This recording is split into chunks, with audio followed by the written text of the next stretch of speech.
After an absence of more than 3 years, V8 Superboats made a welcome return to Griffith in the New South Wales Riverina for the penultimate round of the season, to a venue that had a reputation for breaking boats and drivers.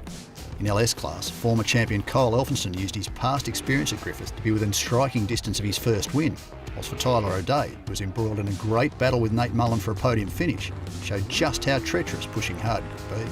Ultimately, it was the two Mullins into the final against Elphinstone, Nate turning in an impressive lap, whilst for older brother Bastian, he very nearly tipped the boat out of the water, running wide into the bottom corner. But that setback aside, he again set a blistering pace. Elphinstone, who had set the benchmark time in the opening elimination final, knew he needed to turn in the lap of the season to unseat his rival.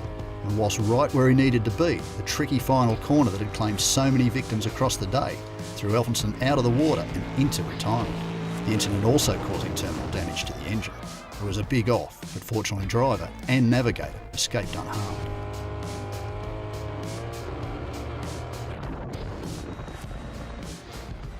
In 400 class, Griffith presented the tipping point of the season. Should points leader Brendan Doyle win the round, he would effectively put the championship out of reach for title rival Jody Ely. But Ely had experience at Griffith and he knew what to expect. For Danny Napick and Darren Tickell, they perhaps picked the toughest event of the year to debut a brand new Sprint Tech package. But despite a small off early in the day, they were back onto the podium to consolidate their position in the championship.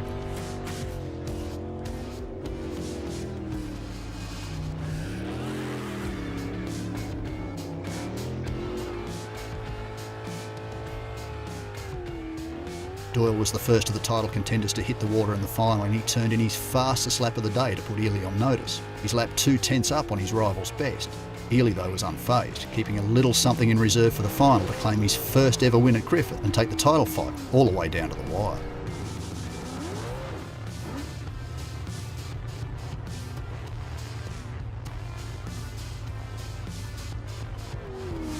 Inexperience claimed a number of Griffith rookies across the day, but it didn't differentiate between drivers, claiming the biggest scalp of them all. Reigning World Unlimited champion Fonzie Mullen making a rare error during the qualifiers to put the ramjet boat out of the water through the tricky final corner.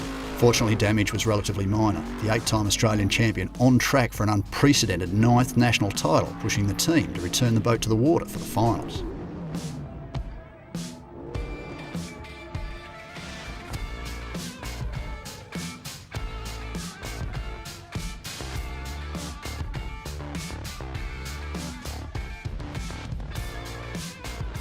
Arguably the performance of the night, though, went to Sam Everingham, the new owner of the notorious Excalibur machine, surprising everyone with his Griffith pace to relegate some of the fastest drivers in the business to the trailer ahead of the final.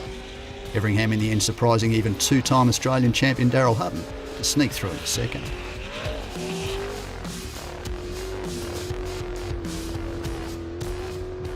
Hutton threw everything he had at the final, but he couldn't catch Everingham, the hazardous machine struggling to contend with the weight of Hutton and Edmonds pushing the boat to its limits, the results of which were starting to take their toll.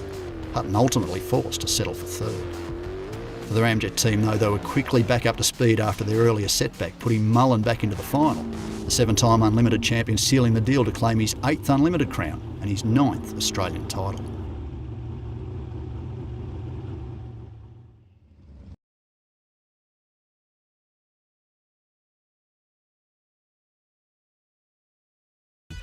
After the setbacks of the December race at Cabarita, the 2023-24 Penrite Series calendar has been adjusted to add an additional date in early May. February sees a return to Temora and Griffith before heading back to Spitwater Arena in Keith in late March, with Round Mountain Raceway and Cabarita closing out the season on May 4 and 5.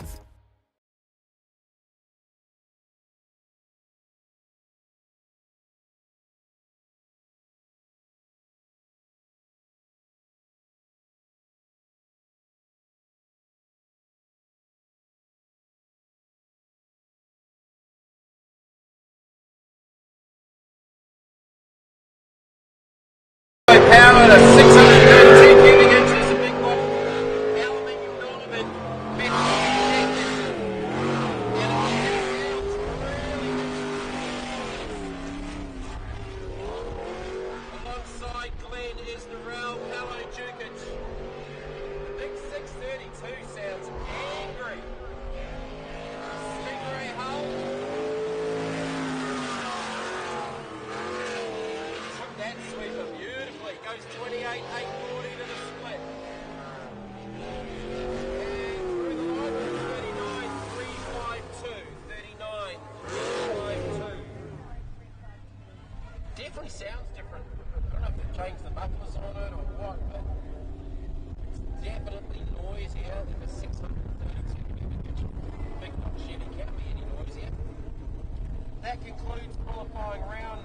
2 into qualifying session round number 3 we go. Big crowd joining us this afternoon. Welcome if you've just joined us here at GRIFFITH, New South Wales, for the 5th round of the Penrite Australian V8 Superboat Championships.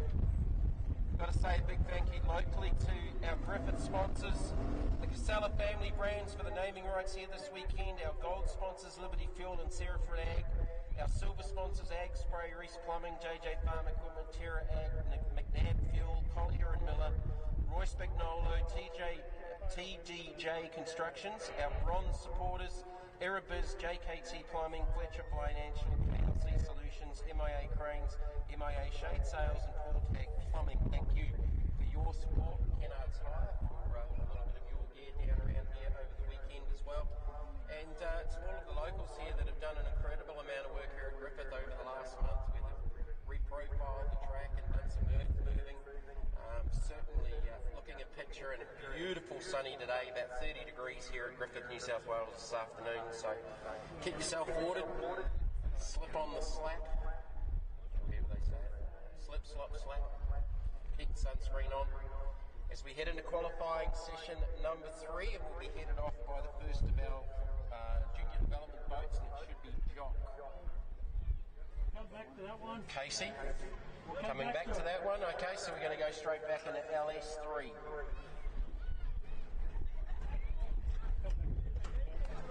So it'll be LS qualifying session 3. So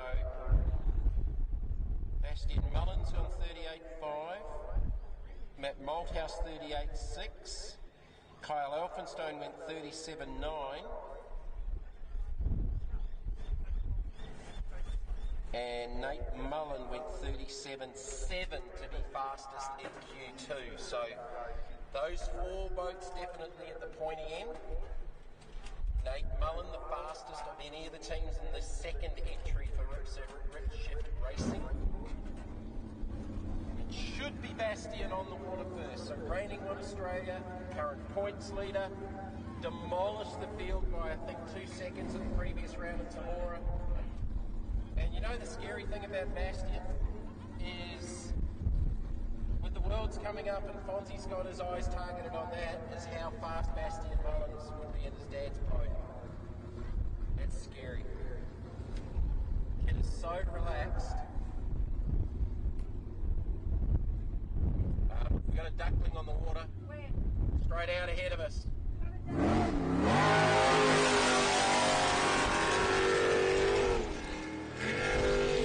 Bastian Mullen, can he go faster than a 38.5? I'm going to say yes, he can.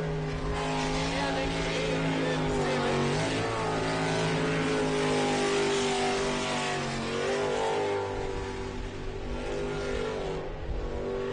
He's hustling, definitely hustling.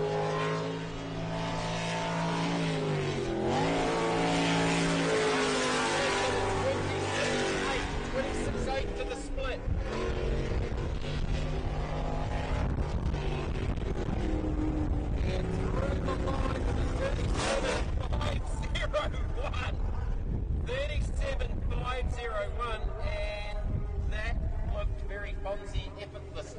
Come on, put your hands together for Bastian Mullen.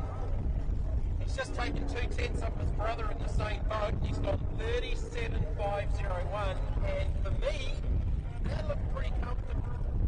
That looked pretty comfortable. I think it jumped up onto the island. Yeah, I saw a duck, but then I thought it sneaked up onto the edge of the island.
session number 3 here, starting with the LS class. Sebastian Mullins just gone 37.501 to be fastest in LS.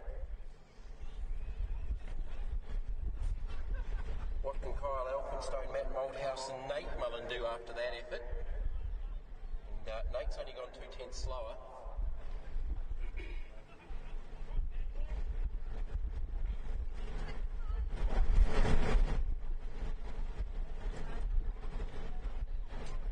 Guys, head back out that way.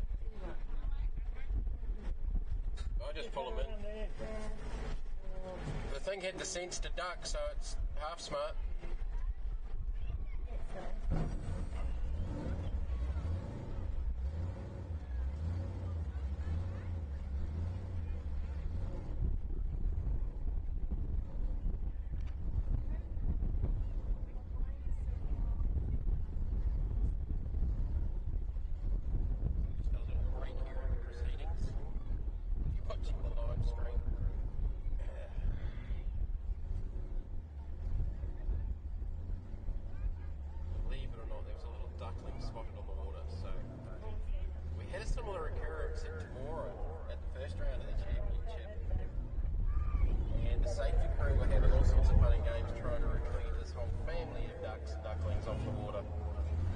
Needless to say, none of our volunteers who do a fantastic job would qualify for the SPCA or a David Attenborough documentary, because catching ducks was not their forte.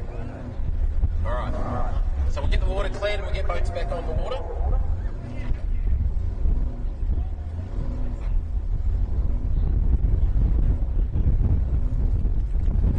Round 5 here in Griffith. Superboat Championships. Sebastian Mullen leading the LS class going into round 5. Fonzie Mullen leading Superboats, and for the Kiwis, Ollie Stokes, ESP Racing, leading the Group A points into round number 5. Brendan Doyle won at Temora in the previous round, and Ollie finished second, getting over Jody Ely. They were tied on points going into Temora, so Ollie comes into the 5th round here as the points leader, also leading the New Zealand series. And I, unless someone can correct me, I don't believe it's definitely been done in a season or at all where someone's gone across both sides of the ditch and won a title in Australasia. So what are we going to pick up for this? Heath in South Australia in March, and then back up north, south of the Queensland border, just out of Tweed Heads at Cabarita Beach for the final round of the championship. And we have got our junior boat back out there, so this should be Jock Casey. So the two Caseys have joined us this weekend in our junior development class. Background in jet ski racing. Never ever driven or ridden a jet ski before, let alone doing this. I might have driven Dad's ski boat, but and both the Casey boys are on the starter key, so it's got a lot less horsepower and RPM going than Kobe Burke does when Kobe drives the boat. Just one of the regulations with starting out in the sport, literally the boys' first time on the water in these boats. So it's more about getting the rotation correct and understanding what the boat does when you turn it. And you have to have that little bit of early input in to get it turned, because it rear steers and it steers on throttle, so if you're off throttle it will not steer. Around the 225 horsepower mark in full trim, the entire driveline system out of a CD jet ski. So Jock will improve to a 59.811. 59.881, so there's about a half-second improvement from his previous time, but more importantly for him, he's getting these rotations right.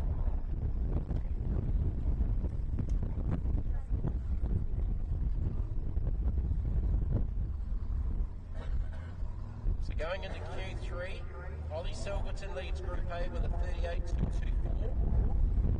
Kobe Burke leads the junior development boats with a 44.017. Nate Mullen going into 3 was leading, but he's just been eclipsed by his brother at a 37.5. He was topping Q2 at a 37.7. And in unlimited Superboat, Ramjet Fonzie Mullen with a 34.497. So we've just seen Bastian Mullen go quick. Extraordinary day in aggravation. Double-engine boat. Tyler O'Day also races this boat later on in the round. They've been chasing like a high-speed misfire. The boat gets stressed out now for about 3 minutes. Maybe heating up, and it just goes off song. They had oil getting onto the alternator explorer, which was causing all sorts of issues. All they've got it sorted is when it comes down to the split, you can hear it there. 32.290 and a rotation error as well. The girls have got their hands up here in race control. He needs to correct it, which he's not going to do. Don't think he realised he made it. That will be a no time, but that misfire reappeared again about 3/4 of the way through the run. So now we've just got the kids over there on the fence. You can enjoy getting sprayed with water, guys, but please don't climb the fence. Alright, so where you're standing there at the bottom, turn opposite the pits. It's fine being on the fence, standing there, but please don't climb the fence, guys. It's just a wire fence. So if that falls over and you guys fall in the water, we'll all laugh, but that won't be very good. Alright, so please don't climb the fence, kids. Or I'll send Uncle Roylo over to you. Nuts Racing, Matt Holshouse, Leighton Collins.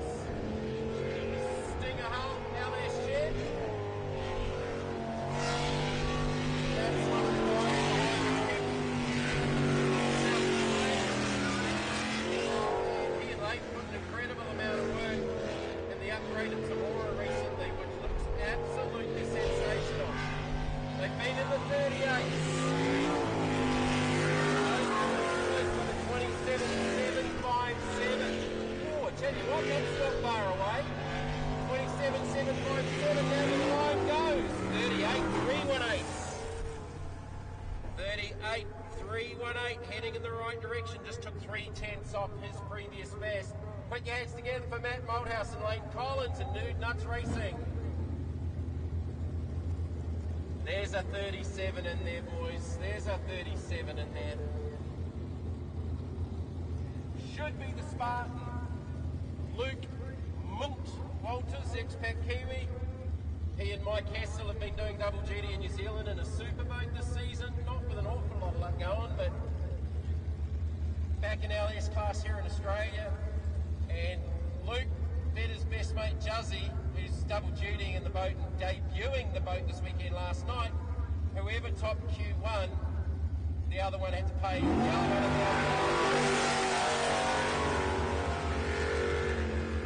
As confident as Juzzy has been, Luke's obviously had a little bit more seat time and took the $1,000 off his mate. That doesn't sound happy.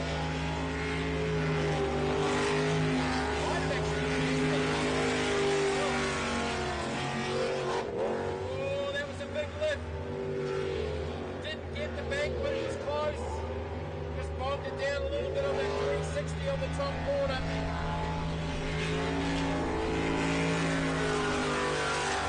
Goes through the split at a 32.6. Nice transition on the run down the line and goes. 44.189.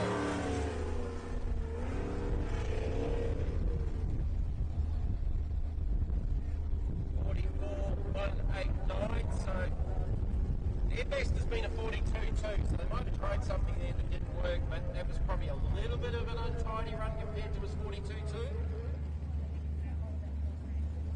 Should be Kyle Alpenstein out next in Blackout Racing. Sponsored by KMC Performance, former Aussie title holder in 2019. Got a new navigator this weekend. Will Cartwright sitting alongside.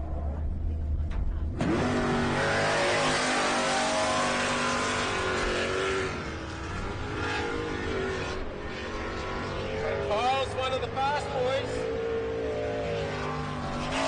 37.9 in the previous round.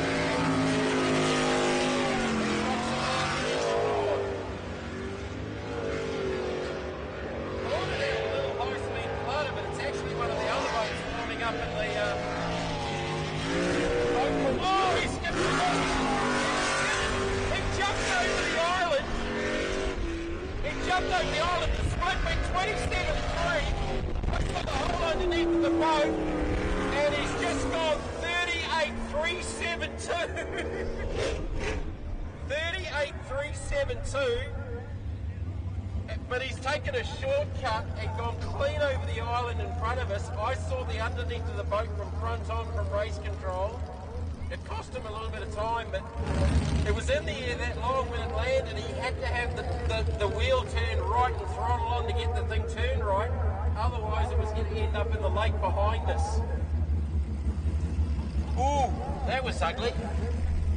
38.372. Well, they've definitely gone quicker than that with a 37.9. Alright, Disturbed should be next. Twisted's back on the boat ramp, having not set a lap in Q2.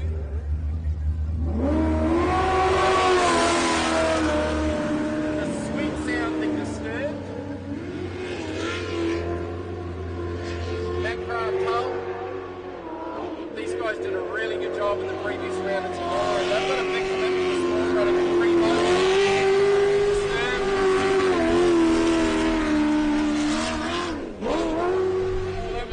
Again, Twisted and Toxicity. Also, Pollard's gone 47.35. 32.9 to the split. Another little lift through the centre.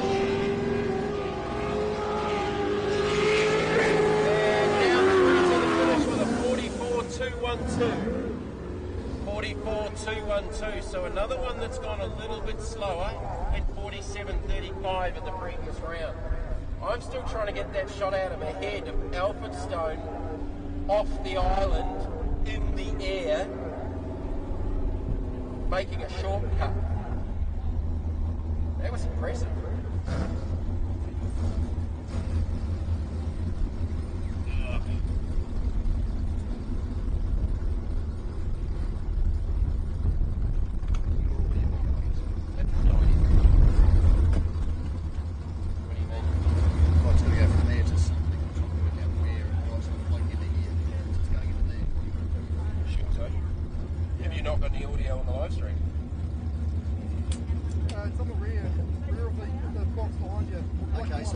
Is this plugged in here?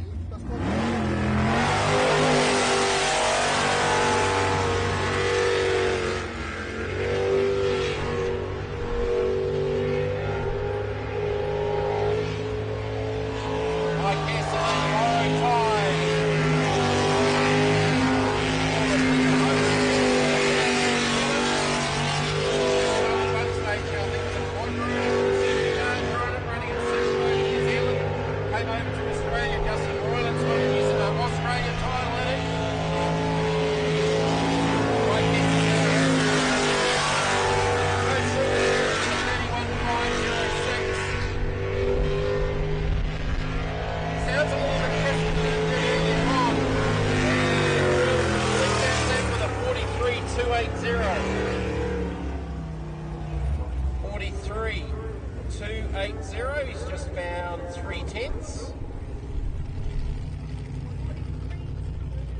43.280 for Mike Hessel, another one of the expat Kiwis that's been doing double duties over in New Zealand in the Superboat Championship with Luke Walters.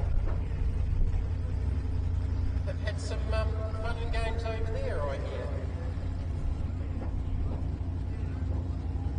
Alright, so I did see Twisted's in the warm-up pool now off the start line. So Jade Atchison did not contest.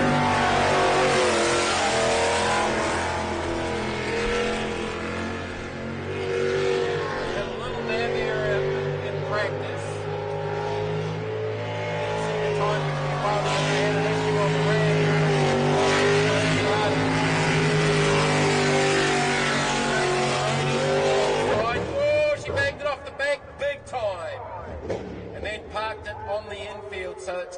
the right-hander, just ran a little bit wide, slapped the bank.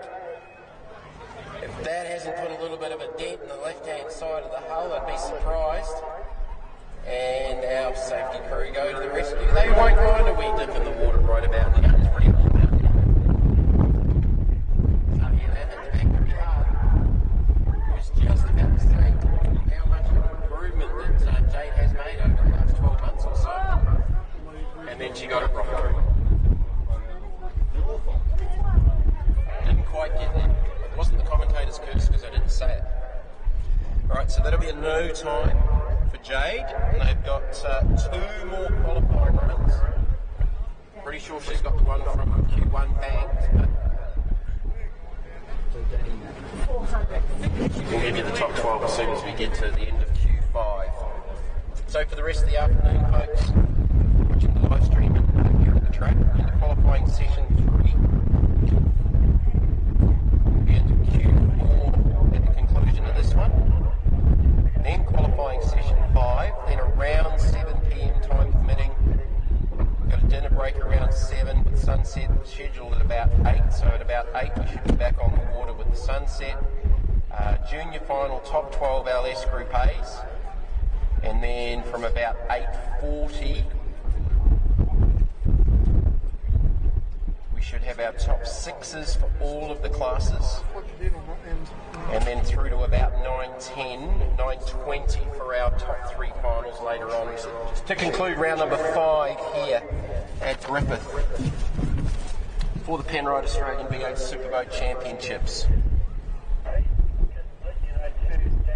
Should be able to get that red fired up. If it's done any, the hull looks alright from the back here, all the way away from where it is. It's got it fired back up. Yeah, it's not sounding right.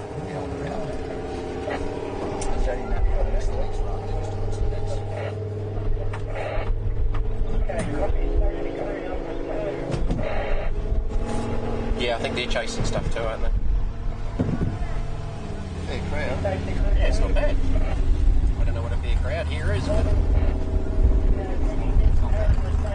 Jade will get back into the pit area and come back out for Q4. Just got word that the O'Days are unfortunately out for the aggravation team, so whatever issue they've been struggling to chase, it's definitely not able to be sorted, so unfortunately their day is done in the LS class, so that is going to negate the chase to get into the 12. So I think we had 13 to make the 12, now we've got 11, so no one's going to miss out if that's the case. So Danny just going to come out. Darryl Button's on.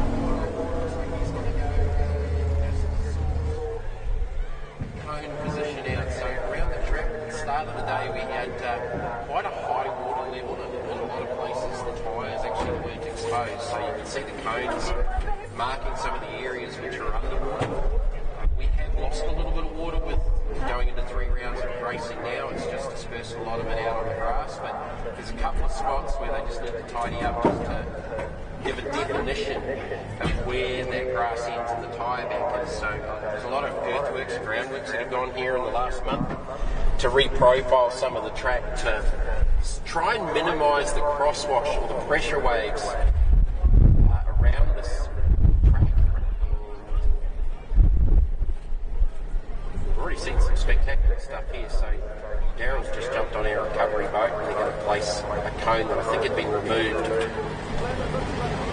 down there off the centre island through the centre, sort of near the top of the racetrack, as I call it, which is where the bar area is, which is a very, very well populated area here at the track, I might suggest.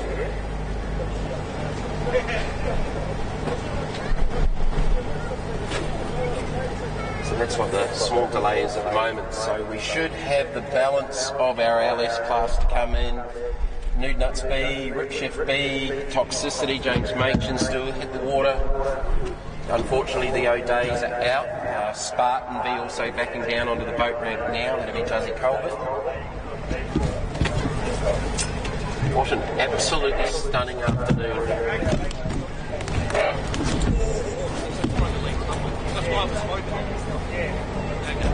Oh, there was something mentioned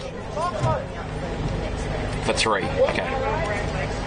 So I think Danny Navik's also chasing some issues, so they're actually not going to come out in Q3. So the Toughen Up team, I think they've been chasing a few things off the back of tomorrow, so they're going to sit out in Q3 and try and get that rectified. Definitely the aggravation team are out for the rest of the day. Just a little brief stoppage here where we just reset one of these cones to define that second island sort of towards the top end of the course. Granted, the race director is down over the sandy at the moment. So that top island in front of the bar area there, that's sort of been one of the crucial points of the track so far today. The teams are going around there a couple of times and it's like a full 360 around. When they come back off the second turn, they're getting the crosswash off the first one, and how the boat sort of translates through there is proving very, very important for the rest of the lap. So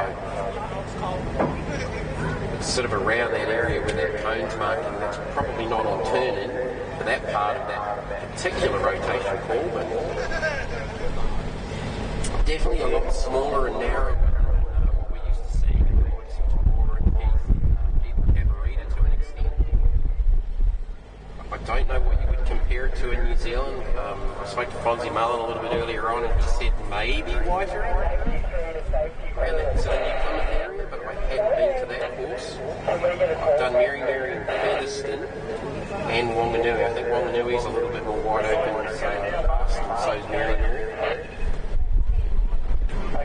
So for the World Series in 2025 in February over in New Zealand, they're going to race down in Wanaka in the South Island, and then back up to the North Island, race in Wanganui on consecutive weekends.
Okay. Toxicities off the trailer. We should have James Machen about to hit the water in our resumption Q3 for the LS class. Currently topped by Bastian Mullen with a 37.501. A couple of the boys have tried harder after that and not quite got it right, including Kyle Elphinstone, who's gone clear over the top of one of these islands in front of us here at race control. Cost him about half a second. I'll try and grab Kyle if I can find him. I just ducked down to the boat right there to grab a quick word with Ollie, and as I said, I think they just might be chasing a couple of things, but certainly looking a lot more aggressive than he has done in the early rounds of the championship, considering he is leading the Group A points. James Machen in Toxicity.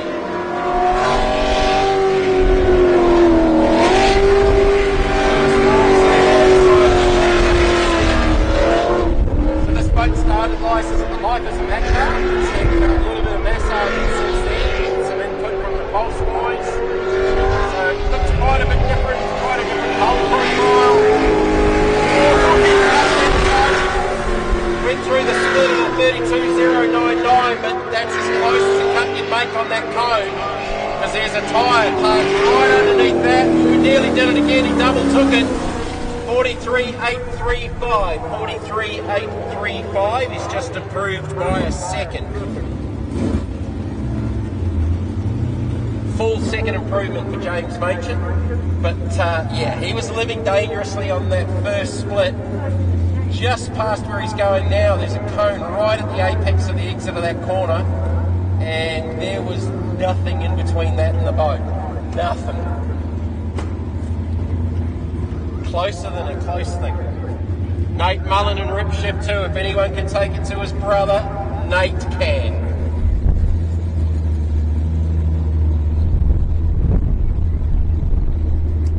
Bastian's already gone 37.5 in this boat.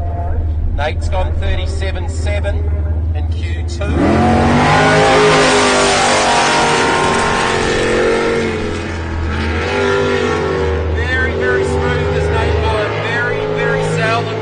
Make a mistake, he did make a rotation error.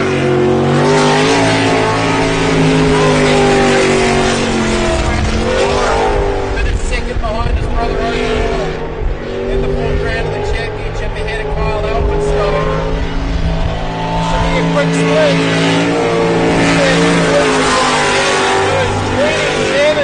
27.42 to the split.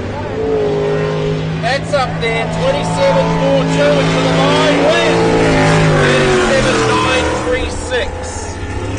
37.936. So he's actually lost 2/10, but still in the 37. So looking at his time versus Bastian,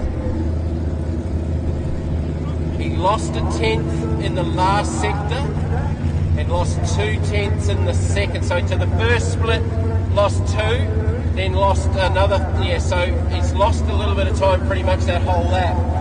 So a 37.5 for Bastian, a 37.9 for Nate.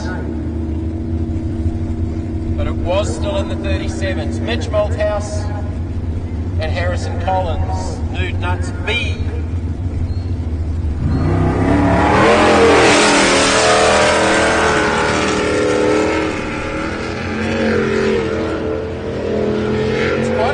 Approach off the start. You've got that little flick plate and a big right hand on that top island. Go around the flick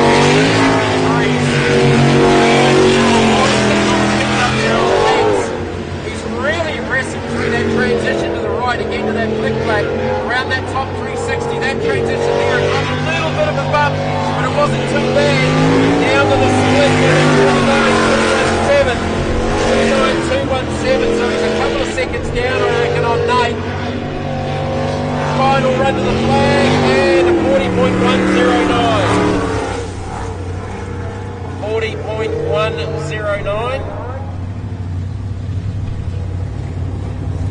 No time last time. That's a good improvement though. He's not too far off. That's a good lap from Mitch Malthouse. So they've gone 40.109. Dad just went 38.3. So Rob Taylor's actually in with Matt Monkhouse.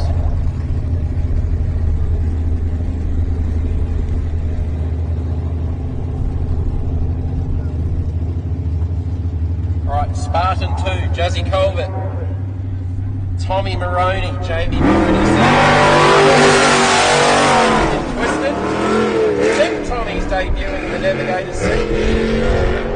Juzzy's first weekend driving in LS Class Boat. First weekend driving in Jets Railway on 5. First time.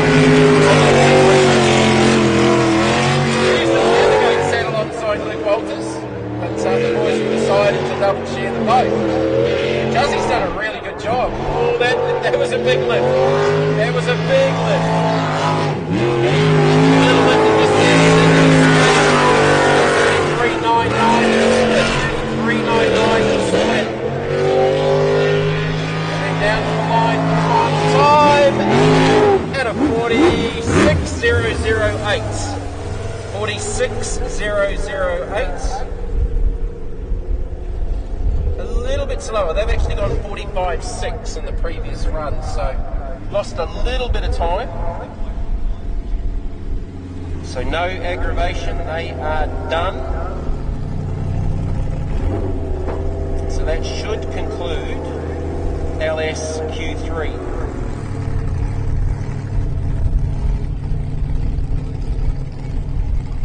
So Group A should be on the boat right now. No Danny Nappick, he's going to sit out in Q3. Just chasing some issues with the Toughen Up boat.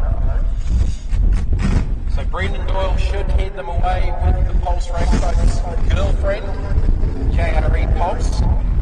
So the story of Group A so far, Brendan Doyle's gone 39.12. Jody Ely's gone 39.16.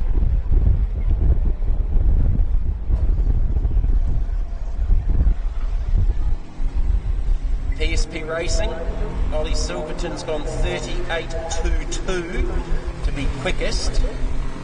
Justin Royland's has gone 38.45. Hugh Gilchrist has gone 42.55. Toughen Up with a 43.59, open up Q1, but no time in Q2, and will not come out for Q3.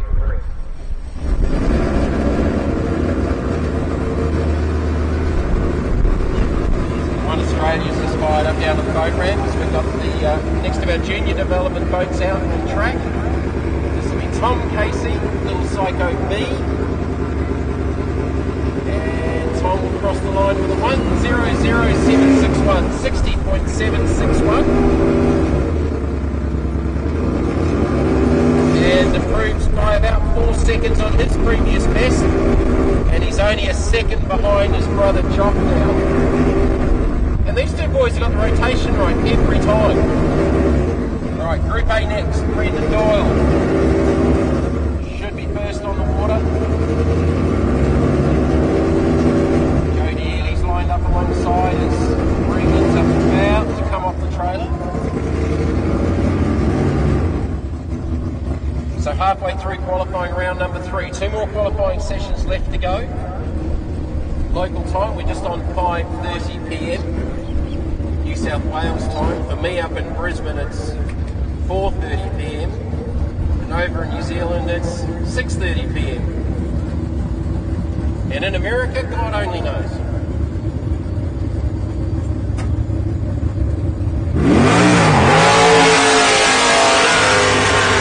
Man, that thing of Brendan Doyle seems hard out of the chute. It is so loud. Ethanol fueled aluminium and Chevy small.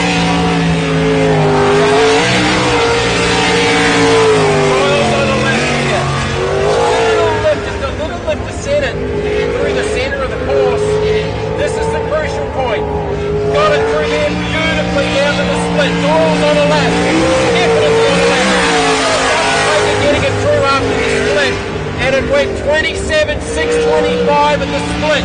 Best split so far of the day for the girlfriend to go to the line. With a 38.08. 38.08 and goes fastest. 38.086, just taken 2 tenths out of Ollie Silverton. That looked fast and it was fast. Interesting there, so a lot of the boats after the first split come around here in front of us and they do this big arc, nice big clean arc, right-hander down onto the far side of the track where you guys are sitting in the spectator area. What Doyle just did then is he actually had 2 bites at it, so we got the first part of the arc and then he actually straightened the boat up, which narrowed up the entry into the second part of the right-hander. Whether that was better or worse, I don't know, but it was very different to what's standing right here in front of it. And on the timesheets, don't really go.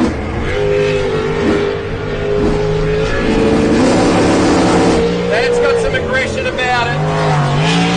Don't really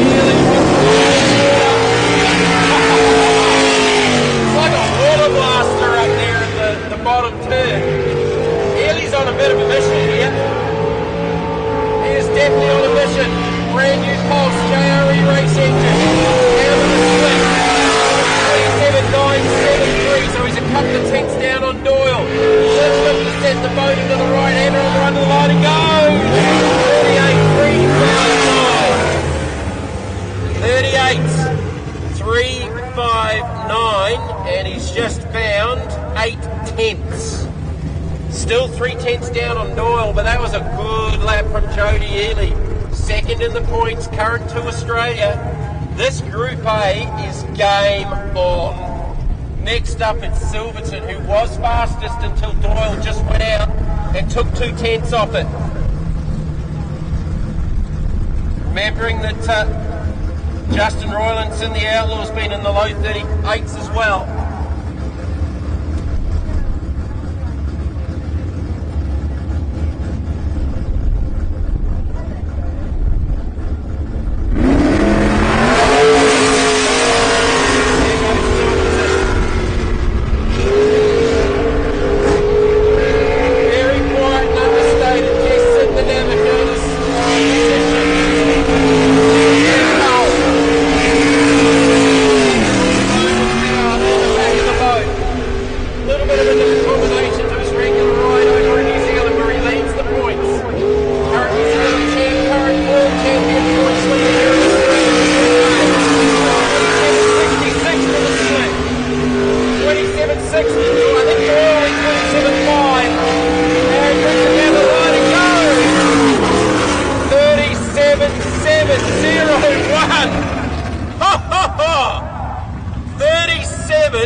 Okay, advantage New Zealand.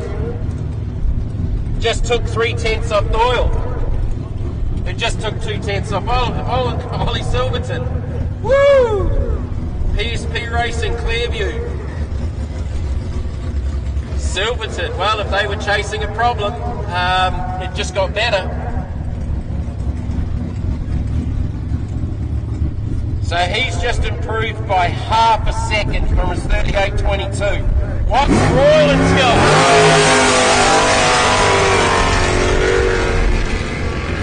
A back-end form, Justin Royland, former national champ in 2022. Just doesn't look for a water blast up on the peg for the kids. He's trying hard, it's got some aggression about it. What's this transition like there? Little skip, doesn't leave anything on the table, it's good. Goes to the split, a little bit down on the split by half a second. Might have tried something here maybe with the jet unit. Down through the line it goes. 38.511. 38.511. So he's about 6 hundredths down on his previous best. So they might have tried something. The boat actually looked pretty good. Whether that was a jet unit change or a handling change, like the 2 crucial areas where everyone's been a little bit ugly up the top, it actually wasn't too bad, but it'd be interesting to hear from the boys whether or not they may have made a prop change there. Just trying things for later. They know they're in the mix, but just lost a smidgen there, considering Ollie Silverton's just rocked the joint with a 37.7.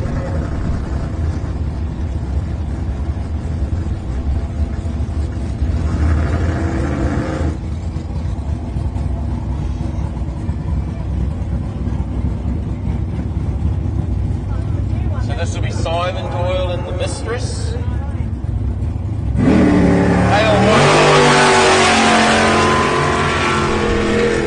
Another Pulse that debuted last year with Tremaine Dukes at the wheel in this configuration, but it ended up actually running in the Superboat class.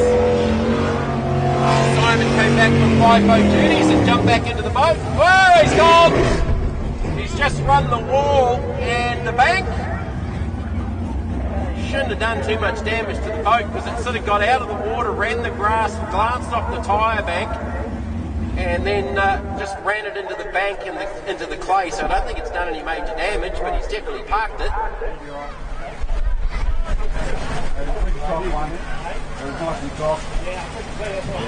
A little bit of a recovery to go on there. That's a fair way off the track up against the clay wall there. So that'll definitely be a no time for Simon Doyle. So Q3, and we're starting to see some of these guys start to try very, very hard. So I think, I'm wondering if that didn't catch maybe that tyre line just down there in front of the spectator area and that flag point, and it's just picked it up and fired it across. And it ran right down that back up against the tyre wall. And then sort of tried to do the old motorcycle wall of death act, but didn't quite get as high, thankfully. So they'll get that retrieved.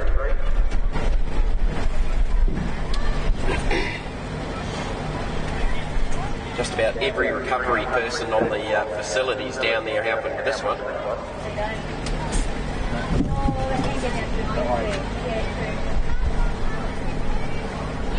I didn't realise it was open. I'm going to take a 2-minute break and just go grab something to drink.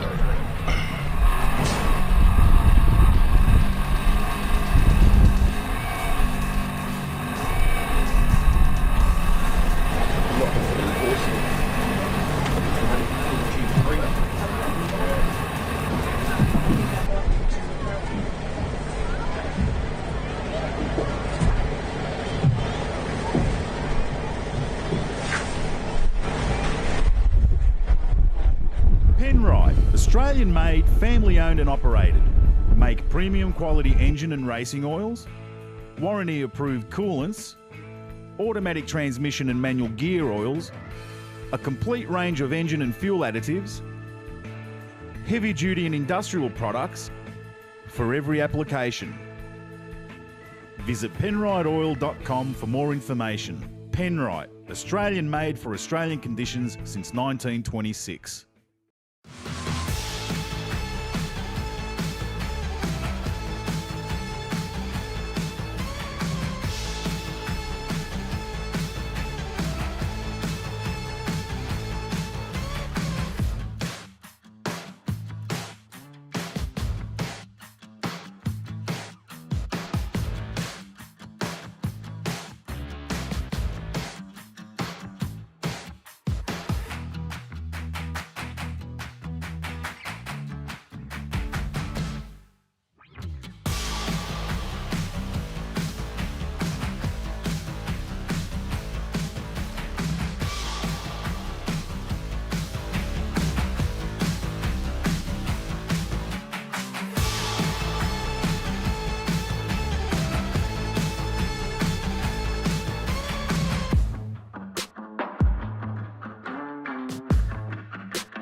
swimming across there again.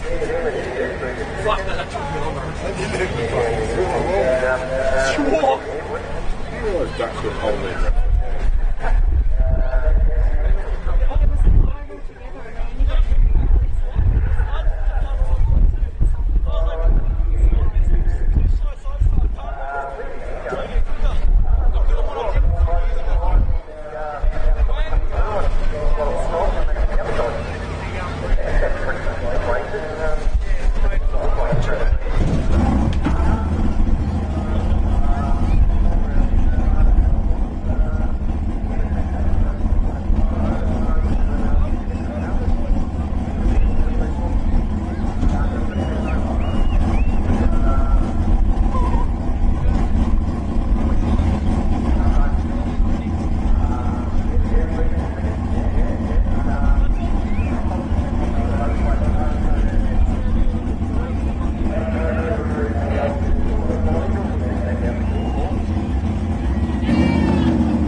End of a hands up here in race control, so I think Noel's done a wrong turn. That'll be at no time. So you're not too much damage on the Mistress boat, but did manage to scrub off most of one of the new sponsor stickers on the left hand side of the boat. I think Simon was a little bit lost for words. The commentator's a little bit out of breath. Alright, Hugh Gilchrist should be on the water next in the Matrix. Slides off the trailer and will resume Q3. So qualifying round 4 up next after Superboat. Fonzie Mullen's about to fire up on the boat ramp. Here's the Matrix, Hugh Gilchrist. And the Kayla Nisbet alongside Hugh this weekend in the brand new Pulse JRE combination.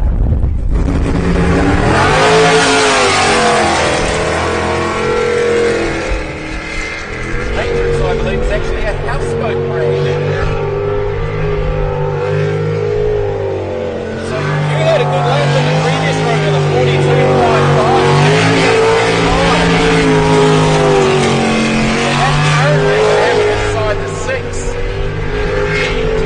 Place to be with $8. No Danny Napick in this round and toughen up. Hugh's looking pretty comfortable here down this field. 39.97 to the split. Last corner. Nice run. Should improve again and does. For the 41.863. 41.863 for Hugh Gilchrist. So he's just found 7/10. Good lap. That looked confident. That concludes Group A Q3 into Superboat Q3. Fonzie Mullen setting the pace with a 34.497. Chaos with a 36.987. Phoenix and Loose Cannon in the 37s. I think Loose Cannon and then Blown Budget in the 39. So Fonzie's doing it easy at the moment. Here's Kobe Birkin, our junior development coach. So Kobe's best has been a 44.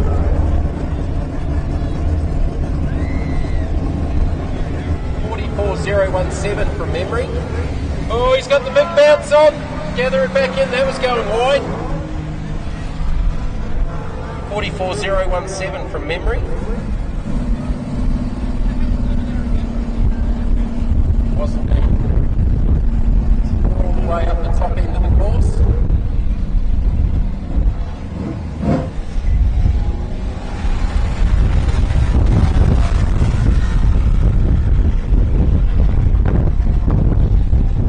It's 35.912 split and goes 44.831.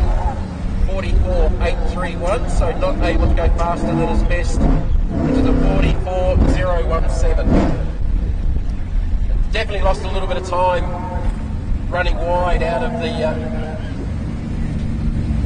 the bottom corner down here in front of the pit area.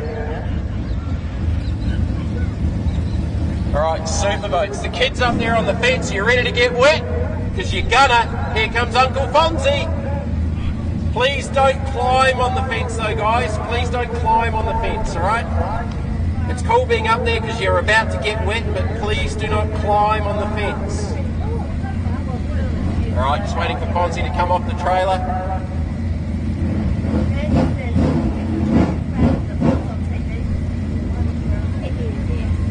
$583 cubic inches of Monster LS methanol injected goodness. Alright, so 5 more runs to conclude qualifying session 3. Then we'll be into Q4. Now, just behind me at race control and commentary, I see the PSP racing boat. There goes Fonzie. Ramjet Racing, GM Motorsport built LS. 583 cubic inches of LS.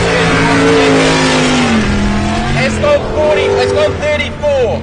34.497. Reckons he's trying stuff for the New Zealand Worlds in February.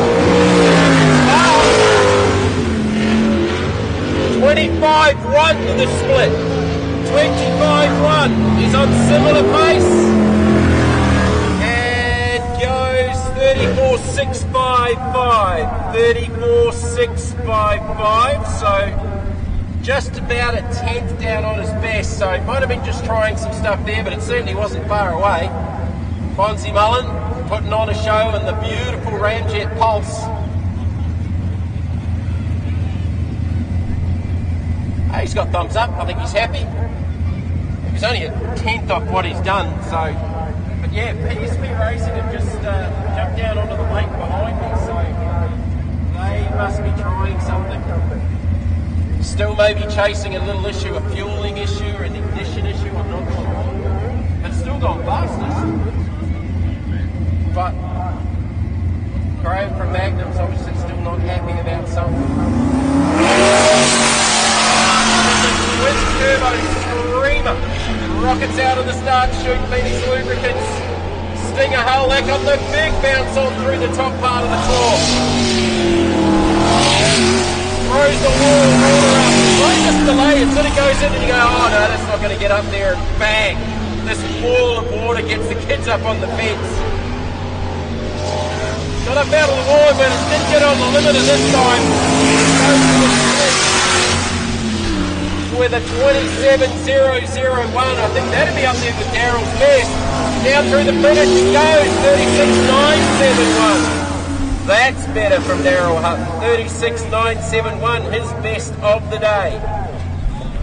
36.971. Just watching that wall of water hit the kids up there on the fence that time, he sort of turned in and you went, oh no, it's not going to be a whole heap, but then the rooster tail hits and it just expands.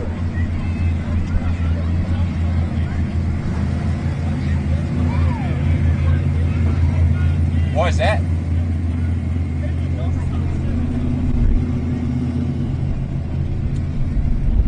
Okay. Been told not to commentate before.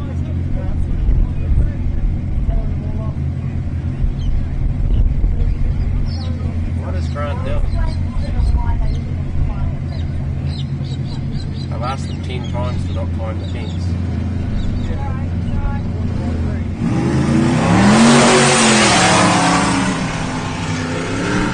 Can I talk now?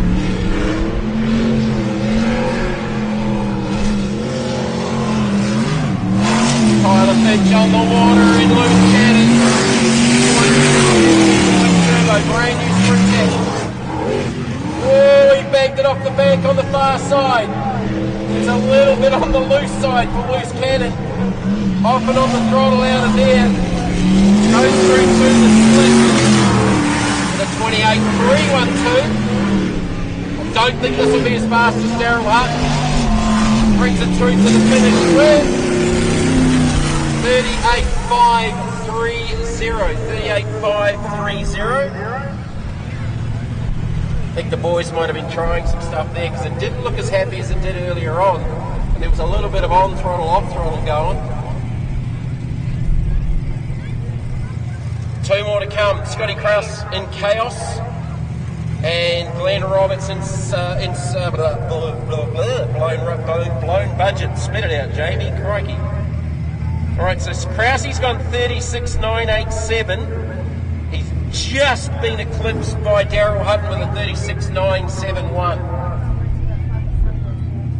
These two went to battle, it's 4:01. Scotty came out by 8 1,000ths of a second. That was the difference between second and third. In Superboat, it's 4:01. Stinger Hull, another 440 twin turbo. All that ran right off the exit, but this looks fast. Looks fast for Scotty Kraus. See what the split is. He makes that top turn. A little bit untidy up there. Nice off down to the split. 26.505. Tell you what, he's not too far away. This will be close with Hutton. And goes 38.530. No, was that a 38.530? No, sorry, 36.515. 36.515. So it actually goes back into P2. And it's just taken 4/10 off Daryl Hutton. So again, I think there's more time left out there. It was a little bit untidy at the top part of the circuit. The boat just didn't really handle it as nice as it did earlier on, but he's still gone his best lap at a 36.515, and he just improved by 4/10. So Scotty Kraus has got game on. 36.515. Blown budget in the big blown. It's not blown, it's mechanically injected. 632 cubic inch aluminium Donovan. As the PSP boys come back from a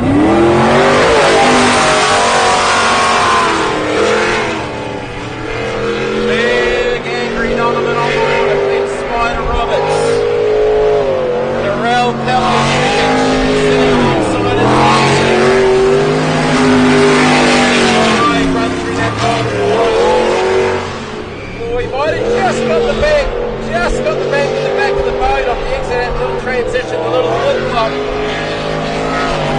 Down to the split. 28.50. We get wet up here in race control. Oh, he banked it off the bank, he banked it off the other bank. Keep it straight, Spider, he gets to the line. With a 41.003. 41.003, but it probably cost him a couple of seconds because it hit everything at that bottom end. It hit the outside, it hit the inside, then it straightened up and got to the line. 41.003. That concludes qualifying session number 3. And to number 4 we go. And what are the PSP boys doing over there, having a little practice on the lake?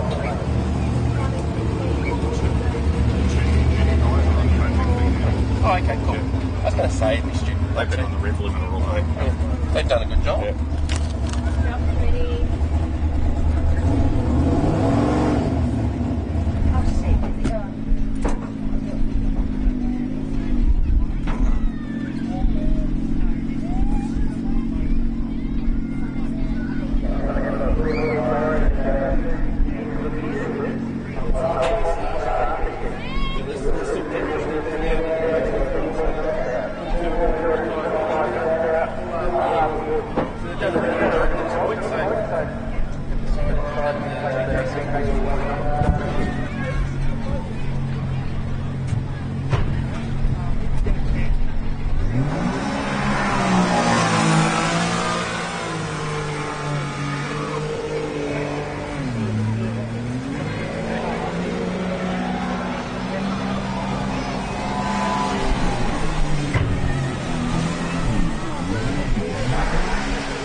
this is Jock, and he's just gone through at a 46.456.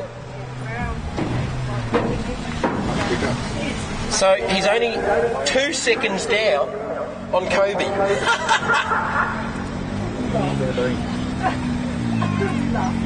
So he's just improved by 13 seconds. Okay, so that's what the starter key does. But he's only 2 seconds slower than Kobe. Great effort, Jock. All right, we'll see what Tom can do when he comes out a little bit later. Safety photo at the dog's back. It has a little left. 46.456. Who said the duck's back?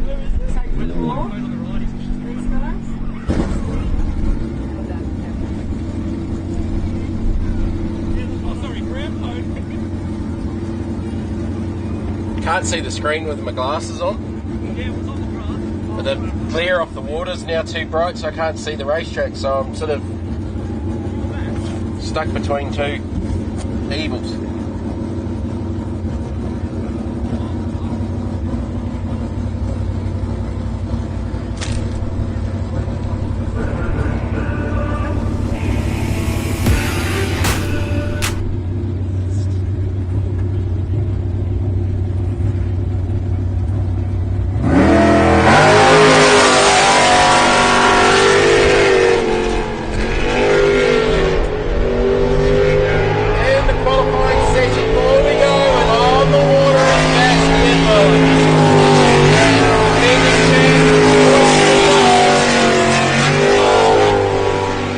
Fastest lap has been a 37.501.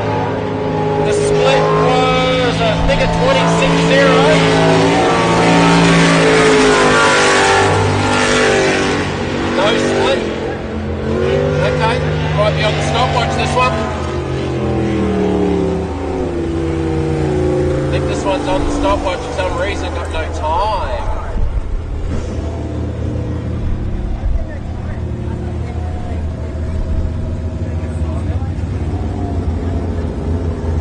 What's happened there? I've got no times here in commentary.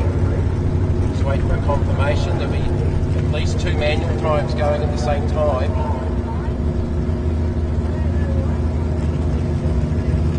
So at the moment I've got no time for Bastian Mullen.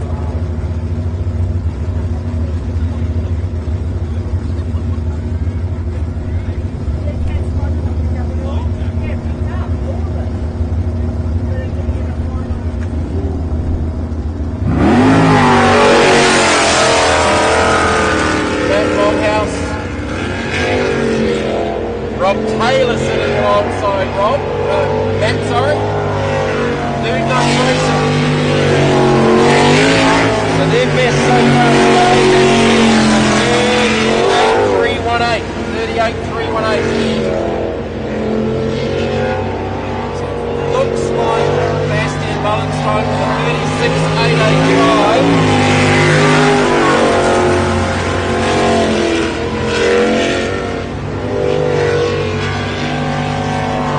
Back to that is Matt Malthouse. Okay, we've got an issue here because I've got no time for Matt either, but I can tell you that Bastian Mullen's time from that previous lap's just gone fastest with a 36.885.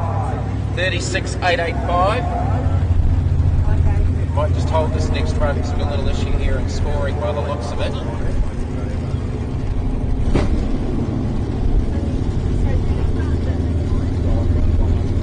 So, should have a time for Matt Malthouse, but it may be a manual time.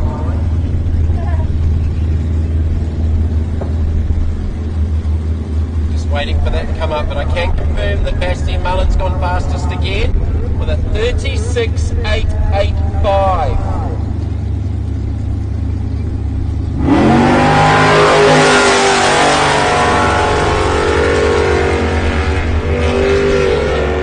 Walters, Jess Thatcher in the Spartan.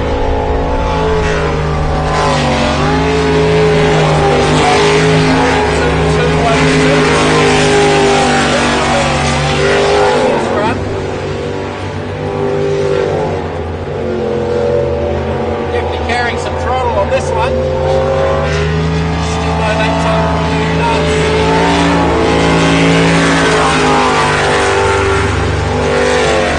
Split a bit smartly at 30.891.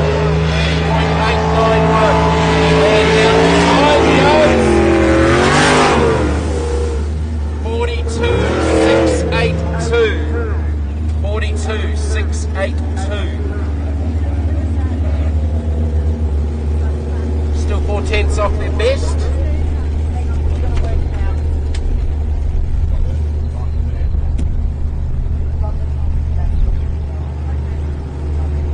Did we get a time for Matt? Yes. We've got that and Bastion. We just have to put it in the computer. Bastions is up. Yeah. That's not right. Okay. So we're just going to reconfirm the Bastion time. I've given you a time at 36.885. That is actually going to be confirmed. So just wait on that one.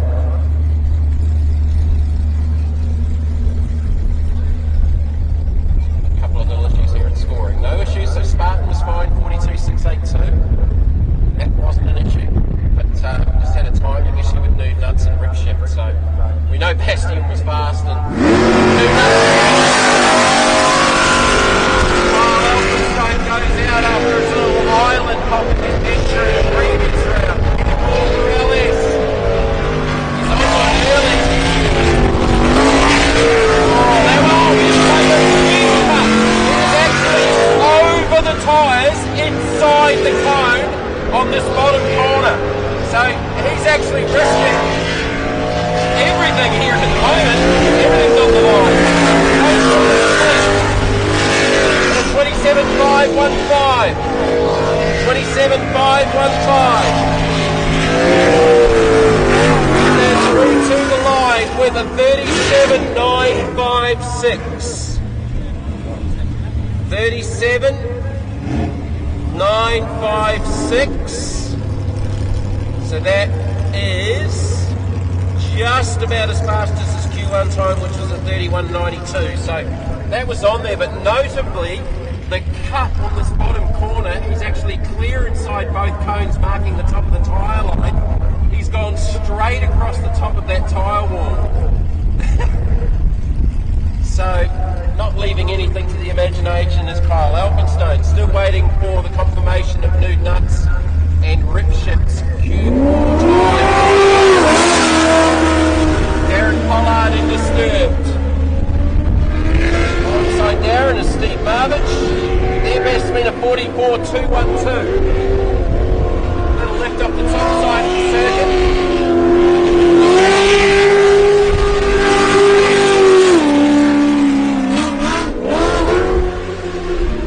Couple of little hesitations and then got a turn and pointed over that little flip lock section on the backside of the circuit. Oh, that had a big bounce on, lost some exit speed.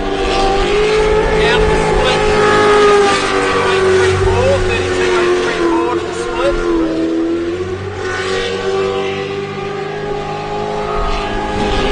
And then down the line with a 44.182. 44.182, so Pollard improves again. Just on a 10. 44.182.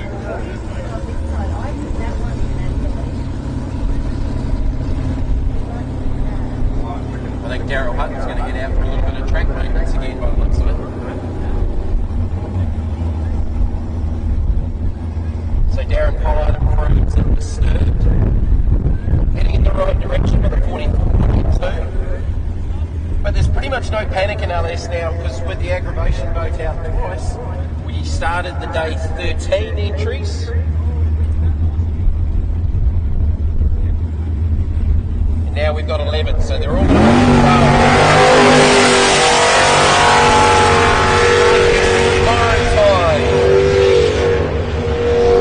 Mike's best has been a 43.280. Sean White sitting in the navigator seat.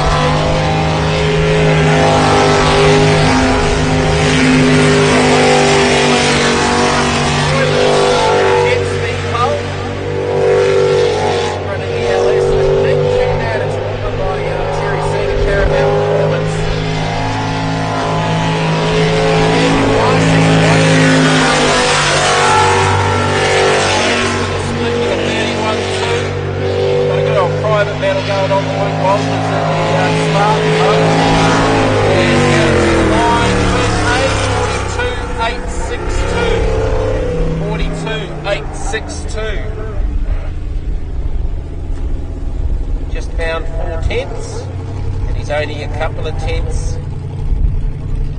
No, Luke went 42.2 in the first, then the Q2 actually, so... Right, so Daryl Butler's going to go into a little bit more maintenance quickly, just replacing one of those cones. How about the two that Kyle Alpinstone took out down here on the bottom corner?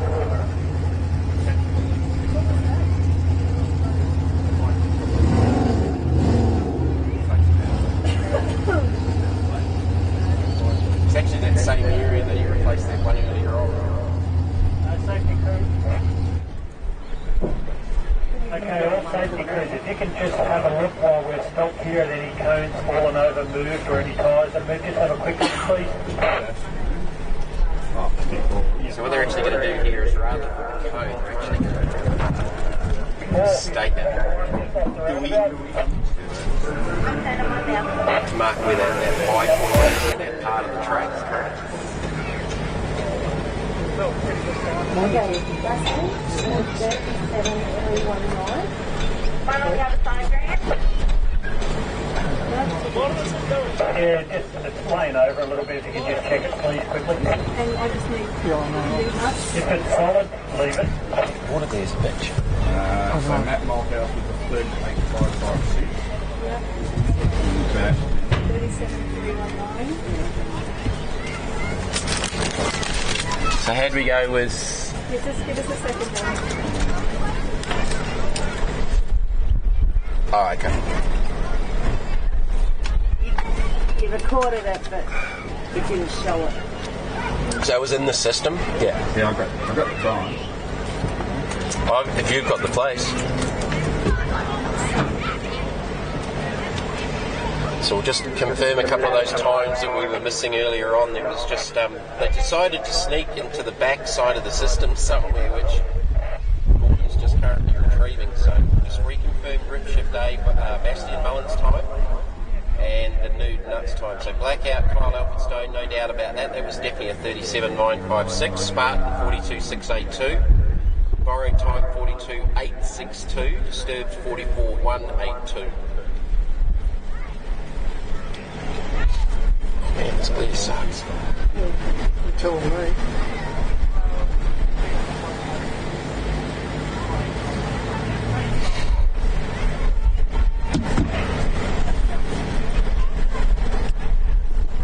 So we're just on 6:10 local time.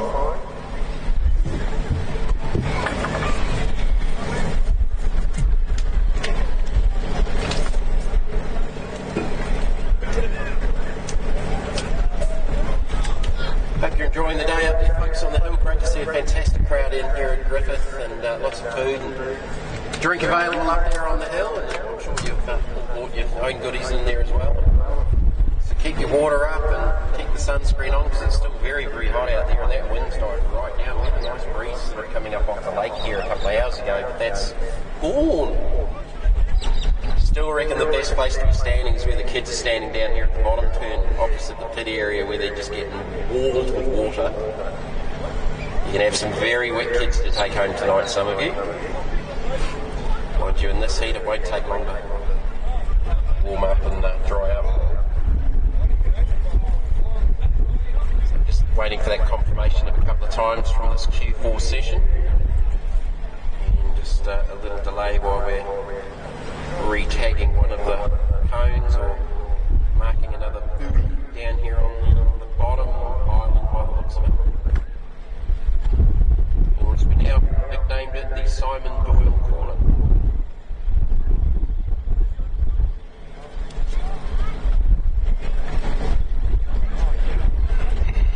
Hey, Hutto! Daryl! That one there's pretty deep if you want to leave it. It was a fair way underwater.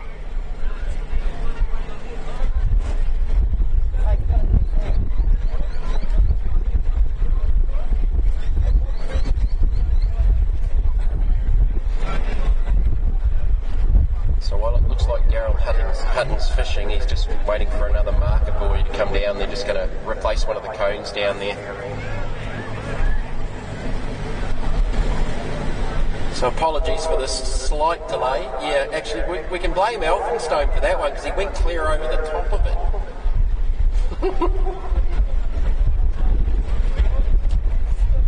So right where Daryl and the recovery boat is right there, so you can see the two cones on the apex of that bottom island. Kyle Alfinston's cleaned onto the inside of those cones and parked it up on the grass on that last lap, and it still went 37.976. So it looks like I've got a time confirmation for Nude Nuts. We're just waiting to confirm grip shift A, so we won't call those times out until they are confirmed. So we're into the first part of Q4. We're halfway through the LS class, and we've got the balance of Group A Q4, Superboat Q4. They're then into the fifth and final qualifying session for each of the classes. Then off the back of Q5, we will have a dinner break round 7, I think.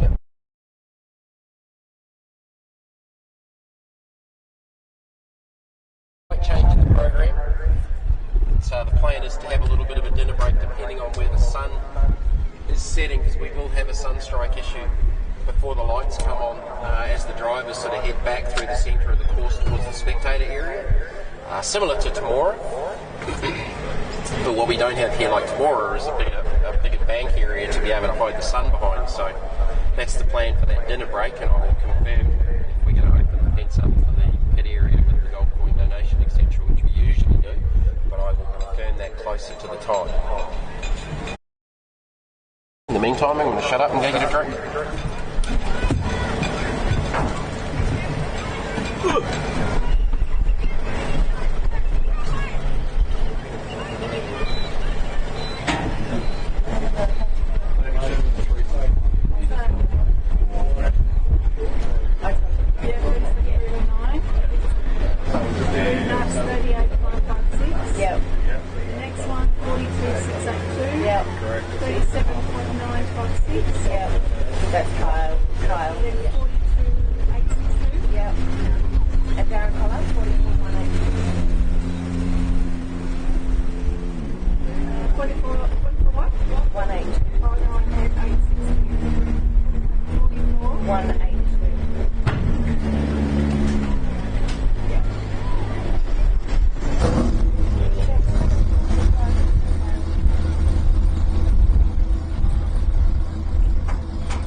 Are those times confirmed, guys? I can call them out now. Thank you.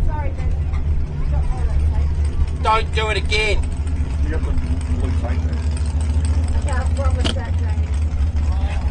One job. Alright, so just confirming the times from earlier on. So rep shift A, Bastian Mullen, we had it at 36.885. It was in fact at 37.319. 37.319. So it's still fastest.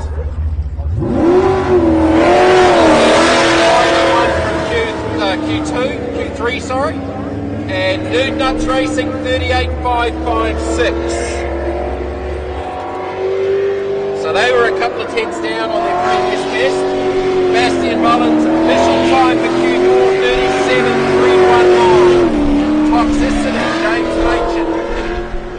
All 77777. Got a little bit more throttle going this time.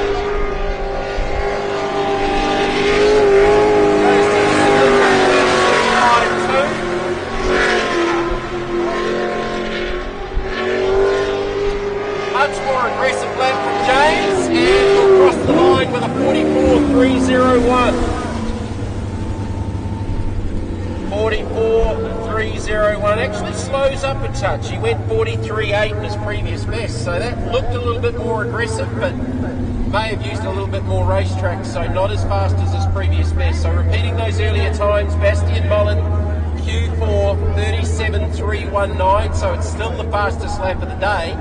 And Nude Nuts Racing, Matt Malthouse with a 38.556. 38.556, which is about 2 tenths slower than his previous best of the 38.318. So we should have 3 boats left to run in LSQ4.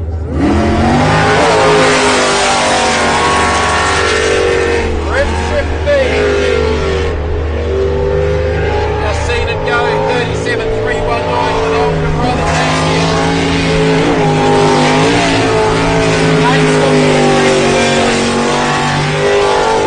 Solid 37 coming up here. Nate has gone. 37.723. 37.9.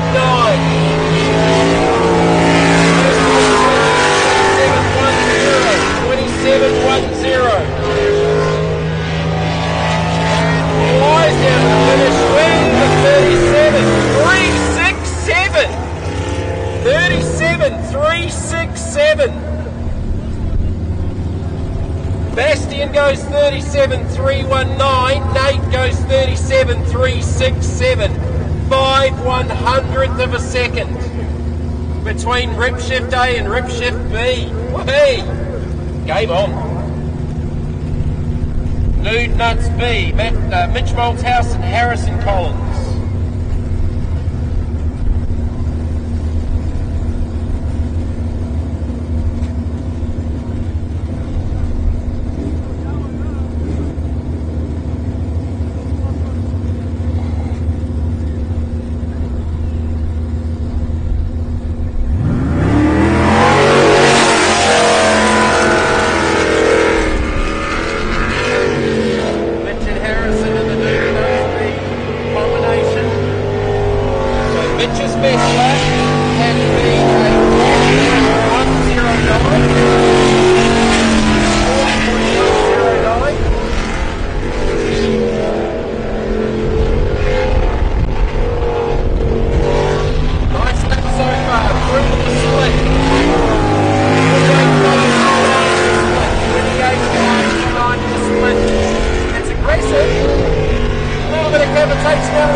About an 8/10 of a second improvement, and only 8/10 slower than his dad on that lap. 39.3, so there's only a second between him and outright pace. That's the difference from Q3 to Q4. With the Spartan B on the water, Juzzy Culvert.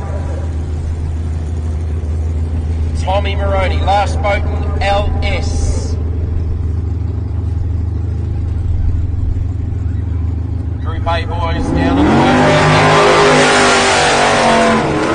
Launches out with the Spartan. First weekend on the wheel of this boat. Normally sits in the navigator seat alongside Luke Hodges.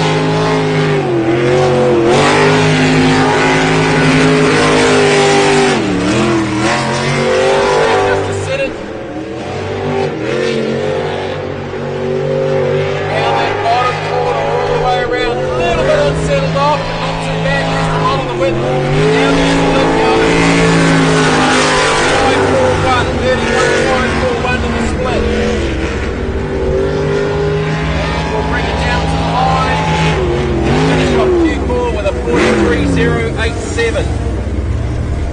43.087, improves by 2.5 seconds. 43.087. So you compare that to Luke's first time at a 42.78. He's actually only 0.3 slower than Luke's first Q1 time. Luke's gone 42.682. So Juzzy's making up a heap of ground here. Group A, Q4 next on track. This has been one of the best battles of the day so far. Story so far, Ollie Silverton, 37.701.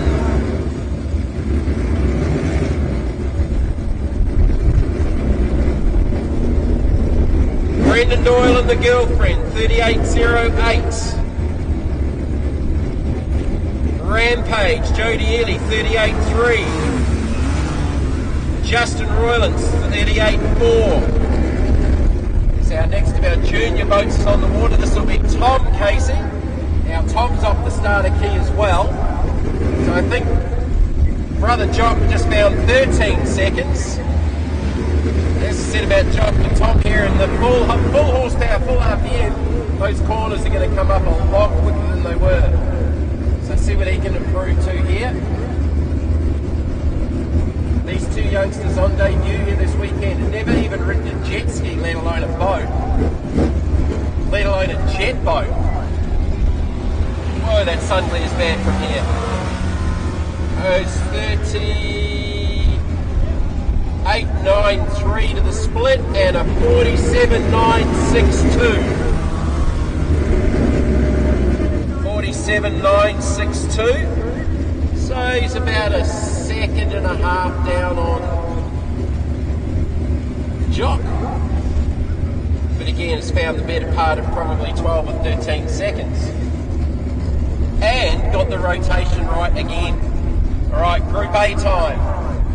We are running slightly behind. Q5 was scheduled to start at 6:10. It's now about 25 past 6, so we are a little bit later. Going to make a decision whether we just shorten the dinner break a little bit, because sunset about 8 o'clock, so we got a little bit of time for that anyway. But we do have Q5 to complete, so more on that shortly.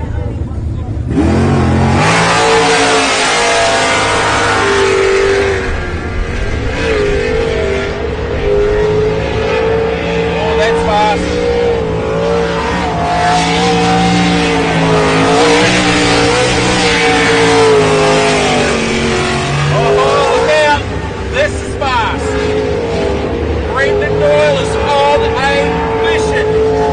The girlfriend down to the split. A little bit of cavitation, it's on the rev limiter. And on the run down to the line it goes. 37.08. 37.08. Wow.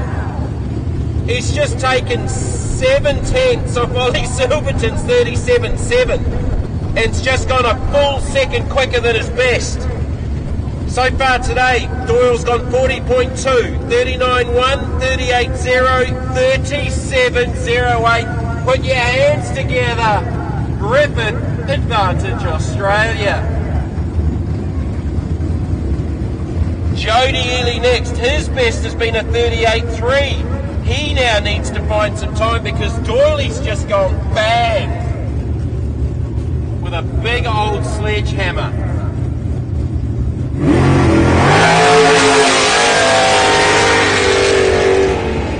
Nearly a lot further out to the right off the start than Doyle was. This is aggressive as well off the start.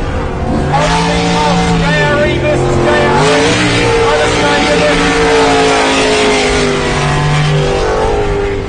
I think the split was a 28.5. Doyle.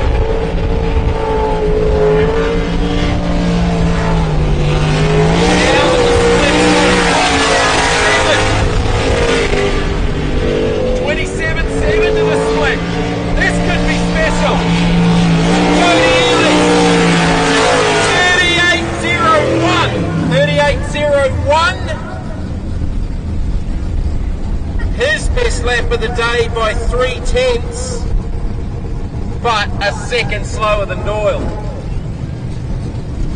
Right, so compared to Doyle, second did it, he lost a 10th in the last sector, 2/10 in the first sector split. So definitely some time out there for Jody Ely, but it looked strong. That 37.085 from Brendan Doyle, he's just done what he did to everyone at Tabora late in the day. What's Ollie Silverton doing?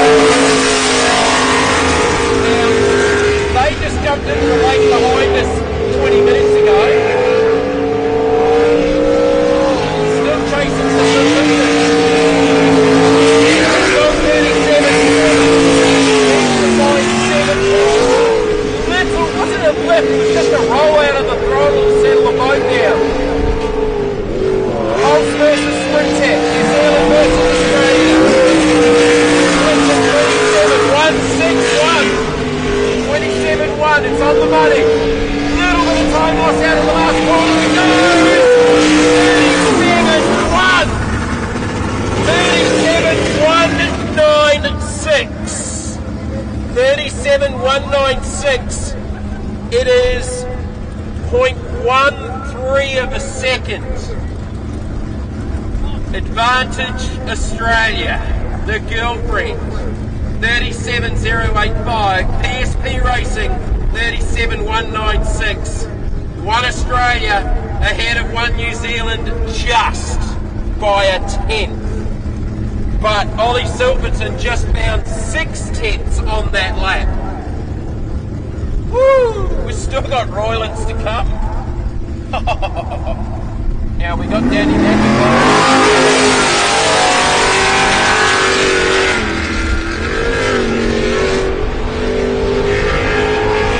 So this is tough enough. So Danny's made it out to Q4. They've been taking it for a stroller in it. Boat sounds nice and crisp now though. Sprint Tech hull. Down to the split.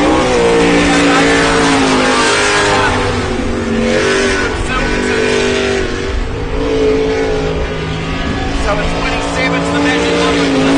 Coming up goes 39.815. 39.815 and Danny Navik finds 4 seconds. 39.815, best lap of the day for Danny Navik and Toughen Up. And I think he's a bit happier about that. That sounded the best it has done for... Yeah, no, they're stoked. Boys are happy, that ran clean.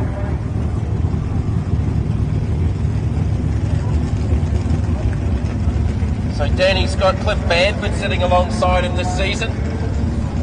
Cliff was very animated in the boat after that last run. Alright, Roylands. Doyle, if he makes it back out there after his little off in the last round. Quiet Time and the Matrix. Here's Roylands in the outlaw. They tried something in the last one, like the boat looked good but it just didn't quite have the speed of earlier. But no, they were changing some engine up in the floor. It hasn't done a whole heap of laps in it. See what the split is, we know it needs to be around that 27 mark. Looks nice on that transition out of there. About half a second off. Look for it to improve though. Nice out of the last corner into the line win. 37.854. 37.854. Roylands' best lap of the day by about 7/10 or 7/10 or so. 37.874. So he's got into the 37s. Sneaks ahead of Jody Ely. So at the moment that battle for the top 3 more than likely would be Doyle, Ely, Silverton, Roylands.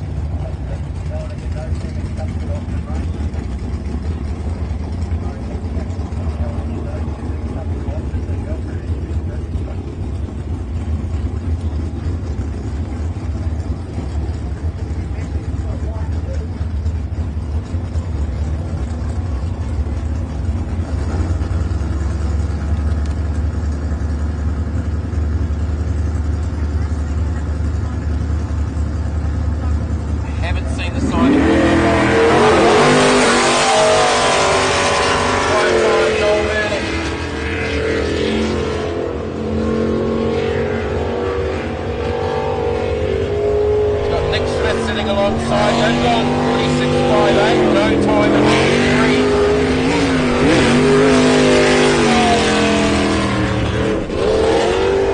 Hesitation and just sort of cavitating. Not the bounced off the bank, but scrubbed a little bit of speed out of it as it bounces its way out of that 360 in the top half of the circuit.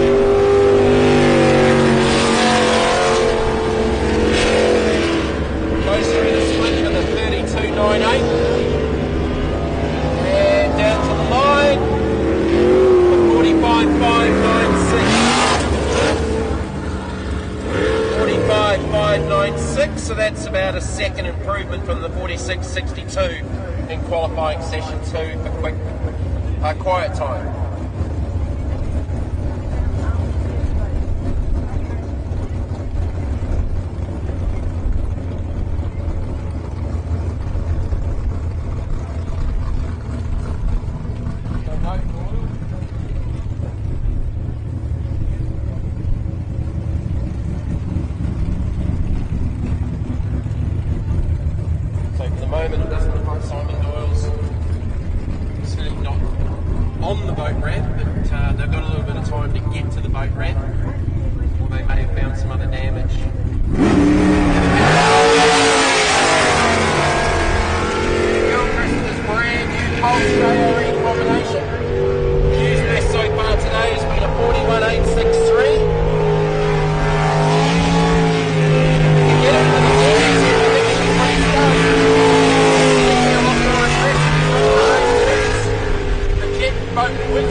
Off and sucked a little bit of engine speed out of the nose and goes to the line with a 40.858.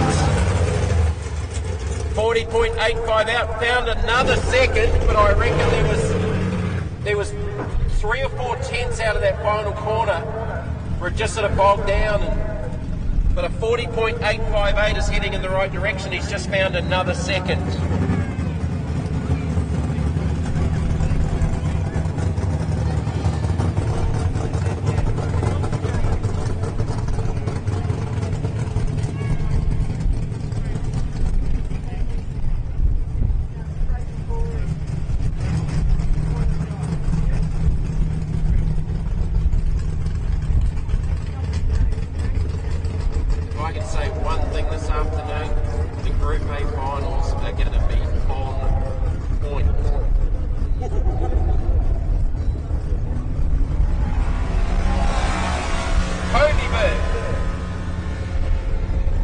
So far today he's gone fastest in junior development for the 44.017. Now with a couple of cases breathing down the back of the boat, a couple of seconds behind now that they're off their starting key. So Kobe needs to get the rotation right here as we sort of head towards the finals a little bit later on. Because if anyone messes up, this is anyone's game. So Kobe Bryant looking to go quicker than a 44.017. He looks good at the moment. Goes through the split at a 35.044. And to the line with a 43.705. 43.705, so he's just found about 3 tenths. So an improvement there from Kobe Berg. Alright, Superboat Q4, and then we'll let you know what we're doing. We've got a little bit of time to get through to the dinner break at 7, so might just shorten that dinner break up a touch, or just allow for the fact for that sun to come down, because from here at race control and commentary and our camera platform, we've got this big stream of sun right across the water, and unless Matt, our cameraman, standing in front of me, I can't see anything.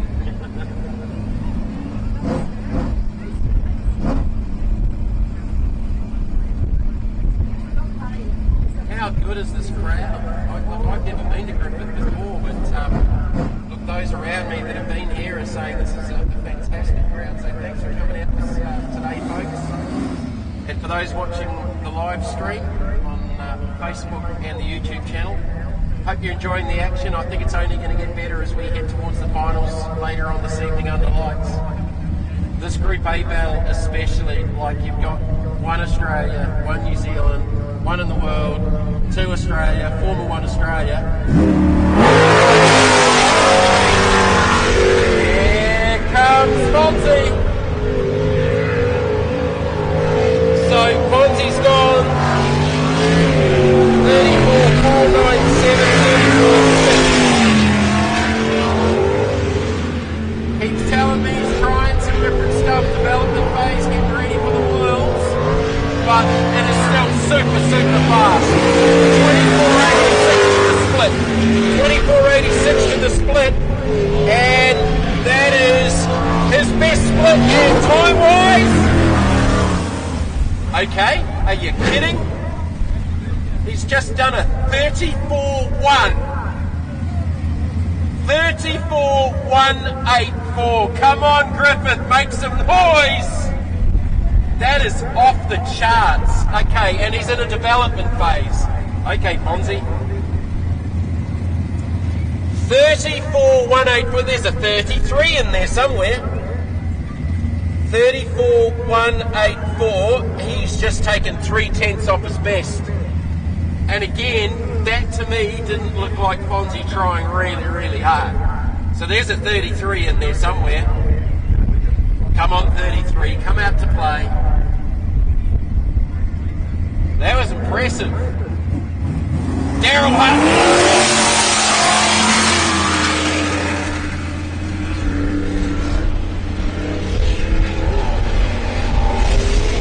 Doesn't look as nice on the water in that top end of the track. Oh, it's up the bounce on it. It was wide off the bottom, opposite the pits. Daryl's had more looks at this track today than anybody else, researching some of the market points.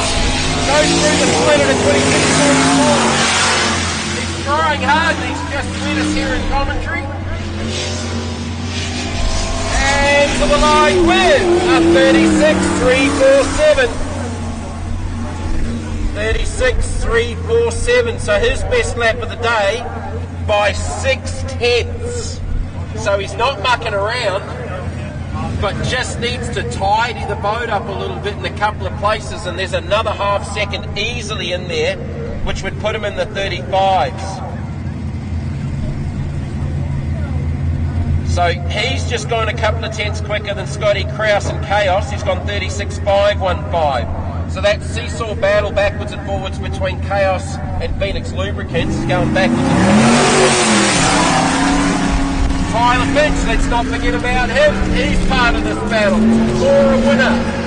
440 cubic inch twin turbo Chevy, brand new sprint deck.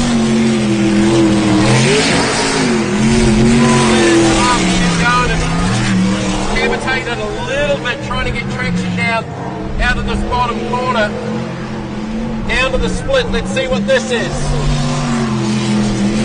Goes 27.02. Well, we've seen Fonzie in the 24s, so he's 3 seconds off at the moment. Tyler Finch to the line goes 37.07. 37.070. So Hutton's got 7/10 on him. Just sounds a little bit fatter in the tune than Daryl's boat. Like it just sounds a little bit deeper in the mufflers and the turbos and everything. But Daryl's thing just sounds a little bit crisper at the moment. I know they were struggling to tune it tomorrow with Phoenix Lubricants boat because Mickey normally navigates with the team. Unfortunately, left their tuning laptop back in Victoria, so they were tuning by the seat of the pants, and then the jet unit fell apart. That was the most point. So the battle between Daryl Hutton and Scotty Kraus rages. James Parson in the navigator's seat. These guys have been fast. 36.515. Nutso's just eclipsed that with a 36.7. Fairly late decision on that turn through the flip-flop over the back. Look at this transition here. Nice that time. Down to the split. 26.89. This is going to be Daryl Hutton and Chaos going at it again. Oh, got a little bit untidy out of the last corner. To the line with a 37.211. 37.211, so it's actually backed up a touch. He has gone 36.515. They might have tried something that time. Maybe a blade, not too sure. Junior boat and LS to the grid. Junior boat and LS to the grid. Q5? Straight into it. Right. Junior development and LS Q5 to the grid, please. Junior development, LS to the boat ramp, please. We will get into Q5. So junior development and LS to the boat ramp, please, guys. All right, so that battle, Daryl Hutton's got the little advantage there now. Just wondering if Scotty might have just maybe made a blade change.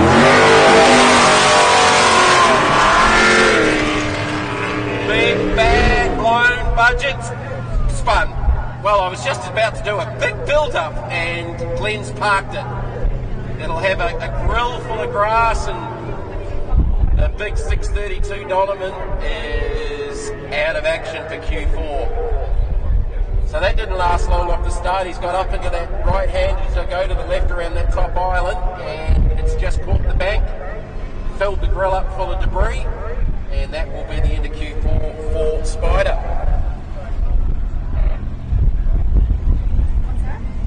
Got a new sponsor on board this weekend with the AZ Cranes out of Victoria.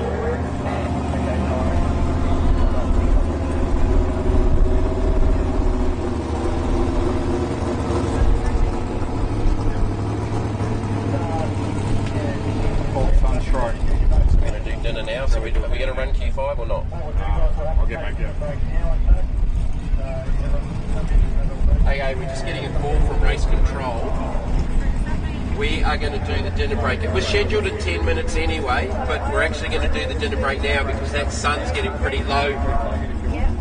It's probably worse down the far end and on this side of the track, heading back through the centre, back towards the audience. So we're going to do the dinner break about 10 minutes early. So we did call LS and juniors up for Q5, but the call is that sunstrike's going to be a little bit of an issue for the time being. So we'll do this dinner break a little bit early. So grab an opportunity to grab something to eat. We're just finding out about opening the pit area up. Yep, it'll be for about half an hour or so. So if you do want to come down into the pit area, guys, please don't bring any alcohol down into the pits. No smoking, no vaping down there as well, but I believe the gate's going to be open down there at the end of the spectator area towards the pit area, so you can come down into the pits, guys. Check out the race boats, meet the teams. We're going to have a break for at least half an hour.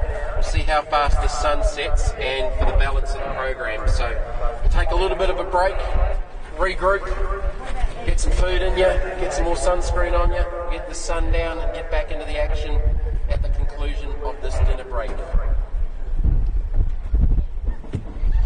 Oh, I gotta go wee.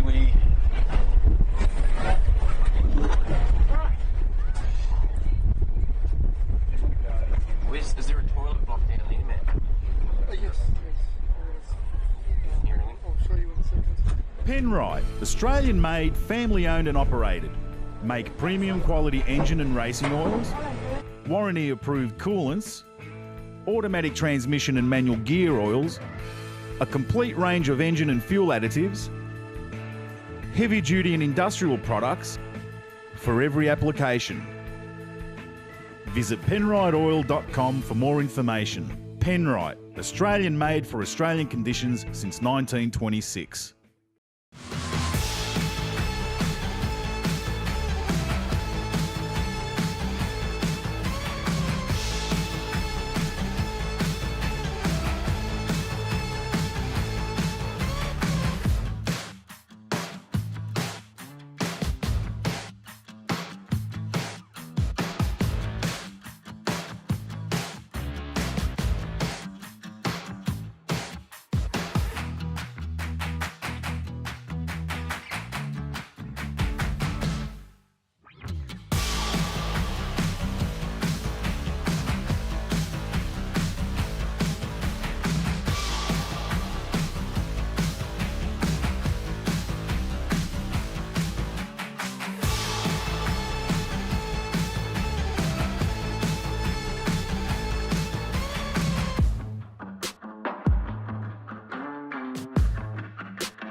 something up on the screen to let people know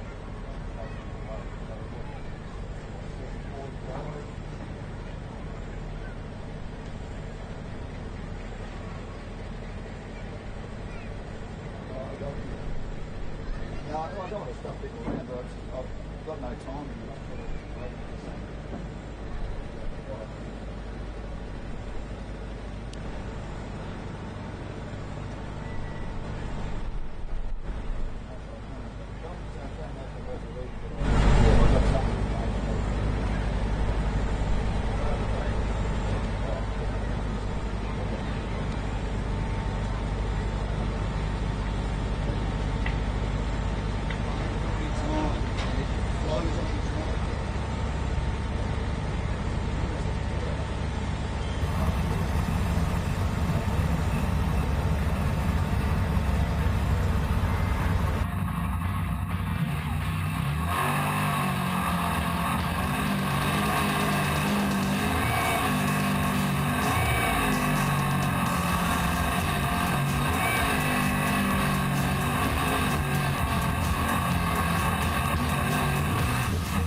Oh, I'm all right. Good. Yeah, I'm good.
After an absence of more than 3 years, V8 Superboats made a welcome return to Griffith in the New South Wales Riverina for the penultimate round of the season to a venue that had a reputation for breaking boats and drivers. In LS class, former champion Kyle Elphinstone used his past experience at Griffith to be within striking distance of his first win, whilst for Tyler O'Day, who was embroiled in a great battle with Nate Mullen for a podium finish, showed just how treacherous pushing hard could be. Ultimately, it was the two Mullins into the final against Elphinstone, Nate turning in an impressive lap, whilst for older brother Bastian, he very nearly tipped the boat out of the water, running wide into the bottom corner. But that setback aside, he again set a blistering pace. Elphinstone, who had set the benchmark time in the opening elimination final, knew he needed to turn in the lap of the season to unseat his rival.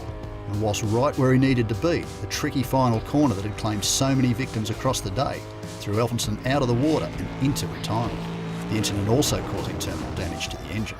It was a big off, but fortunately driver and navigator escaped unharmed.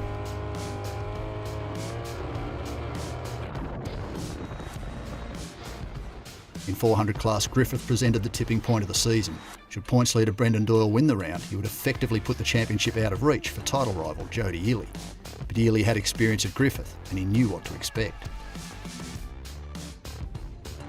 For Danny Napick and Darren Tickell, they perhaps picked the toughest event of the year to debut a brand new Sprint Tech package. But despite a small off early in the day, they were back onto the podium to consolidate their position in the championship.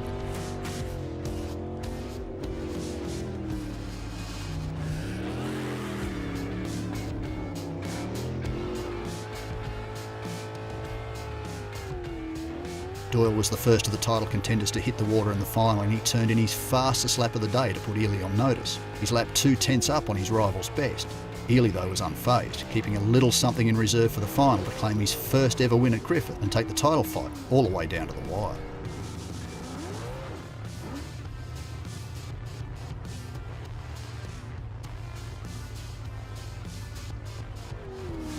Inexperience claimed a number of Griffith rookies across the day, but it didn't differentiate between drivers, claiming the biggest scalp of them all, reigning World Unlimited champion Fonzie Mullen making a rare error during the qualifiers to put the ramjet boat out of the water through the tricky final corner. Fortunately, damage was relatively minor, the 8-time Australian champion on track for an unprecedented 9th national title, pushing the team to return the boat to the water for the finals.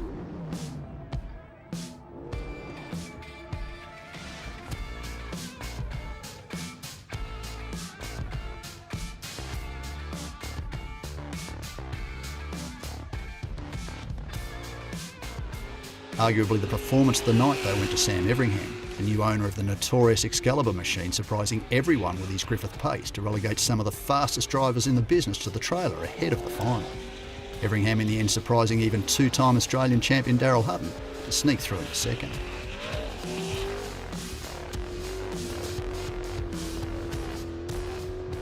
Hutton threw everything he had at the final, but he couldn't catch Everingham, the hazardous machine struggling to contend with the weight of Hutton and Edmonds pushing the boat to its limits, the results of which were starting to take their toll. Hutton ultimately forced to settle for third.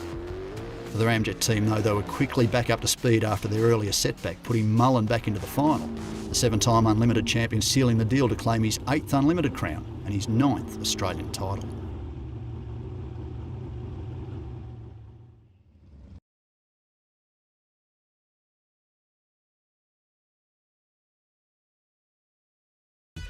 After the setbacks of the December race at Cabarita, the 2023-24 Penrite Series calendar has been adjusted to add an additional date in early May. February sees a return to Temora and Griffith before heading back to Spitwater Arena in Keith in late March, with Round Mountain Raceway and Cabarita closing out the season on May 4 and 5.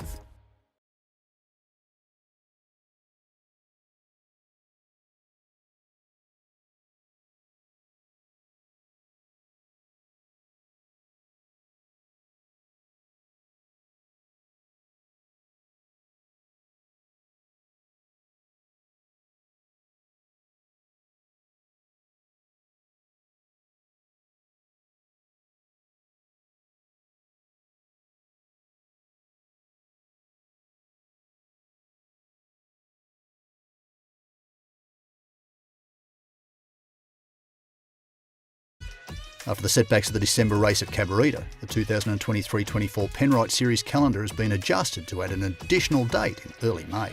February sees a return to Temora and Griffith before heading back to Spitwater Arena in Keith in late March, with Round Mountain Raceway and Cabarita closing out the season on May 4 and 5.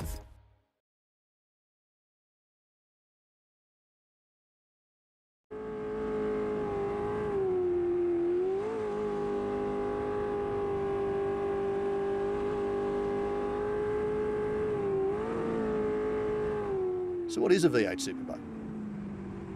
Born out of necessity in New Zealand in the 1950s as a way to negotiate the many shallow and rocky waterways scattered around the country, competition soon followed, with the Kiwis leading early development before Australia and the USA discovered the sport years later. These days, the bulk of the boats have moved away from early fiberglass designs to aluminium for strength and rigidity, with custom manufacturers turning out dedicated race hulls, the bulk of which still come from New Zealand. In Australia, there are 3 classes of competition.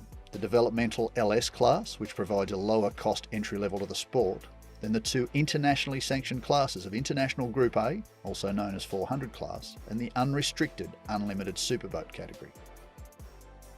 Introduced to replace the outdated 350 class, the LS class features the popular Chevrolet LS V8 power plant, either 5.7, 6 or 6.2 litre, effectively in stock form running on pump fuel. Variations are allowed in the interests of reliability under race conditions, but essentially engines run up to 600 brake horsepower with a focus on driver skill rather than technical prowess. Well, the category for me at least is a very simple category. It's a sportsman kind of category. You've got, very similar engines. You can go to the max spec of each class, but everyone has to be on par, so it comes down to a lot more driving. That's kind of what appeals to me with it. You've kind of really got to have your jet unit, your boat, your engine all working together to make sure you're up at that pointy end. 400 class has long been a mainstay of V8 superboats, with all boats running 412 cubic inch cast iron V8 engines with tightly controlled regulations. 400 class, also known as International Group A, we've got a pretty strict set of engine rules. These engines are making upwards of 700 horsepower now. And I think when the rules were originally designed, they might have been making 500 or 600 horsepower. So we've got to run a cast iron cylinder head, we've got to run a single 4-barrel manifold, we've got to run a carburetor with certain size butterflies in it. We have to run in Australia an unleaded 100 octane race fuel. So that limits what sort of power we can make. They're not a cheap animal, but the racing is generally very close. Unlimited superboats is just that. Effectively anything goes with boats powered by some of the most outrageous power plants available. You can come with any kind of configuration engine. We've seen rotaries, turbo, then supercharged. We've got turbo 6 cylinders. The most common one is the V8, of course, the aluminium V8. It's pretty much open, but the more things you throw in it, the more weight, the less nimble it gets. Our sport is, let's say, 50 seconds maximum for a run. In that 50 seconds, there's going to be probably about an average of 30 corners. It's not the most horsepower, it's who can get around those corners and carry the speed around the corners the most. Events are held on purpose-built courses that feature a sequence of channels that are just a metre deep and often not much wider than the boats, with course directions running through a series of islands. The track direction is determined ahead of the event, with teams forced to memorise the direction to be successful. An error in navigation left unchecked can see you back on the trailer for good. Often there are 30 to 40 intersections to negotiate over laps that traditionally run between 40 and 50 seconds. Every team competes against the clock, with 4 to 5 qualifying rounds setting the field from fastest to slowest. The fastest 12 boats in each class contest the first final, with the fastest 6 of those boats progressing to the second final. From there, the field is halved again to a final 3, who shoot out one last time to set the podium for each round. Points are amassed from every one of the 7 rounds, with a team's 6 best point scoring rounds setting their total for the year, with a very tight point system that rewards consistency.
Just a call to the pits, guys. Could we have all the spectators, please, out of the pit area?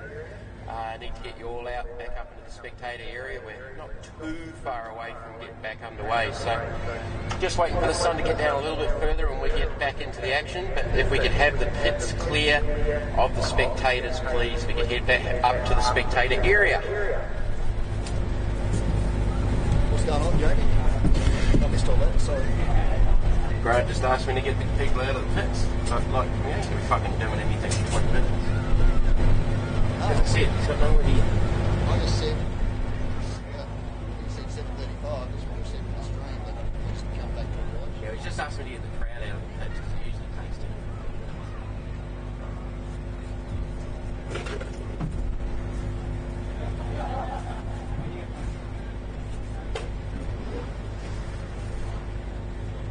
So just replay that call.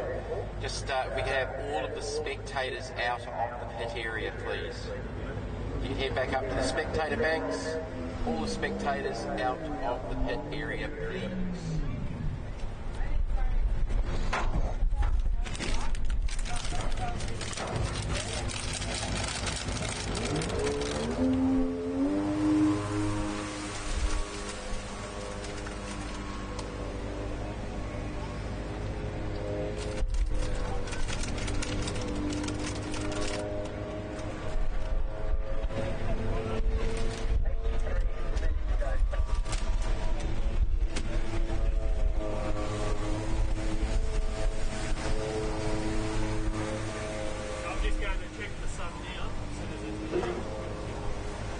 I reckon you got 15, 20 minutes to break.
Have you got any guys or girls that want to swap positions?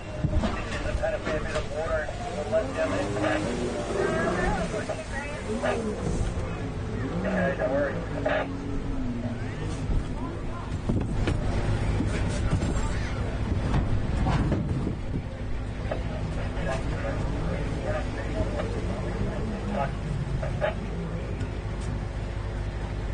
So right now, guys, we're just assessing this sun in the sky. It's a big yellow thing, but it causes a little bit of sunstroke, especially crossing your go towards the audience on this side of the track. So our race director is just down on the edge of the track at the moment. Once it gets down and sort of behind you and low enough, we can get some boats back on the water.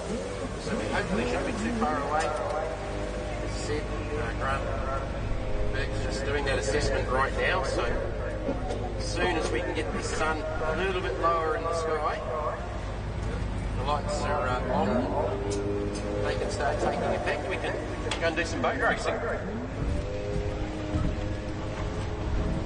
If there's anyone near the tower... So thank you for your patience. Keep watered. Thankfully now for you guys on the bank, most of that sun's gone from behind you.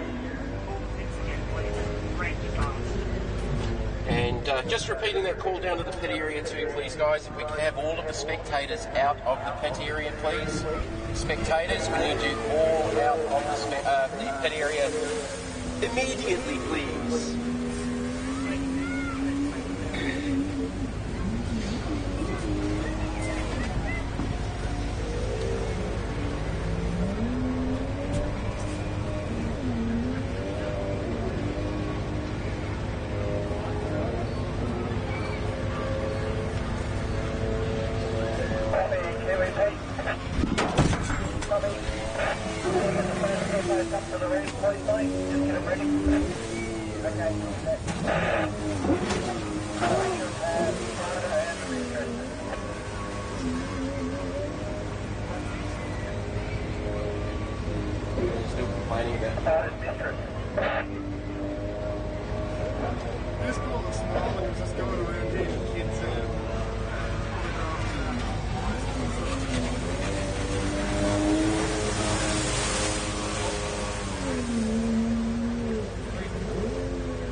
Yeah, it's a lot more down that end, that far end with a barrier over it. Yeah.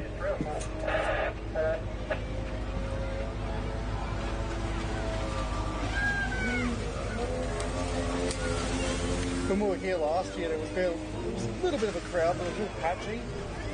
So you could tell it wasn't too many people, but that looks like a lot of people. Yeah.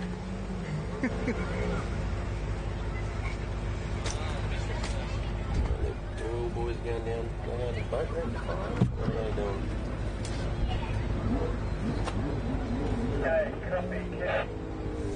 So just one final call, just to clear the pit area of any spectators, please.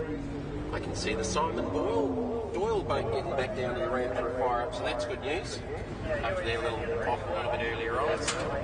We shouldn't be too far away from this call. It's starting getting lower and it's getting down on the ground now.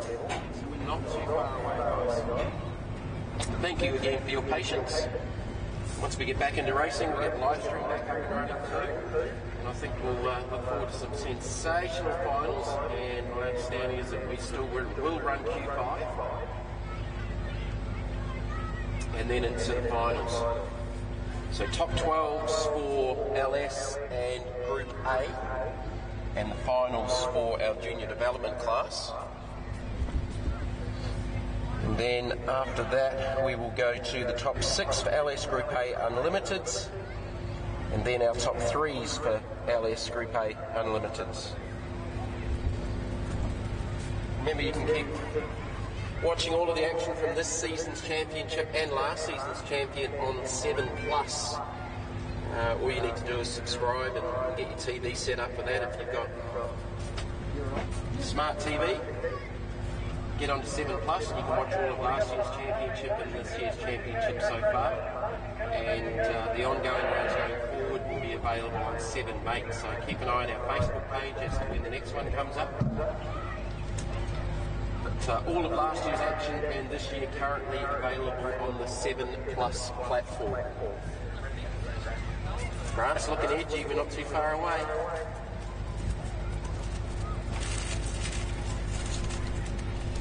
Hope you've enjoyed your day up there, folks. Hope you had enjoyed the opportunity to come down to the pit area and see some of these boats and meet some of the teams. I think there's a few autographs and signed babies up there by the sound of it.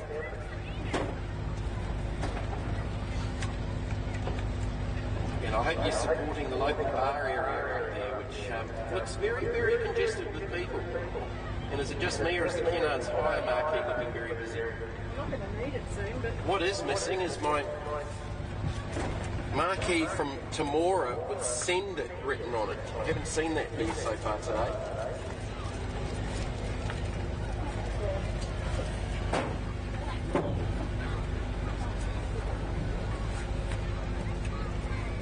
Looks like we've got the Simon Doyle Mistress boat about to fire up, so they're going to refire up after their little off a little bit earlier on. And I got a little bit of an explanation on the PSP racing boats going down to the lake for the fire up. There's no room on the boat ramp, so the boys said, send it down to the lake, park on the boat ramp there and fire it up. So that's why they ended up down at the lake. Safety crew 3, copy. Copy. Hey, welcome to the world. Safety 4, copy. Copy. Just doing a radio check now with our safety crew in their various positions around the track, so we're not too far away here. 30 seconds still on, can you make it 15? Let's go. Am I calling up Junior and LS Q5? We've got 2 boats and then there, I guess. Well, they're just firing up. Doyle's just firing up.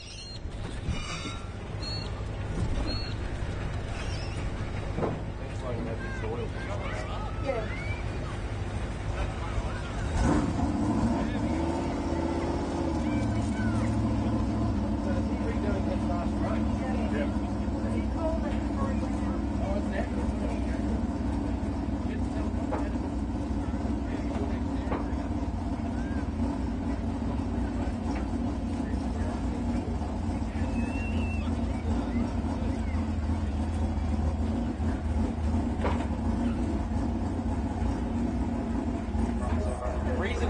Budget boat being on the ramp and coming into the water. Glen's actually going to redo his Q4 run because he actually called it, which was the reason why he made the sun call when he ended up having that little half spin down the bottom. He actually had put his hand up to say, I've got the sunstroke thing going on. So as soon as one of the teams does that, obviously it makes it unfair for everyone. So Glen's actually going to come out and repeat his Q4 non-run. That'll conclude Q4, then we'll be into Q5. So junior development and LS Q5 should be heading towards the boat ramp.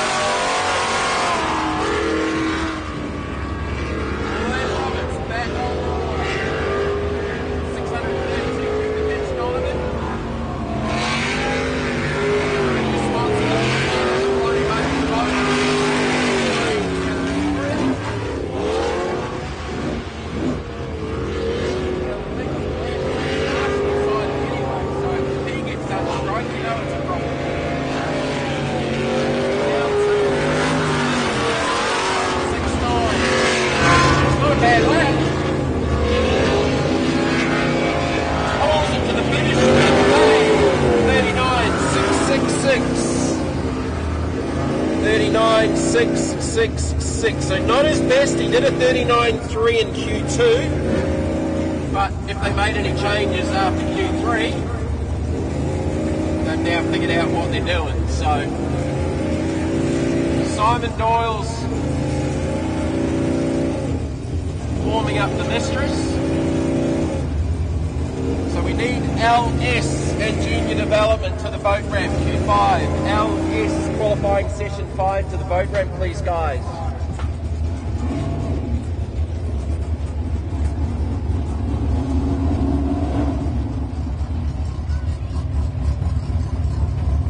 Once the sun goes right down, even for us here at Race Control, it's going to be it's not quite low enough at the moment. Just stand behind Matt, our camera.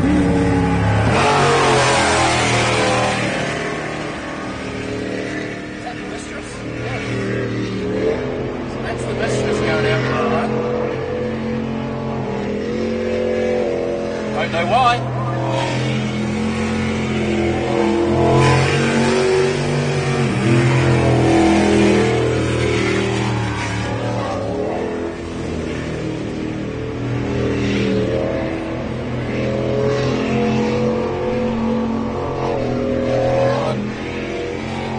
Oh, he didn't come out. Alright, so this is Simon Doyle. The reason he's out there is he didn't actually come out for Q4, so he's actually got the opportunity to get a Q4 lap in after his Q3 off. That explains that. The time of 47.722. Alright, so the commentator's already confused.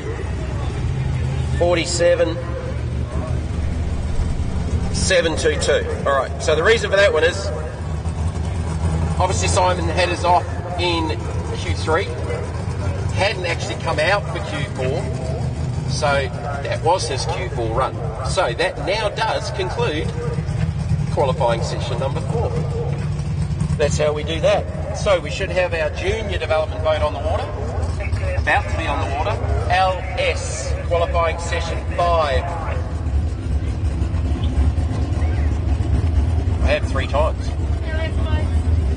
LS Q5 to the boat ramp, please. LS Q5 to the boat ramp, please.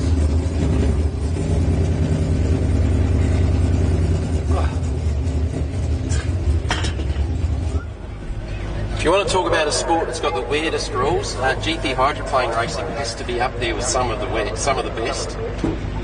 Constantly keeping us on his toes. But yeah, just with the anomalies with not actually concluding Q5, and Glenn had put his hand up when he did bail out at the bottom with the sunstrike, he gets an opportunity to do that final run, and then Simon hadn't actually got out for his Q4 run. He had some time obviously left on the timer that they would have been running in the pits to get him up for his final run. So they were immediately before Superboat, which ran. They gave him an opportunity, and look, more so for Simon, it's probably more to check out the rest of the race boat that hadn't heard it too much after his little off down there in the bottom corner here opposite the pits. Okay, qualifying session number 5. If we can get some LS class boats on the boat ramp, we'll get underway with that one and into the action. So one more round of qualifying to go, and then top 12 junior final, so junior finals and top 12s for LS and Group A, and then that'll take us to top 6 for the 3 respective classes, and then the top 3 for the respective classes. Thank you.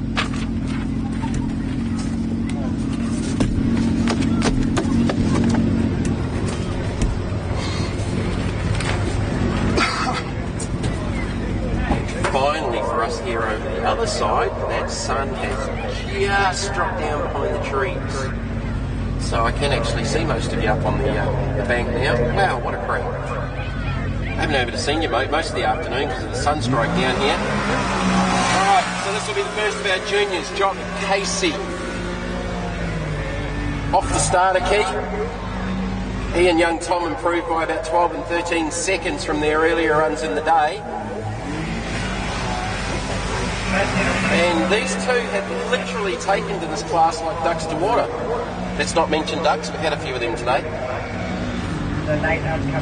These cats definitely confident. You would have thought they'd done some form of motorsport before this apart from the water skiing. A bit of karting or something like that, but I don't believe so.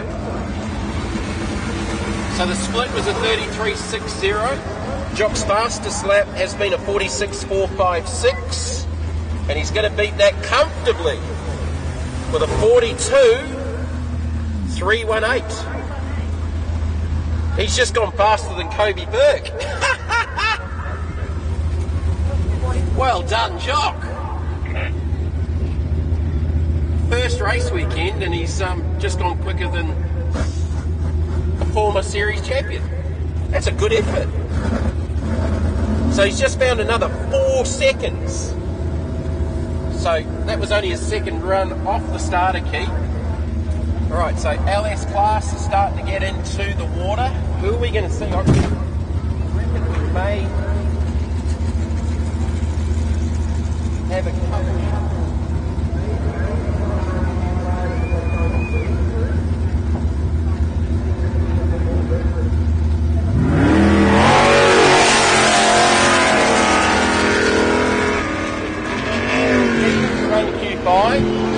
So this will be Matt Moldhouse, Nude Nuts, Rob Taylor sitting alongside. Their best has been a 38.318, which was qualifying session 3. Rotation here, I'm going to hand up. No. Gordon had his hand up next to me, but no.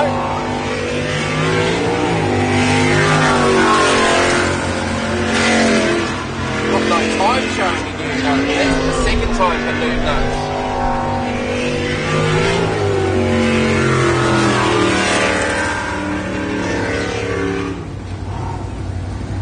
So I haven't got a time showing here. Some reason the second lap in a row, no time for the Nude Nuts team. So I don't know what the time is. I saw a hand up next to me. I thought there was a rotation error, but I think Gordon was gesturing about something else here next to me. So we'll just wait for that one. So as I said, I'm guessing there'll be a couple of the teams maybe not come out for this Q Session 5, and that's within their right to do that. That's no problem. Like the likes of Bastian Mullen and Nate Mullen, who are only... there's not much between them. They've done all they've needed to get to where they need to be, so they're happy with the boat. They probably won't come out for Q5. So those that are still chasing some time for the finals will be, and I'm going to guess the Spartan is next. Time for Matty Moldhouse, a 45.183. So there must have been a rotation error in there.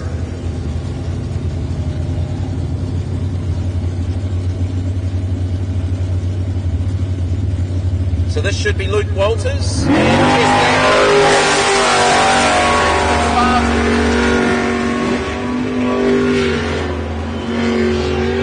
don't know about them, but for me, coming into these conditions, just coming in the dusk, first riding conditions will be on the road.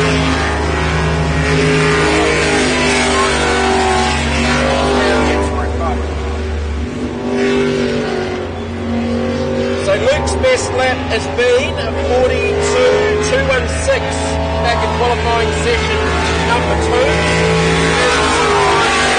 Split.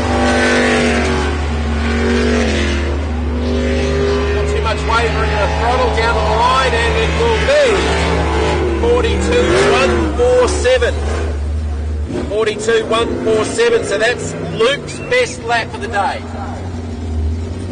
Luke's best lap of the day at a 42.147.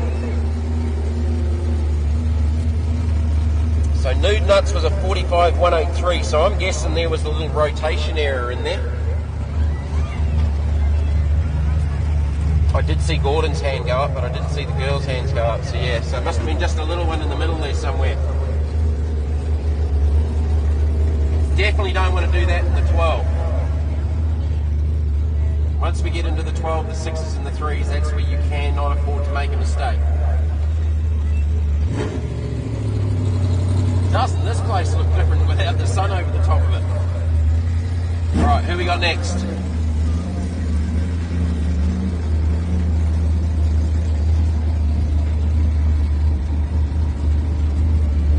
Kyle Elphinstone. So he's lived dangerously on the last couple of laps. He's jumped one of the islands. He's bottom corner. He's still trying to find some time to get him to the Mullen boys. So Kyle's best lap has been a 37.956. 37.956. Needs to try and get into the lower end of that. Split is at 27.391. Last corner, little lip. Nice drive out, down to the line with a 37.860. 37.860. So that's Kyle's best lap of the day. But he's still got half a second to try and find to get to the Mullen boys. 37.860. So still needs to find half a second. At Tamora, it was Bastian, Nate, Kyle, Matt Malthouse, your top four. Who's next?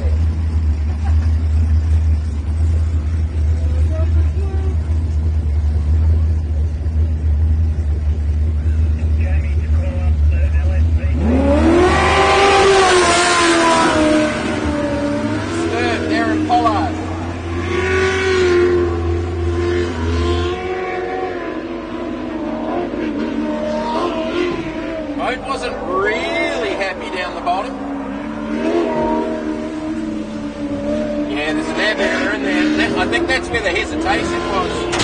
Darren was second guessing himself and got out of the throttle to settle it down. Got it corrected now. That was fairly early in the rotation.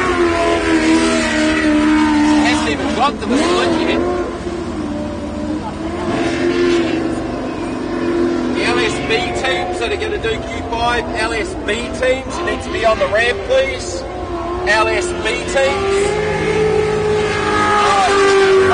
To the 48.505. That was the split. It's actually out to a 60.265. 60.265. So yeah, there was a fair amount going on with that lap, and it all started going wrong fairly early in the piece. So the B-entered teams who want to do this Q5 run, you're going to need to get your jandals on, guys, and get up to the ramp as quick as you can.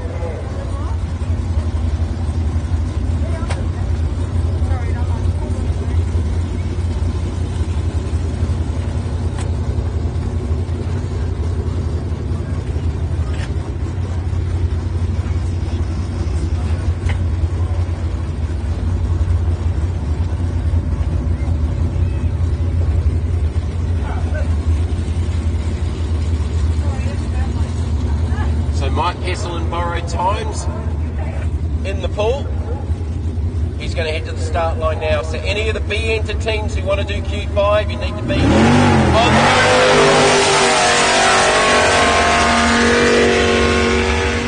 So Mike Kessel's day, he's gone 42.862. 42.862. Needs to find 7 tenths getting closer to his mate, Luke Walters.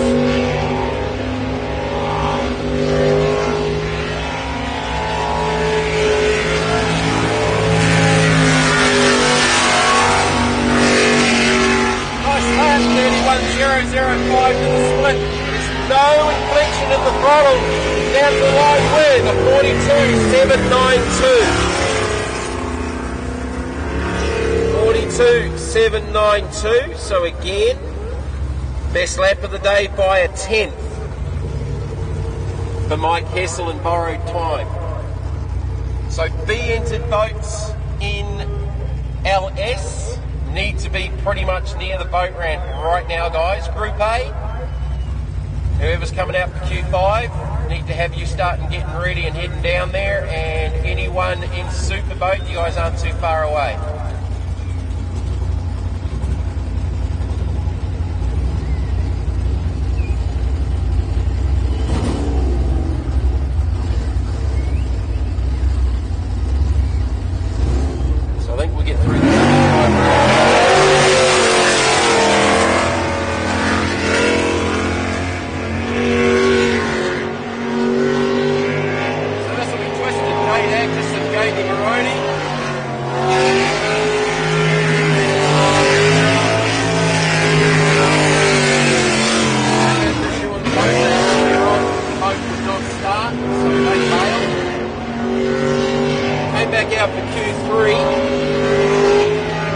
Their best has been a 42.867.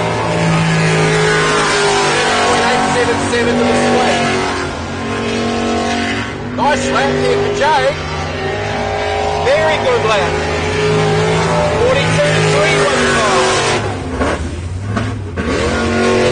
42.315. She just found half a second.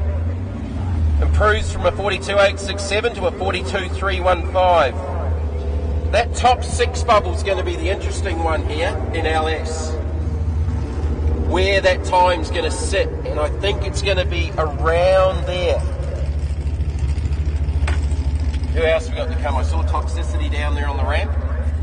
I saw the Nude Nuts B down there on the ramp. So it should be James Machin and Toxicity, 7777. And then we'll have a junior development, and then by the looks of it, Spartan B lined up.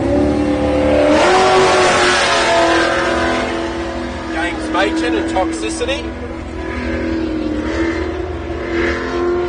They've gone 43.835 and Q3 for their best.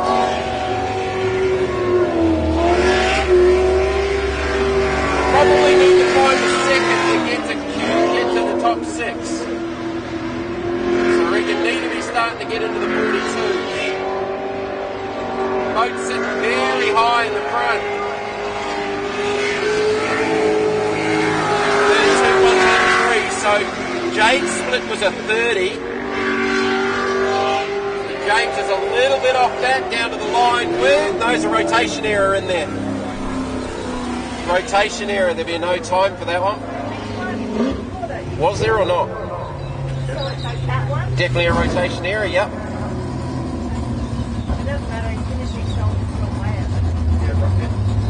Maybe just one island they missed, but I think that's a no time for Toxicity. So no Rip Shift B by the looks of it. Nude Nuts B and the Spartan B look like they're on the ramp getting in the first of our Group A boats. So who comes out and plays in Group A? Ely's on the ramp, PSP's heading towards the ramp. Quiet Time's heading towards the ramp.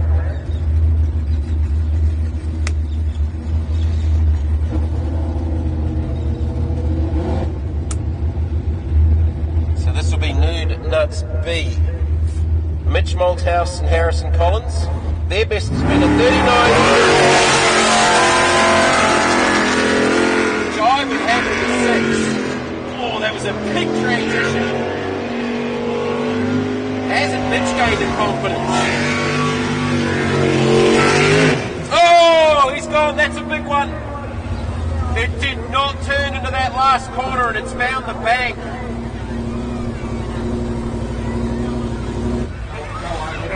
That just slid straight off the safety crew getting there as fast as they can, but that went off at a mile an hour. I think the clay bank took some of the impact out of it, but that went off really, really quickly. It just slid. It did not turn into that bottom corner. Is that Mitch or? Yeah. So that was Mitch Malthouse and Harrison Collins.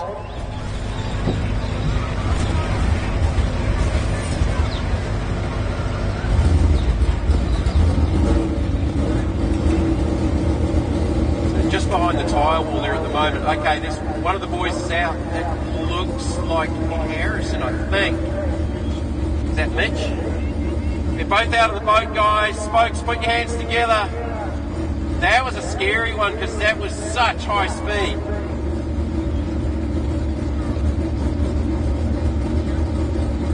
Wow.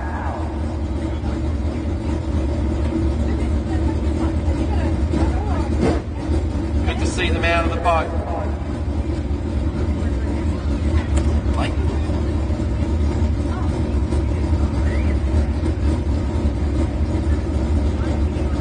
I sort of looked up to the kids were preparing for the wall of water and it didn't get there because the boat just went straight on, and I think it threw it sideways to scrub off speed, and it just gained momentum and got into the earth bank.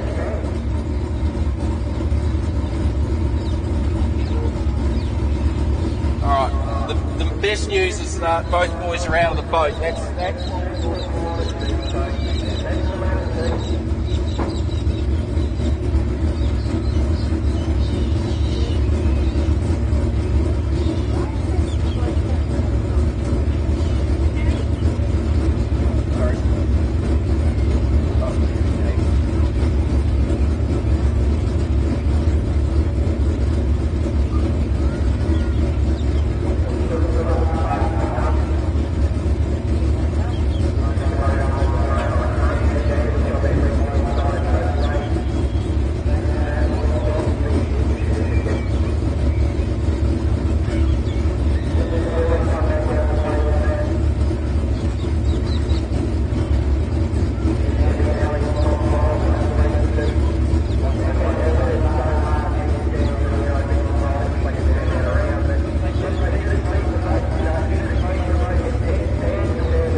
those watching it on the live stream will be would have seen it firsthand and how fast it went off.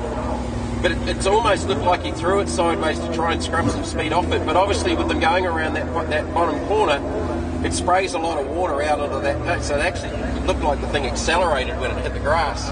All right, Juzzy Colbert in the Spartan is next on the water.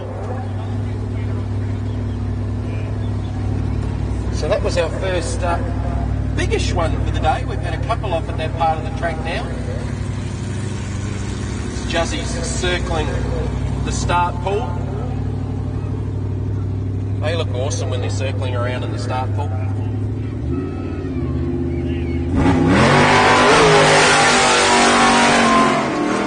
Right, what can Juzzy Colbert do? Tommy Maroney sitting alongside. Their best has been a 43.087. They could get into the 42s, that'd be a hell of an effort.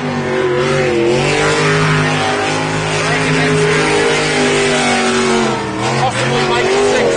Little lift on that transition over the back. Just dropped it down a little bit. Little lift to get it settled through that cross line. Split goes 32.54. Last corner, a little feather on the throttle and out, and to the line with a 43.749. 43.749, so a little bit slower than their best at a 43.087. Nice clean lap, it just sounded a little bit boggy up the top, and it got a little bit messy off the top with that crossover back down onto the front side of the circuit. Oh, he's pretty happy though, considering it's his first day in the boat. Okay, Group A, or have we got a junior first? Junior first. This should be Tom Casey.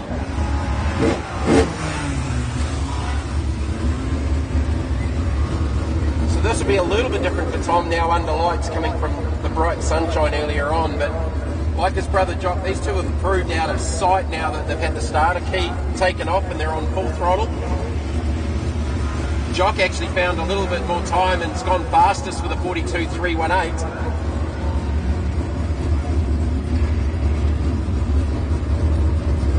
And neither of them have made a mistake. They have not made a rotation error. And that's highly unusual when you're debuting these kids in this class. Like, how confident is Tom out there on that run through the second to last corner? Loops it around to the finish and goes 44.99. 44.99 for Tom Casey.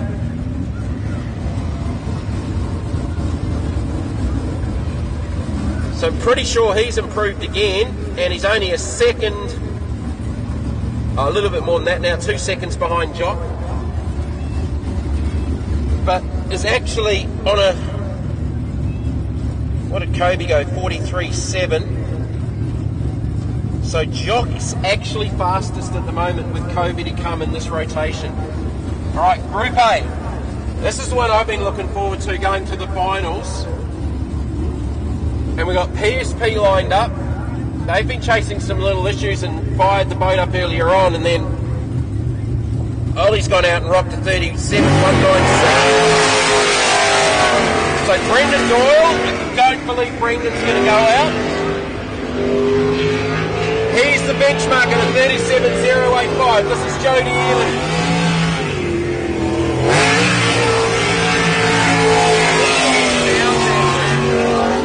JRE package, the pulse hole, brand new pulse here. Got those units of water and took the side out of it. Split goes through with the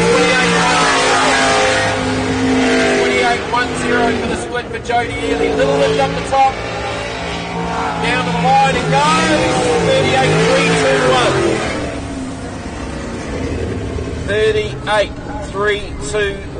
3/10 slower than their best at a 38.0. Hasn't quite managed to get into the 37s yet.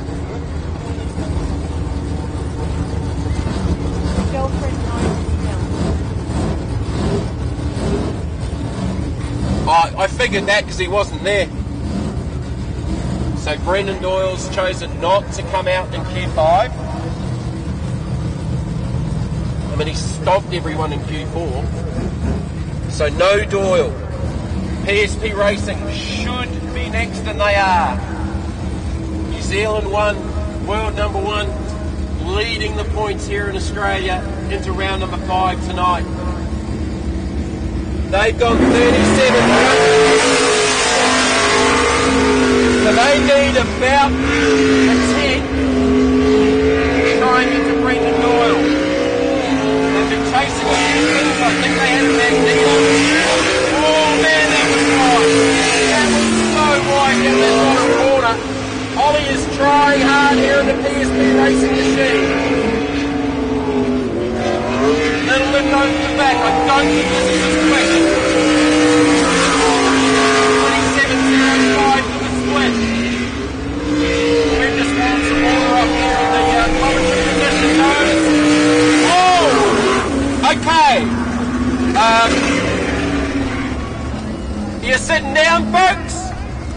How about a 36.953 advantage back to New Zealand?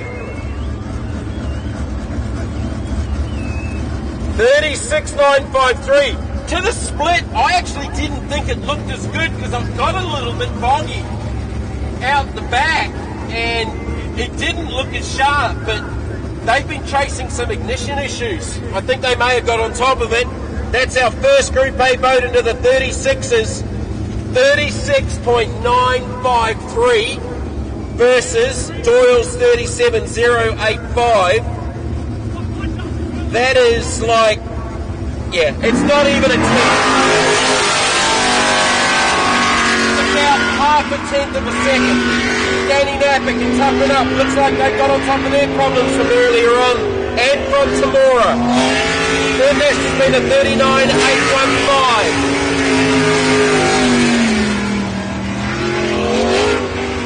If they can find a 38 here, I think the boys will be pretty happy.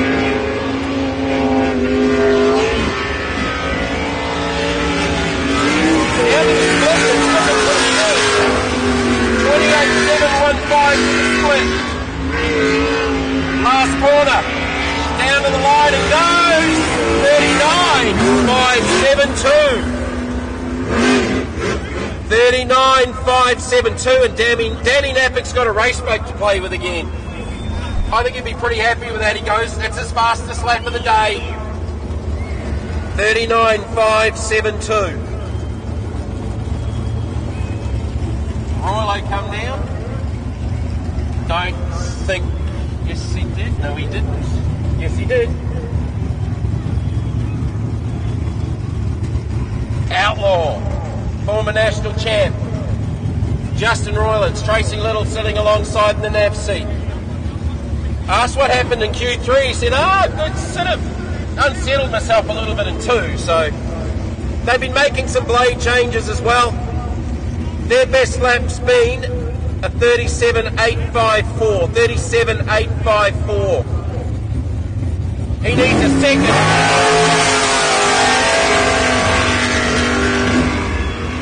Nice and smooth off the start. Around that top corner. Fires back down through the centre. Down to the bottom. A little bit tighter than the Silverton, considering how wide Silverton was down there. This is looking like a pretty solid lap for Roylo.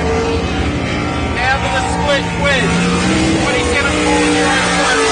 It's not too far away. At mid-37, I think you'll be happy. Fires it down to the line with 8:37.516. 37.516, his best by 3/10.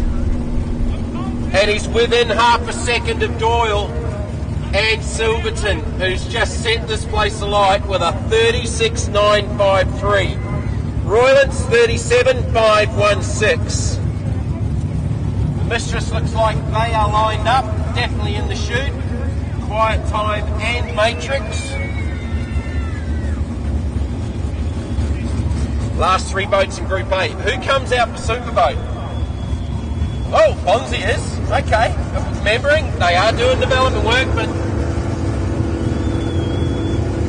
is there a 33 in Ramsey? Simon Doyle, after his off in Q3, come back out at the end with a resumption after the tender break with a Q4 run. Get some confidence back.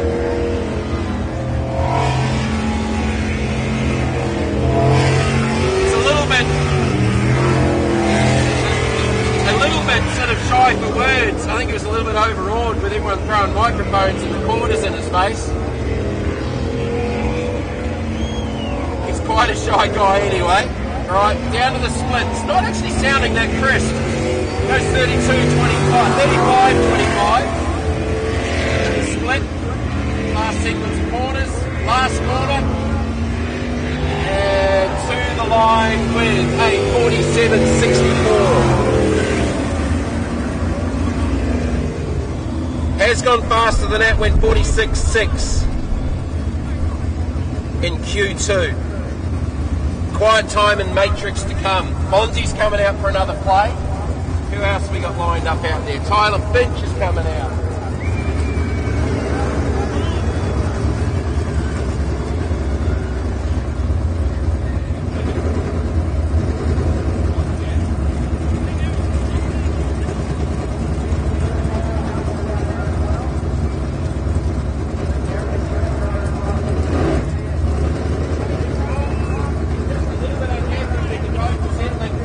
Up the top part of the circuit at the moment, getting around that island with the 360. The second time I think he was talking about, when the boat's just a little bit unsettled, he was talking to actually Slade Stanley, who was down here, and just going through some options about maybe wedging the jet unit up just to get the boats up. Oh man, he gets the water in quiet time.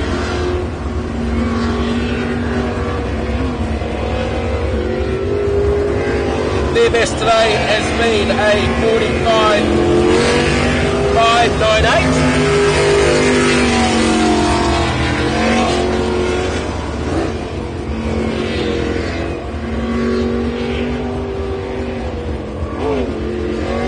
Moment over the back, down to the split. 32.68. Focus a little bit better on the water, down to the line with a 44.938. 44.938, their best lap of the day as well. Matrix to come, and they've gone 40.858 in Q4. So Noel looks a little bit happier in the quiet time, number 269. I love the fact that if you have a look at the stern of the boat, on the back there's a couple of stickers like truck stickers, and it says do not overtake turning vehicle. Well, a jet sprint boat's turning all the time, so good luck with that.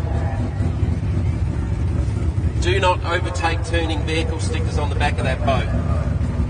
Got to be a truck driver.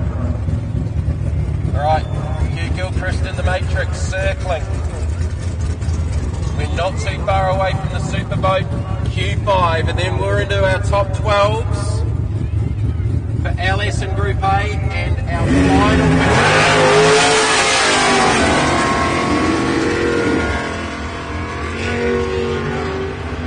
Gilchrist has been another one improving all through the day. First lap with a 40.858 in Q4.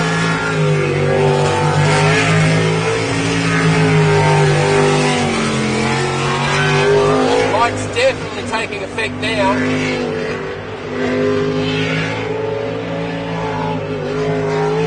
Little further of the throttle down to the line to the split with a 30.1. Beautiful wide line around this big sweeper down in front of race control. And to the line with a 40.930. So just a tenth off his best so far today under lights here at Griffith. Have gone into the 40.8s. Alright, Superboats to come, and it looks like we've just about got everyone on.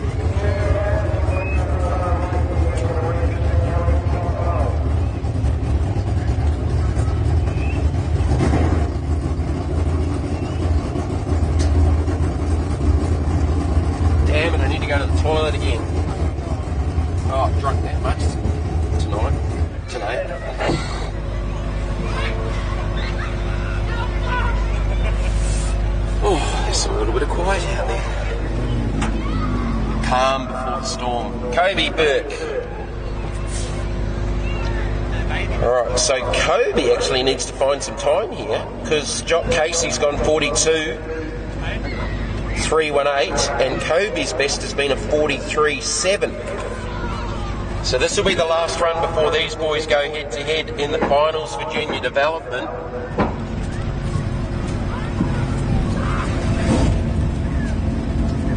And then we'll have all 5 superboats on the water. Fonzie's, I think, just fired up the big LS. So Fonzie's continuing development run and chasing the ability to get into the 33s.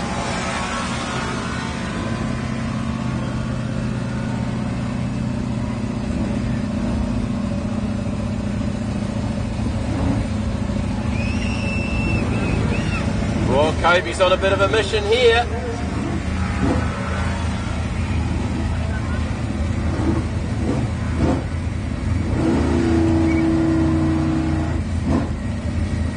think what Fonzie went 34.184. All right, down to the split for Cody. 33.49, last corner. Fires it down across the line and does go quickest with a 41.866. 41.866 for Kobe.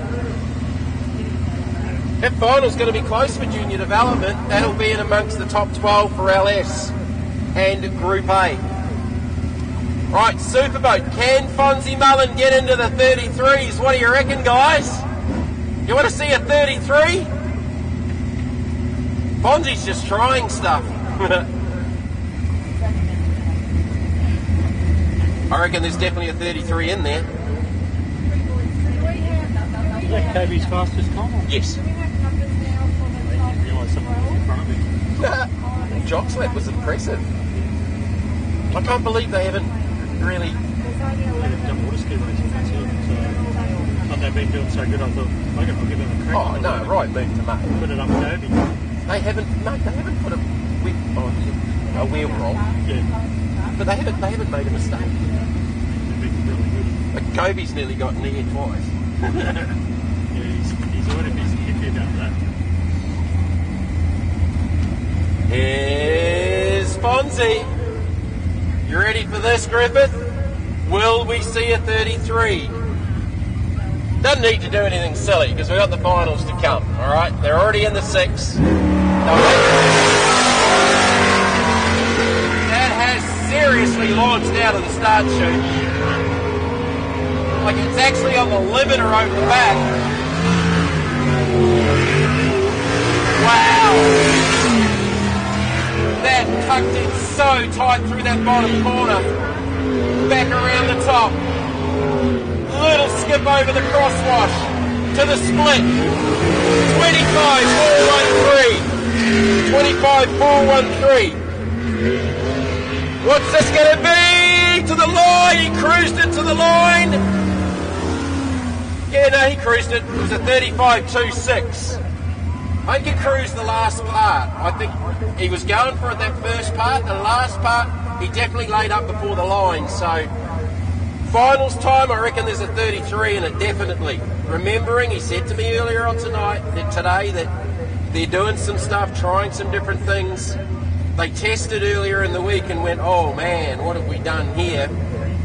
And probably not the ideal place to test here compared to when they go to New Zealand at Wanaka and Wanganui, but yeah, they're trying all sorts of different things. But I think we'll see something special in the final from Fonzie Mullen.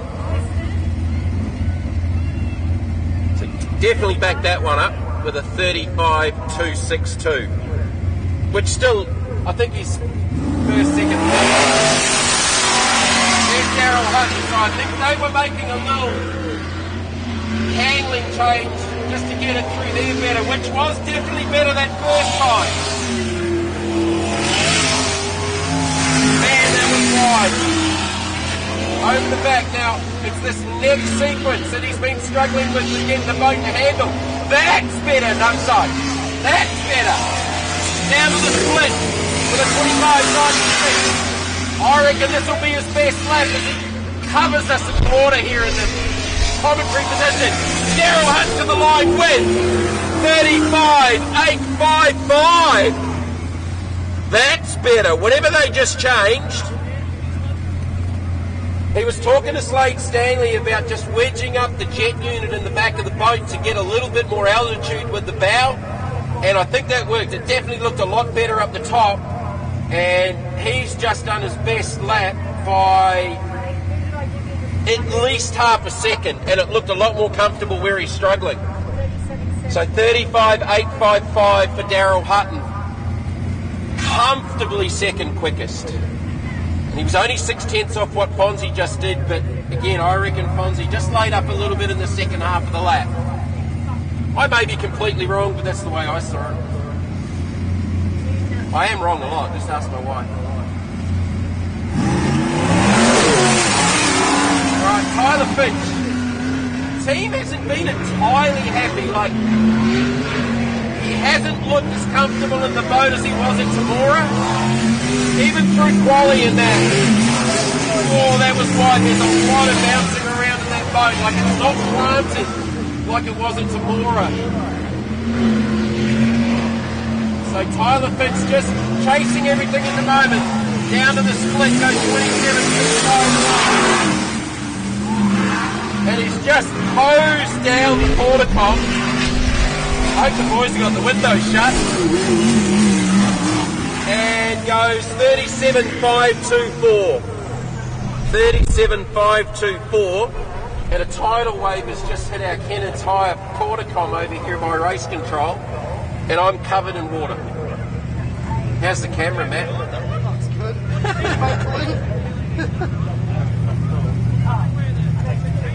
We've got Sean and, I don't know, Russell's out on the camera, but our porticom here on the back of the truck has just got absolutely hazed. All right, chaos and blown budget. Oh, Scotty's got the lights on. Krause's got his party trick out. The lights are on chaos. They were having electrical problems at Tamora and the lights kept turning off. How cool is that, Griffith? The lights are on and Krause's home. Has he got something for Daryl Hutton, who's just lit up the light timing boards? See what the split is. If it's sort of down in that 27 range, you'll be there or thereabouts. A little bit bouncy, a little bit chiny down through there to the split. 26.723. Ooh, he might be on one here. Come on, Krause. Oh, he got bobbed out of the final corner. Drags it to the line with 37.064. 37.064. That last corner again probably cost him a half a second. But don't the lights look cool, Griffith? Blown budget, the big 632. Did I see spider in the pool? There is a spider in the pool. If Scotty can just clean up that last corner, there's another half second in there.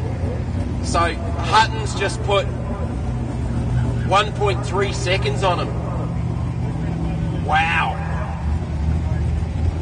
That's probably the biggest gap Nutso's put on him all year, considering that second and third at Tamora won. They were 8 1,000s. Big 632. Here's Spider Roberts.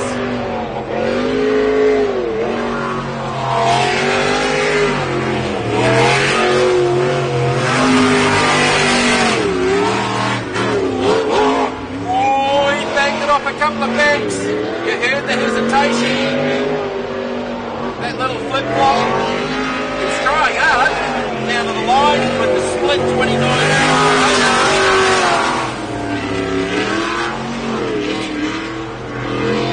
And we'll bring it home with a 40.564. 40.564.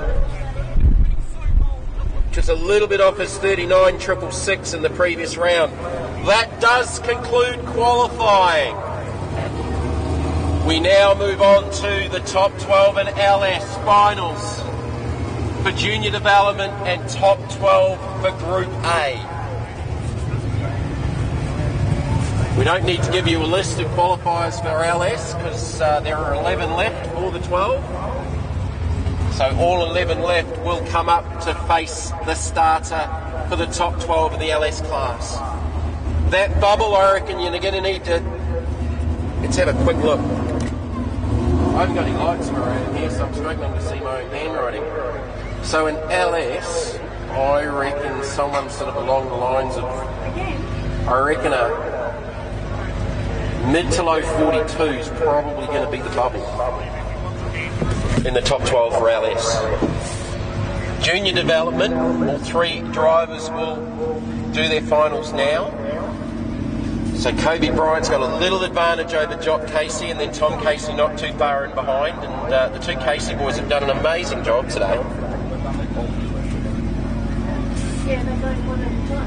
Did you just get absolutely hosed? Yeah, It's alright, it's Kennard's problem, I think.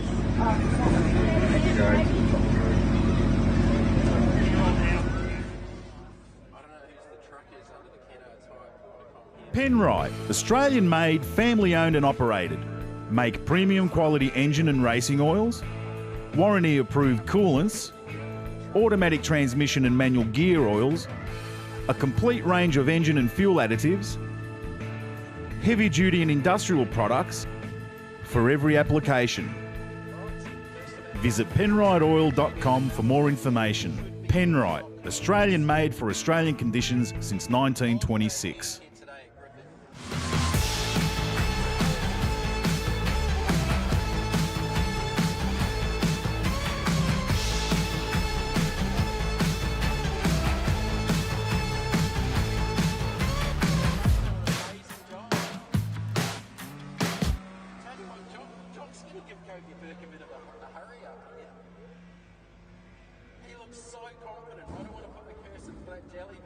The commentator's curse, but I tell you what, this kid can hustle.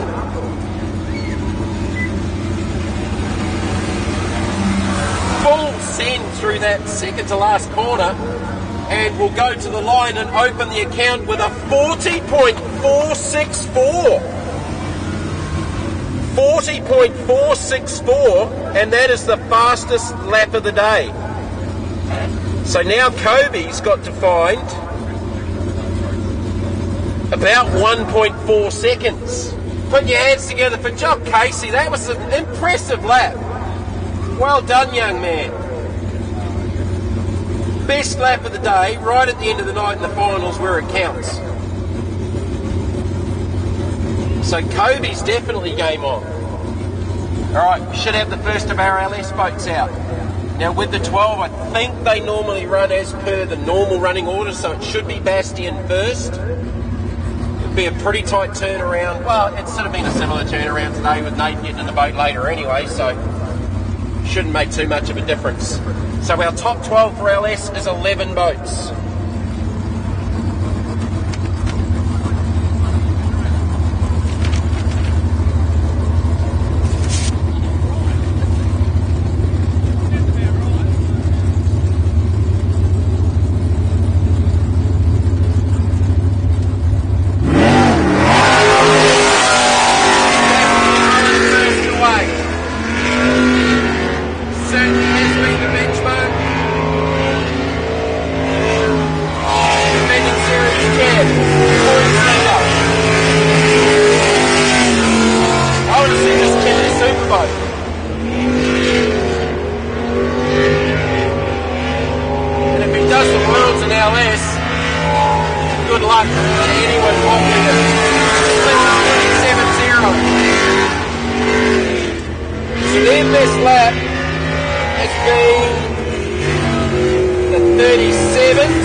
Went 37.319 in Q4.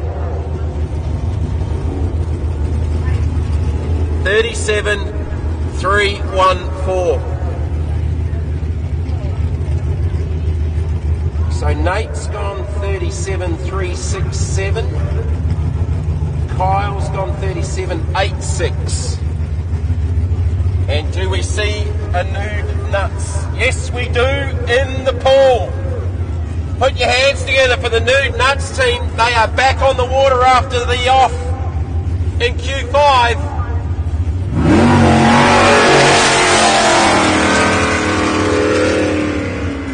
Matt Malthouse, Rob Taylor. These guys should be a lock-in. Oh, that nearly went wrong.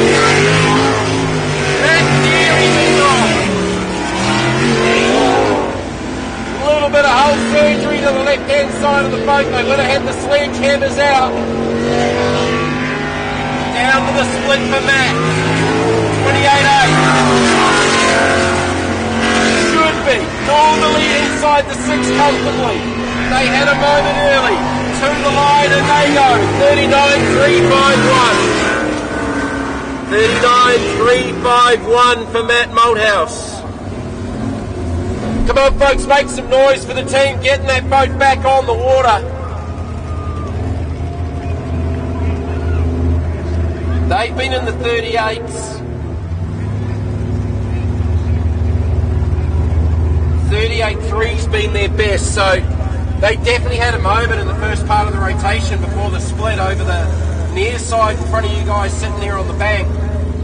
Nearly fired it up on the bank into those the Griffith tyres.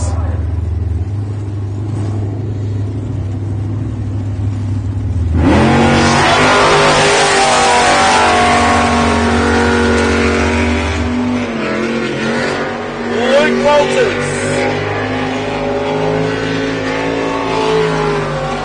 Jessica Thatcher. Spartan Racing.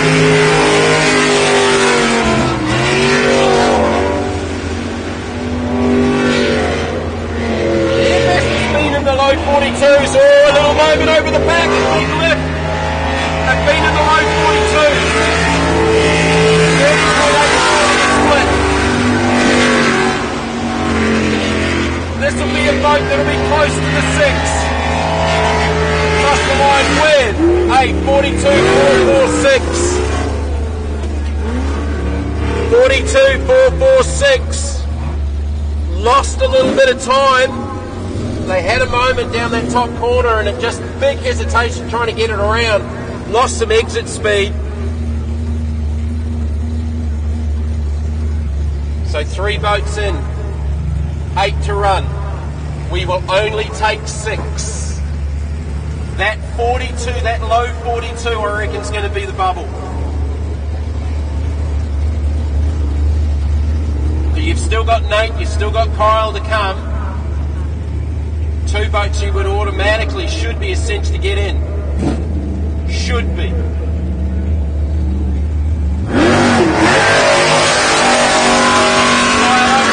Blackout Racing.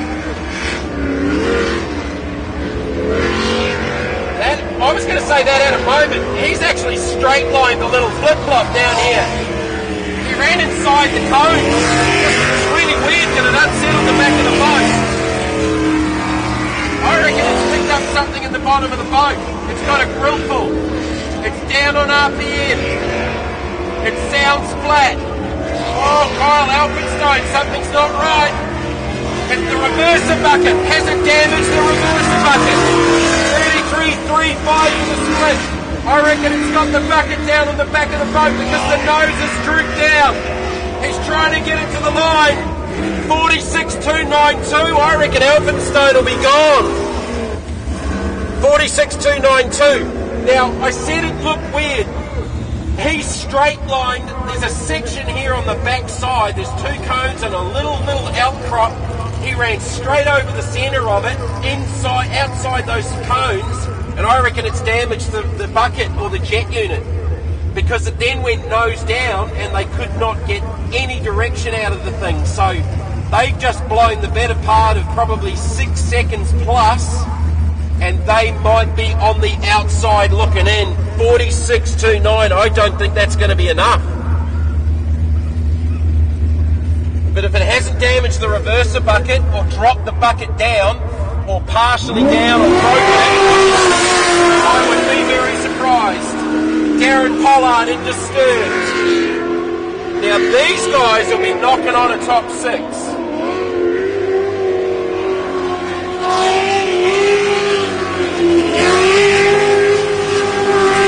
Pretty sure they've been in the 42s. Little left into correction over that side, so that's the part where he just went through the pile. Straight lined off the start. Oh, that got a big bounce on. Split with a 32.05.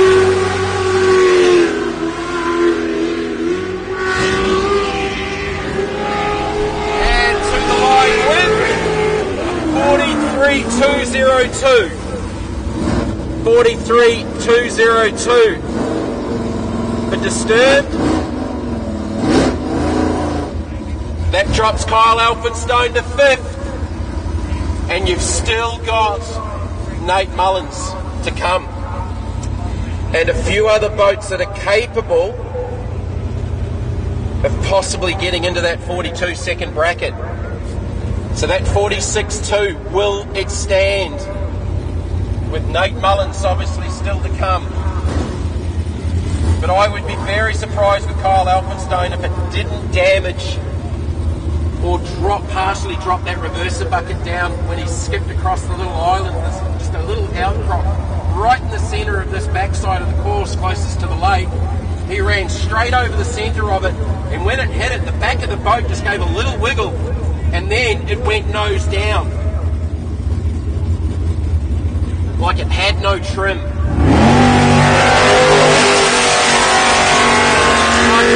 Borrow time.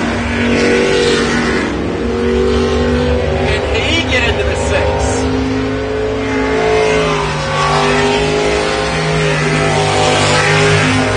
Give it a go. Absolutely hosed down the kids on the beach in the bottom corner. Boat's nice out of that transition. Down to the split.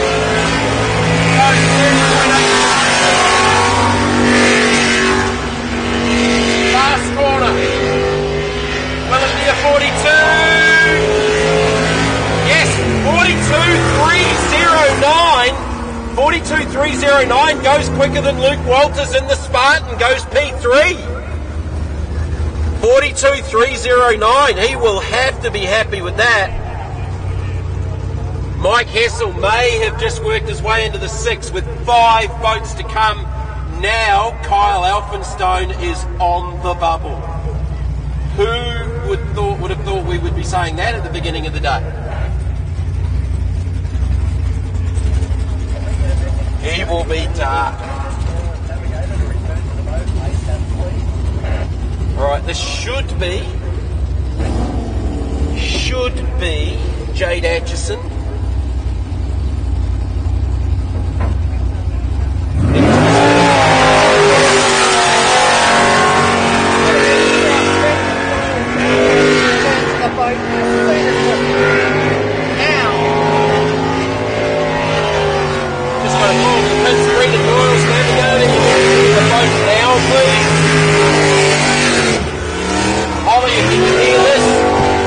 Want you at the race boat now, please. Holly Small, navigator for the girlfriend.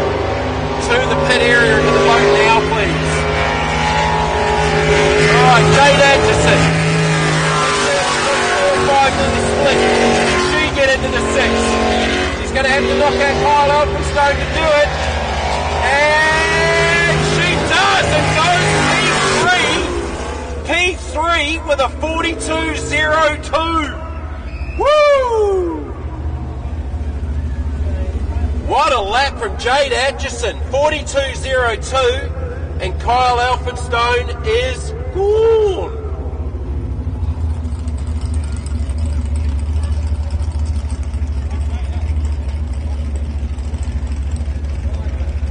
So now Darren Pollard's on the bubble with a 43.2.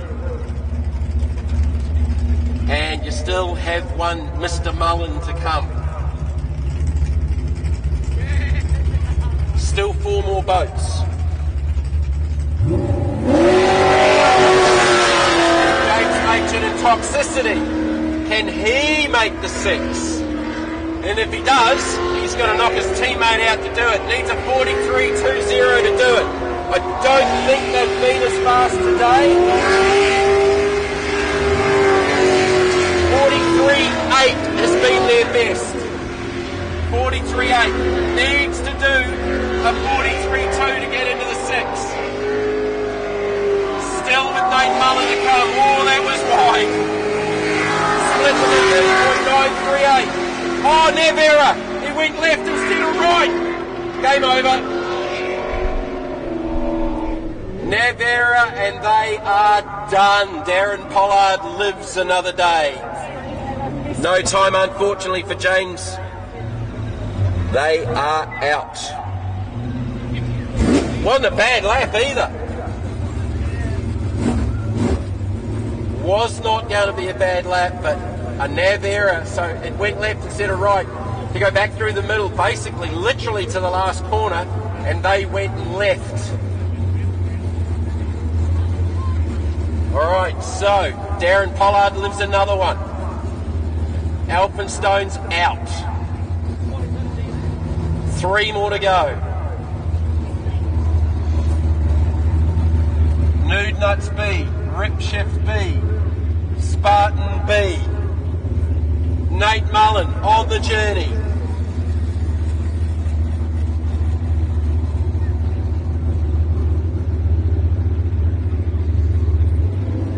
Coming up to the line now and should be...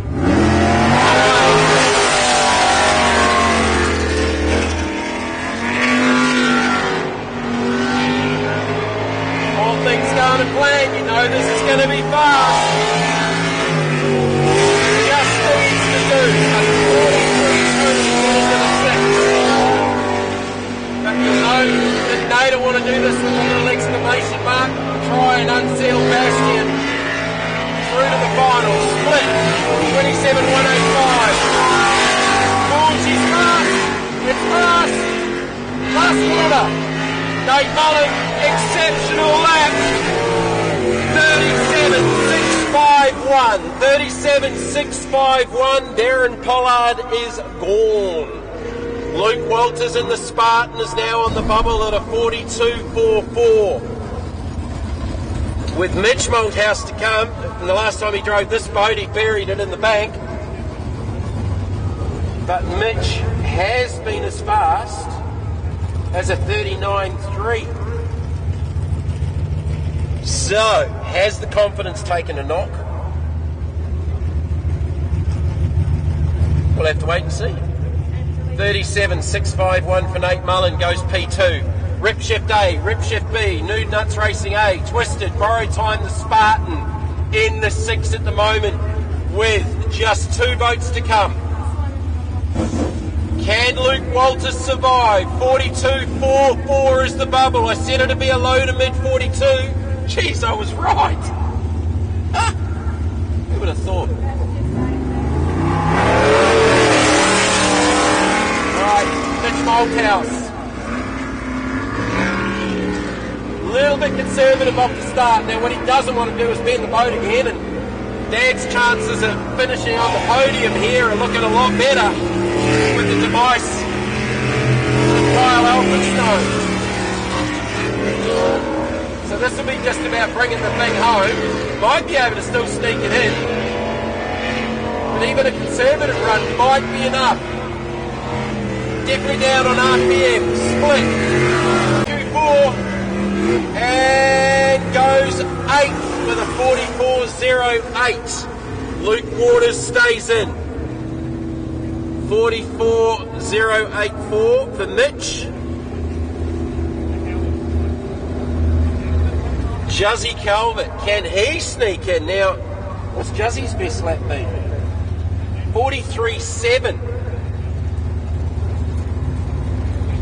43.7, so he's going to need to find some time to go to a 42.4 set by Luke Walters, who's in the 6 at the moment. So if Juzzy knocks him out, he might end up having to give the $1,000 to him again. Luke Walters on the bubble. Juzzy's going to have a crack. The boat's in the 6 regardless. Juzzy's been impressive. First time in the boat driving. He's going to give this a crack, I reckon. Oh, that was wide up into the top corner. Out of the split. This is just about being his best lap. 30.89. Juzzy's best lap was a 43.0. Brings it down the line with a 43.325. He's in! 42.325. He's in the 6. He's knocked Luke Walters out of the 6. On debut, he's just knocked his teammate out of the 6 with a 42.3. and found the better part of a second. Put your hands together for Juzzy Calvin. He's just made the 6. Oh, Luke Walters. Who would read about it? Oh, that's going to be a conversation and a half. And he's just about driven it into the pit fence. Oh, I want to see the reaction on the boat ramp.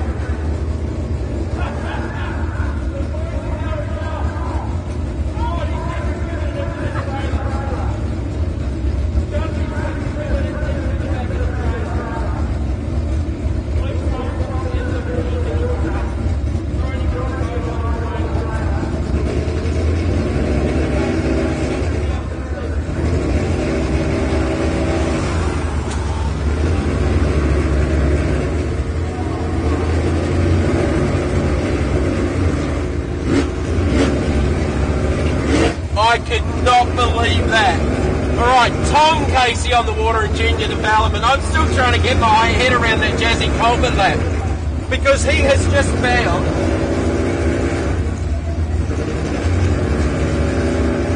like nearly a second. Nearly a second. And the guy that normally drives the boat Jazzy, has navigated for him, has just knocked him out. Alright, Tom Casey down to the line, 42.655. 42.655 for Tom Casey. Jock still leads with a 40.464.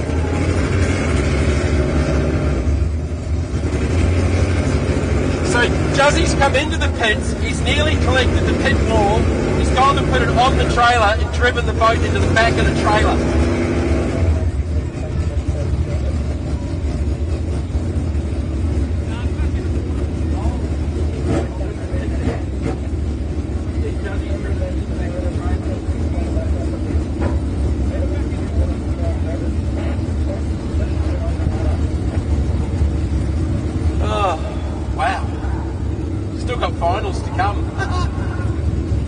Alright, so your top 6 for LS, confirmed. Rip Shift A, Bastian Mullen. Rip Shift B, Nate Mullen. Nude Nuts A, Matt Malthouse. Twisted, Jade Atchison. Borrow Time, Mike Hessel. And Spartan B, Juzzy Calvin. Group A, top 6. Right, this is the one I've been looking forward to. Brendan Doyle on the water. Just made it yesterday. Co-driver to get the boat. Been in the 37.0. Silverton's gone 36.9. Split, 28.2 to the split. This is fast, more than fast enough to get it in the 3. 38.542. 38.542. So that's a second and a half slower than his best at a 37.0. Whoa! Doyle, 38.54. I don't think that's his best. Definitely is not his best. This could make things interesting. Jody Ely next. Remembering this is the 6, so look, Brendan didn't need to do anything silly. Jody Ely likewise. Hasn't been in the 37s, a low 38 should do it.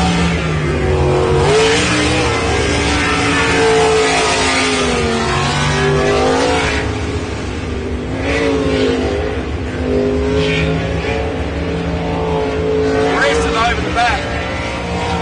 Through the split. Couple of feet down on Doyle. Little lift on the right hand into the final run. And Healy goes fastest for the 37.740. Into the 37s goes Jody Healy. Best lap of the day. 37.740. So just thinking about Doyle's time. Doesn't need to do his best in the 6 here with some of the guys to come that he knows that he's faster than, to get a good lap in the books and not overstretch himself. We know he's got a 37 Platinum because he's done it. But Jody Early's just cracked the 37.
With a few drivers going on with some of the other teams.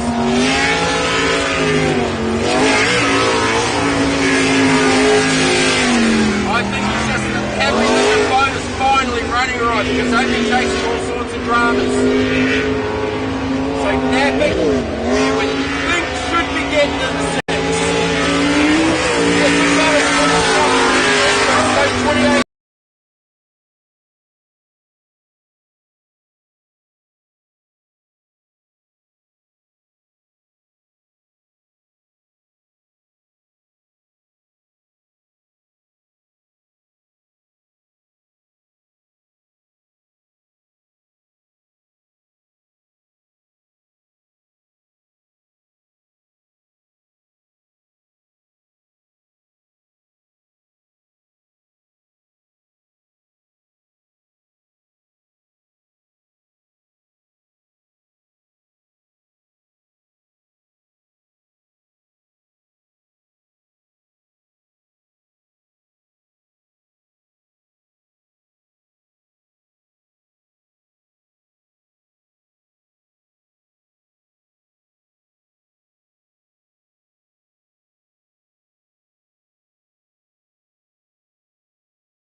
Penrite, Australian-made, family-owned and operated.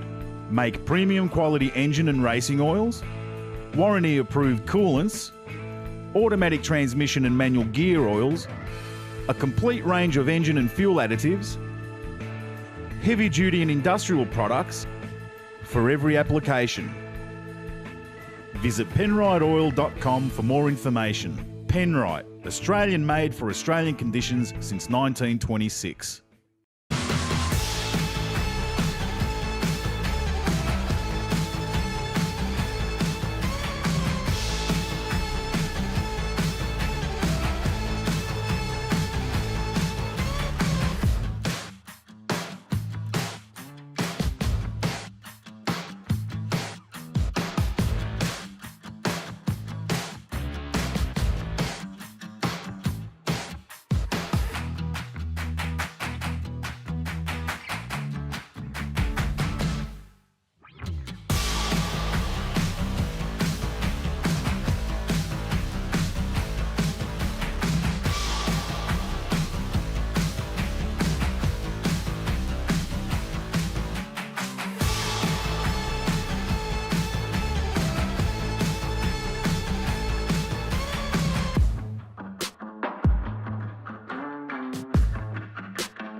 Another day with one boat to come, the Matrix, Hugh Gilchrist, who has definitely been faster, but like we just saw from Noel Birding, needs to get this last lap complete. To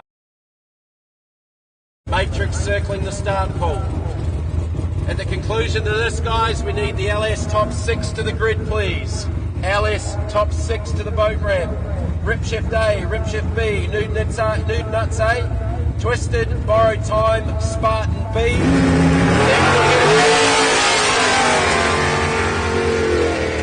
Hugh Gilchrist trying to get into the top 6. He's got Tremaine Jukes helping him in the pits.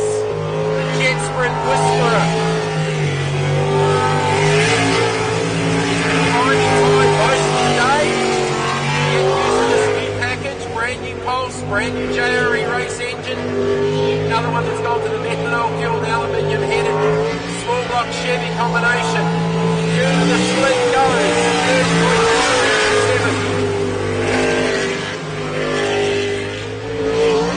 And to the line and should get in and does with a 41.027. Hugh Gilchrist in the 6th with a 41.027. Simon Doyle and the Mistress is out. Top 6 in Group A, Ollie Silverton, Jody Ely, Justin Roylance, Brendan Doyle, Danny Nappick, Hugh Gilchrist, PSP Racing, Rampage, The Outlaw, The Girlfriend, The Matrix, and Toughen Up.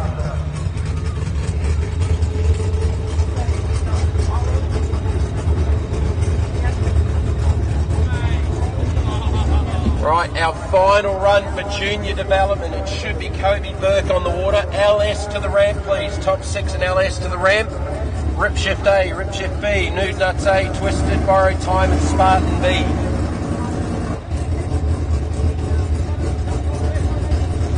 So for the junior development class, Jock Casey with a 40.464. Tom Casey with a 42.655. Kobe Burke to run here as the final boat.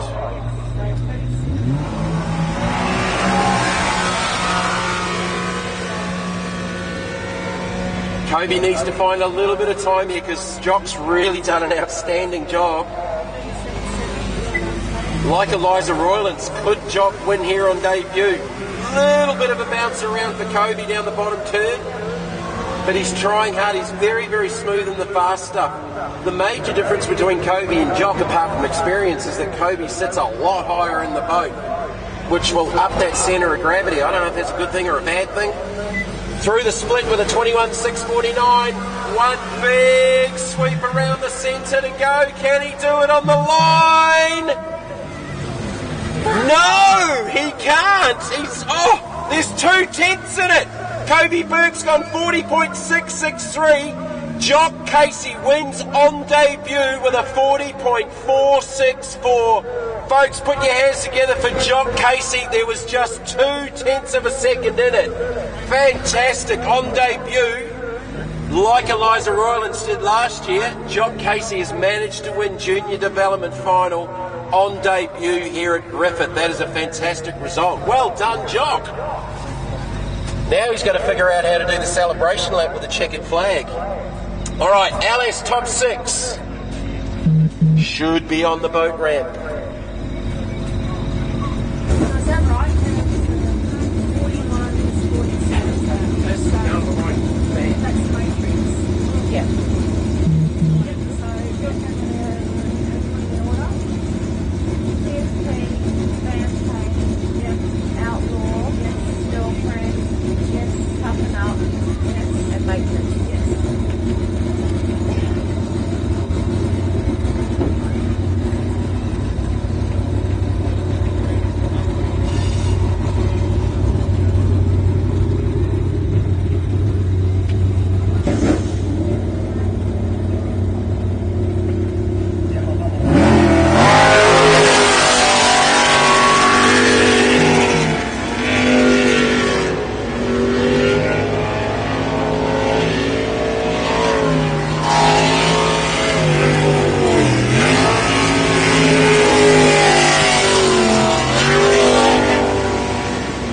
Mullen first run in the 6. Leads it out in Rip Shift Racing. We know he's been in the 37. Split with the 26.7. Should easily get him in the 3 with this one. Oh, you're kidding me. How about a 36.993? Put your hands together for Bastian Mullen in the top 6. Has just gone 36.993. His fastest lap of the day. Take that, says Bastian. Who can top that? Wow. 36.993.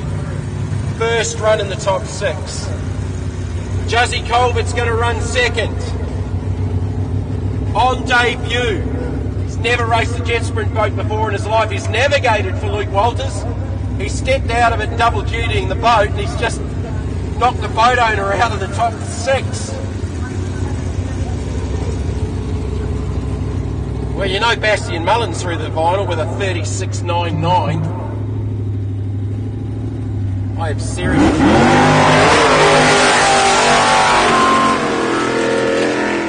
Juzzy Calvert on debut. Can he make it a green fairy tale finish and make the 3?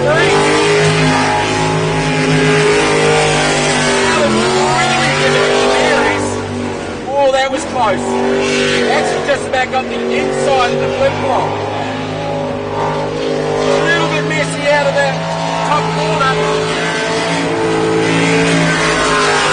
0.7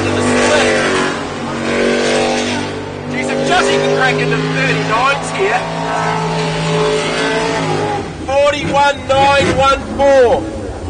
41.914 for Jussie Calvert.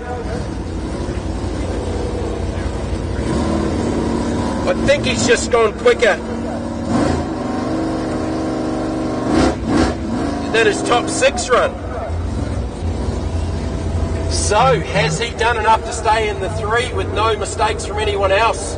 Awesome debut for Jussie. Will we see him back out for the 3? Who's next?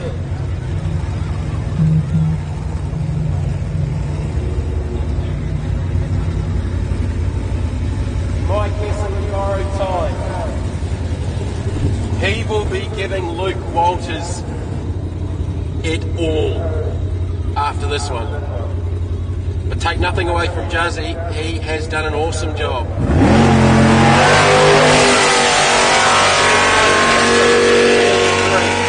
I think he'll be pretty stoked to join Kiwi Braze to get into the 6.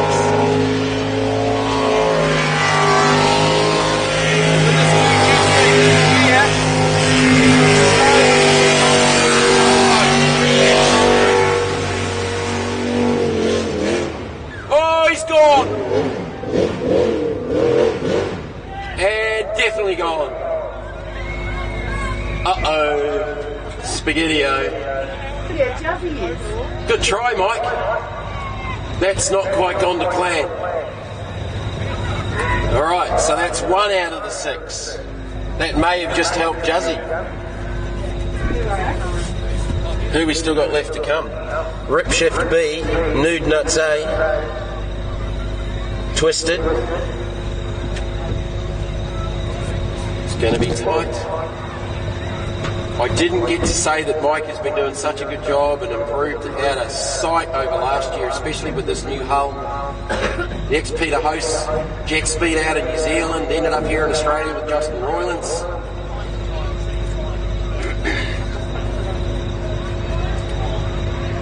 Another one of the many New Zealand built boats, and Mike himself, an expat Kiwi.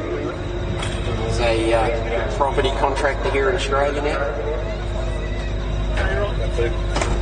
As I said earlier, he and Luke Walters have been doing double duty both sides of the Tasman with a Superboat run over in the New Zealand Championship as well. Right, so our safety crew just recovering the boat.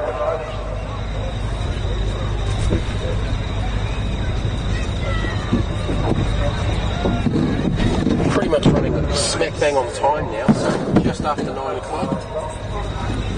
Hopefully we can get Mike fired back up here and back to the pits. Who we got lined up? So we should have Twisted.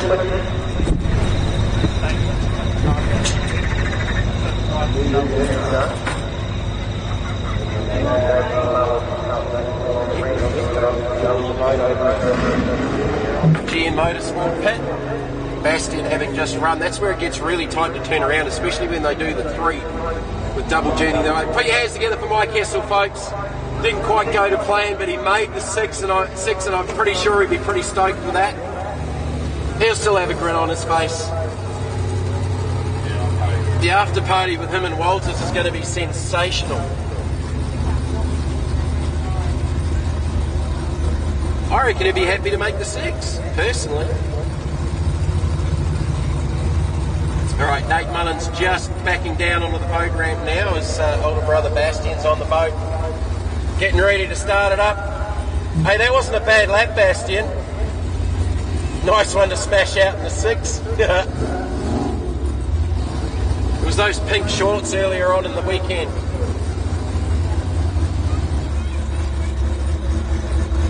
Alright, so Twisted should be next on the water. Then Matt Malthouse, Nude Nuts A. So Jade Atchison, the very experienced Jamie Moroney sitting alongside Jade this weekend. No Aaron. Not too sure where Aaron is this weekend, so Jamie's used to sitting.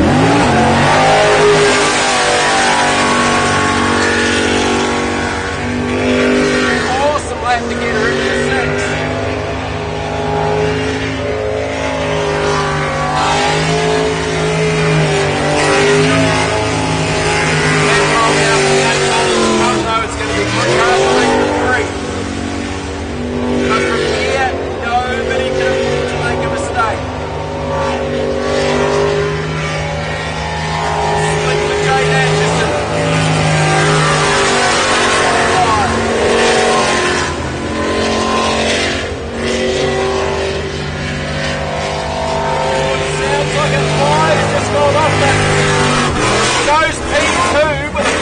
71.90. She's happy with it too. Yeah, you might want to slow it down coming into the pit straight. She just about sunk the thing. I thought it went off right there at the end of the run, but she's gone 41.790 to be P2.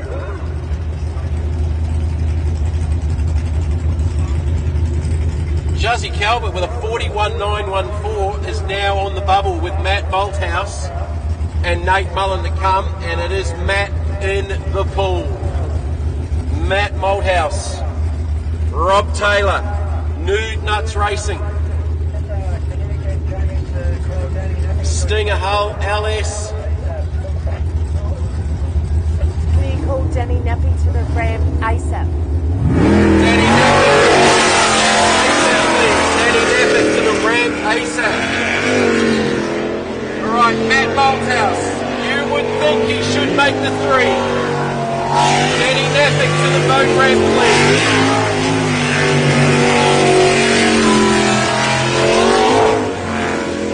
He's flying it, he's throwing it around.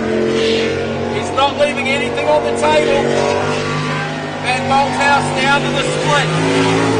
27.90. This should be enough to get him into 3 with 1 corner to go. Nice run out of the final corner, and Malthouse goes P2 with a 38.49. 38.49 P2 for Matt Malthouse with Nate Mullen to come. Nate Mullen, the last in the 6 for LS. Group A, we need you heading towards the boat ramp.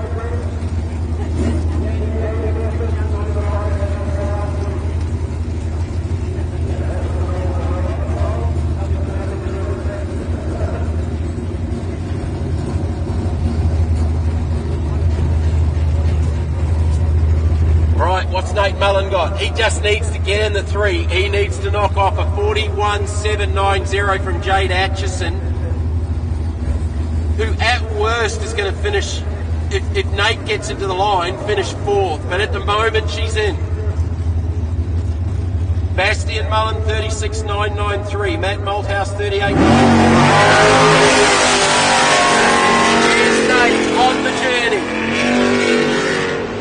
Big turnaround for these guys, especially when they get into the 3. It's hard enough for the 6 when they're double dutying a boat. Solid so far. The smooth Nate Mullen we've got to know very, very well. Down to the split, never be strong.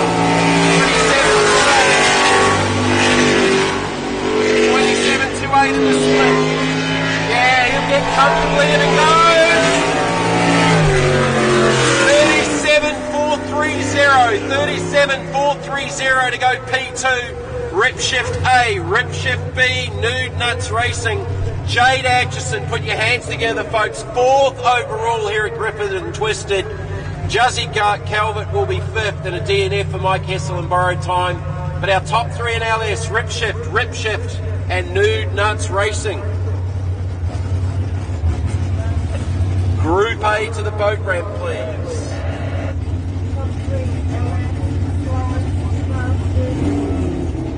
This is when it gets very, very, very busy in the pit area, getting turned around between the 12, the 6 and the 3.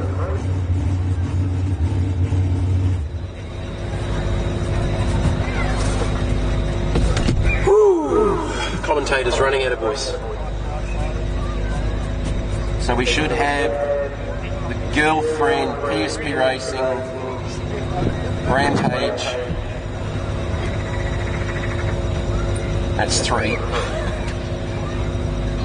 Having a mind blank. Outlaw, Justin Rylance. That's the other 2. Danny Nappy. And should be Hugh in the Matrix. Top 6, Group A. About to hit the water. Should be Brendan Doyle out first. So Group A, guys, come on guys, we need the rest to get to the boat ramp, please, as quick as we can. Grant, our race director, and Kiwi Peter got hands and arms waving everywhere down on the boat ramp to get these guys lined up. And then Superboat Unlimited, you guys should get you ready and start to make your way towards Unlimited.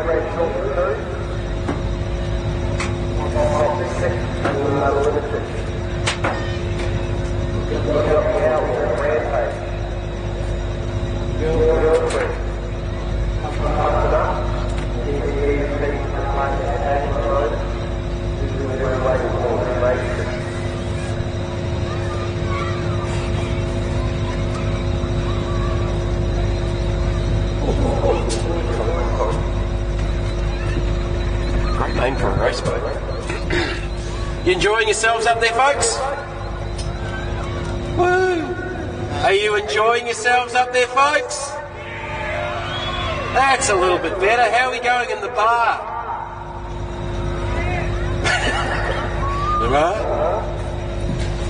Alright, Group A about to hit the water, guys. Hope you've enjoyed the action throughout the day. Beautiful sunny conditions, beautiful calm evening, apart from a few little fly things flying around. What a day. What a last couple of rounds. Tamora was just stunning. It's been a pretty cool day here today. And while we've got a little bit of quiet time, I'm going to quickly shoot downstairs and grab a drink.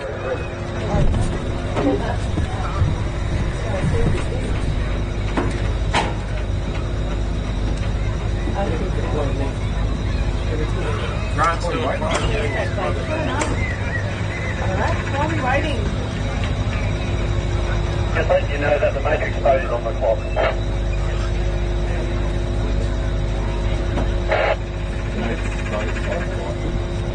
For what? How do they race? Alright, sorry. Why don't I have a time there? Why don't I have time there?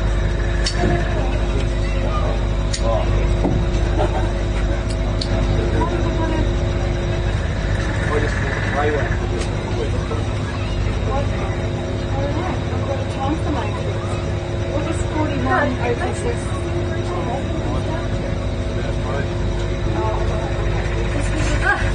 It's all fun and games till you knock out an F-18. Yeah, don't worry, I'm getting that at the end of the day. What are we waiting for? Is there any errors, though?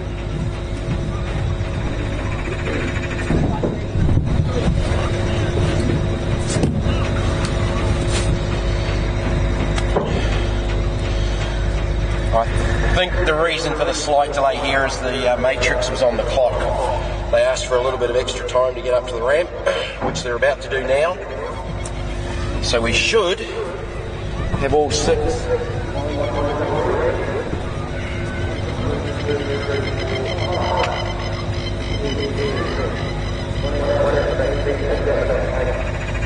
All six group A's lined up on the boat.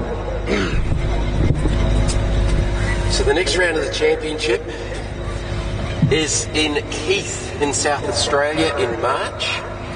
The calendar and all the dates are on our Facebook page and website, v8superboats.com.au. Facebook page, of course, V8 Superboats. Duckling on the water. Duckling on the water.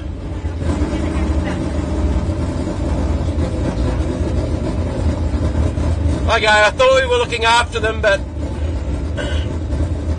he's going to have to learn to duck. Persistent little.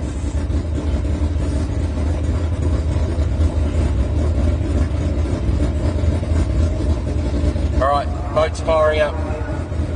So yeah, second to last round of the championship is at Keith in South Australia. That's in conjunction with their big agricultural field days, I think it is. Used to be the Diesel and Dust event. So that's in March, I think 16th, 17th, around that sort of time, but all the dates are on our Facebook page and website, of course. You can keep up to date with the action this series so far this year on 7 Plus and the coverage of, I don't think Tamora's been to air yet, but Tamora and or Air get to go to air on 7 Mates.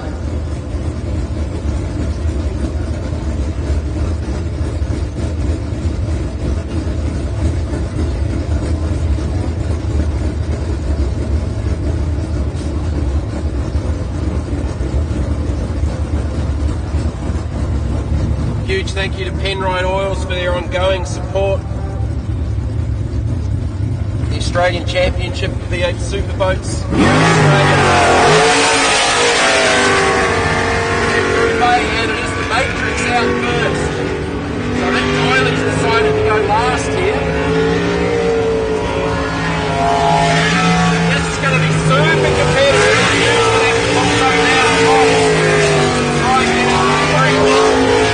Little hit of a misfire, maybe. Hugh's not looking around. Gets to the split.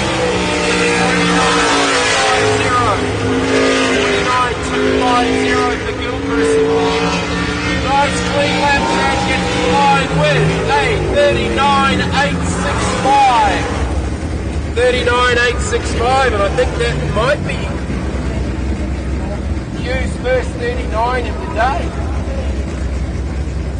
Pretty sure it is. A fantastic lap from Hugh Gilchrist in the Matrix. Brand new Pulse JRE combination. Toughen up, Danny Nappick.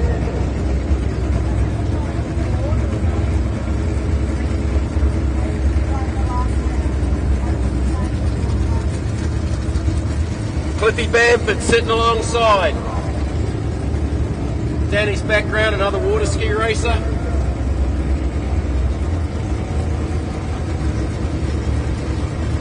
I know it's been a tough couple of weeks for the water ski racing community here in Australia, and all of our thoughts, love and wishes go out to the family involved in that deal in the last couple of weeks.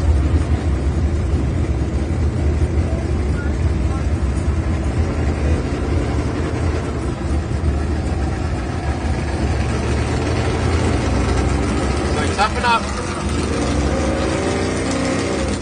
I don't know if the starter wasn't ready, they're just going to loop around. Probably a little bit unsettling for Danny.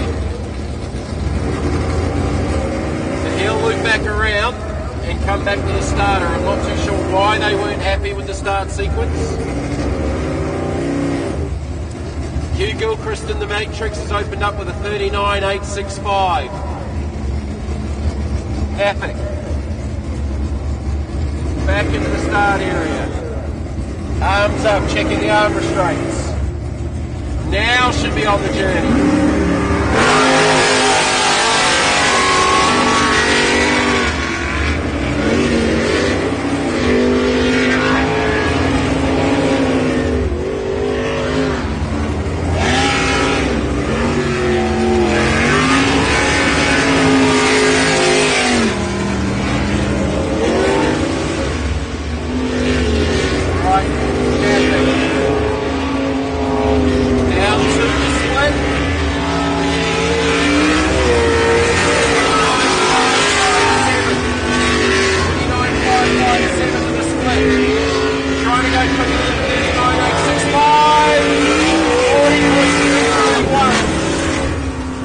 Great lap, only 4/10 in it. 40.331 for Danny Nappick. And I reckon that's just about Danny's best lap of the day as well. Oh no, he's been in the 39s. 39.5, so not too sure what happened before the start of that one, but he actually looped around and had a second go at the start, so whether that was a procedural thing or they hadn't shown their arm restraints, I'm not 100% sure.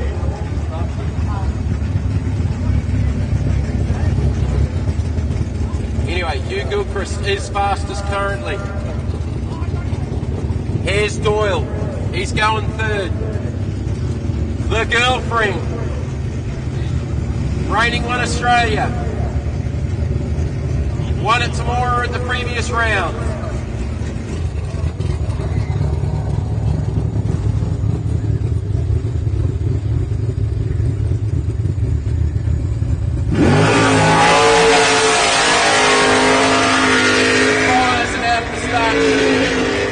I think Rita was a little bit conservative in the last one. We know this boat's got 37 flat there. Oh, it's hustling. Where is Ollie Silverton taking that really wide line down this bottom corner?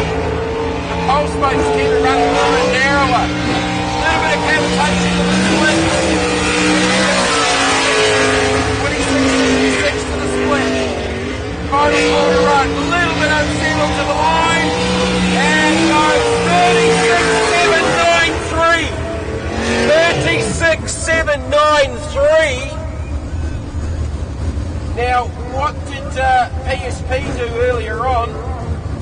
36.953. So Brendan Doyle's just gone whoomp advantage back to Australia. Woo-hoo-hoo! Booyah!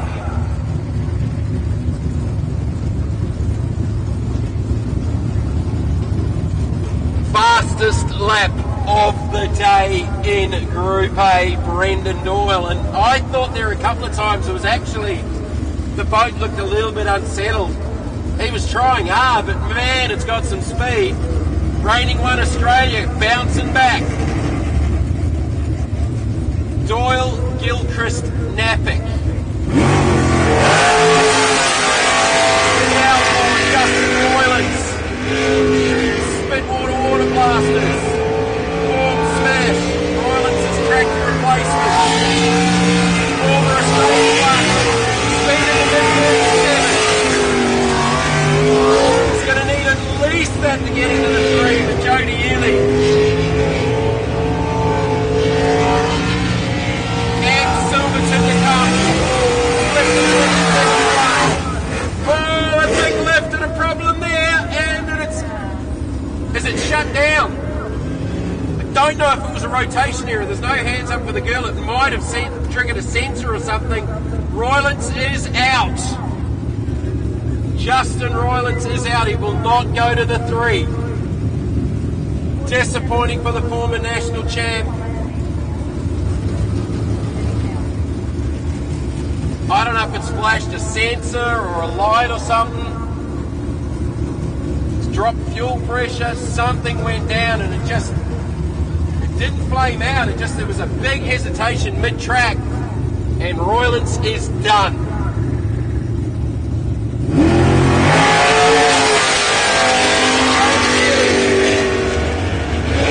Rampage on the water,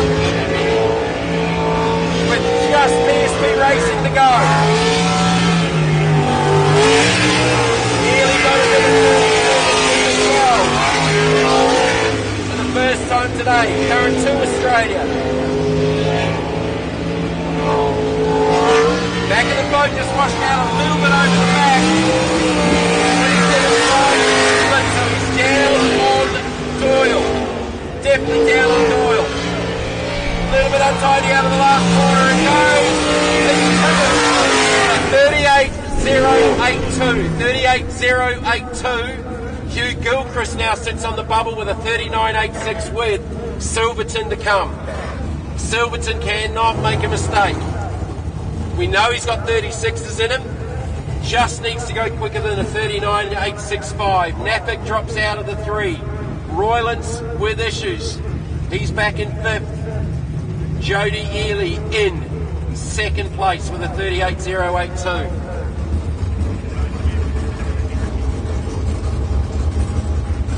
Ollie Silverton and PSP Racing. Circling around. Here he is, he's got the thumbs up. He'll be on the water, reigning one New Zealand, reigning 1 in the world. Leading the points going into tonight's fifth round here. Never raced on before. He's been fast, but Doyle's been faster again. They basically traded fast and right over the last 3 that little hesitation through the bottom. It was a tighter line that time, I thought, through this bottom corner. That hesitation, I think, is just to get the boat settled through the centre of the course. Down in the split, but he doesn't need to do anything. His turn's really late in front of the centre and race control. Silverton goes P2 with a 37.250. And it will be game on. Brendan Doyle, Ollie Silverton, Jody Ely, just as they were at Temora for our top 3 in Group A. Brendan Doyle in the girlfriend, 36.793. Ollie Silverton, PSP Racing, 37.250. To Australia, Rampage Jody Ely in the 3 with a 38.082. Superboat time. Need our superboats to the ramp ASAP, please. LS top 3, you should be working feverishly to make the boat, get the boats ready to get down here shortly. So Doyle's just did what he did at Temora and slapped a 36.7 on everyone. Silverton, I thought personally was just a touch on the conservative side, but there's still half a second at the moment. 36.7 versus a 37.2, and we know that Silverton's done a 37.9, so there's only 2/10 the difference in outright pace between the one Australia and one New Zealand. That's right, yeah. That racing in Group A today has been sensational. Penrite, Australian-made, family-owned and operated. Make premium quality engine and racing oils, warranty-approved coolants, automatic transmission and manual gear oils, a complete range of engine and fuel additives, heavy-duty and industrial products for every application. Visit penriteoil.com for more information. Penrite, Australian-made for Australian conditions since 1926. So just a reminder, top 3 LS. Need you guys down towards the boat ramp now, please. Top 3 LS. Rip shift, and Nude Nuts Racing. Heading towards the boat ramp, please.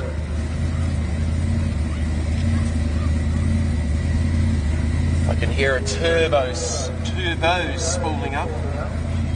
Who's that warming up?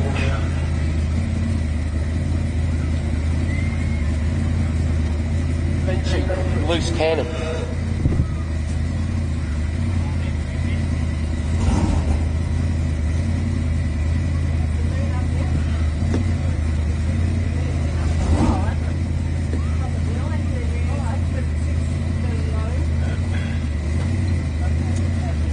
So top 6 in Superboat is top 5. There's 5 to go into 3.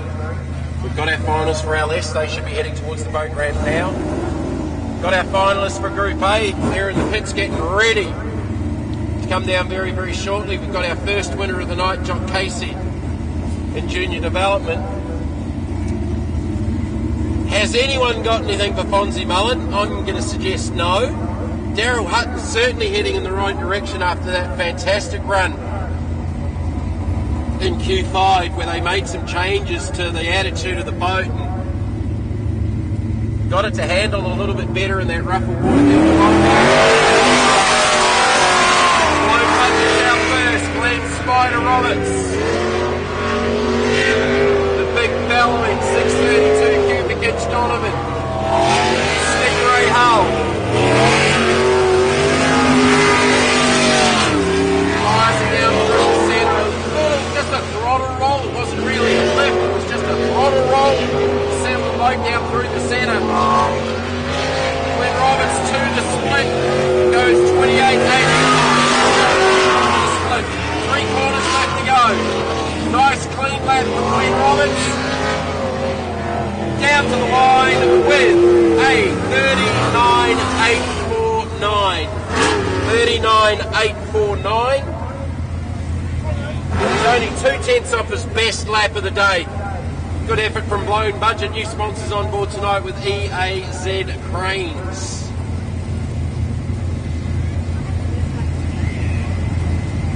Alright, there's our opener for Superboat. 39.849.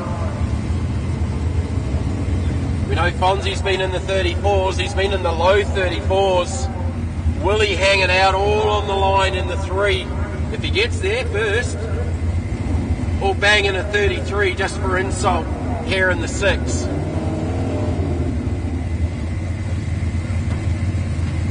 So Loose Cannon's warming up. Daryl Hutton's warming up. Fonzie's warming up. They're all on the boat ramp warming up. Chaos is on there warming up as well. Who's next? How much horsepower? 5,000 horsepower sitting on the boat ramp. Probably closer to 5.5. That's some horsepower. Right, one circling. You You know it's Krause because it'll have the lights on. Tyler Finch and Loose Cannon. Brand new sprint tank this season, 440 cubic inch twin turbo small black Chevy. Taking that wider line.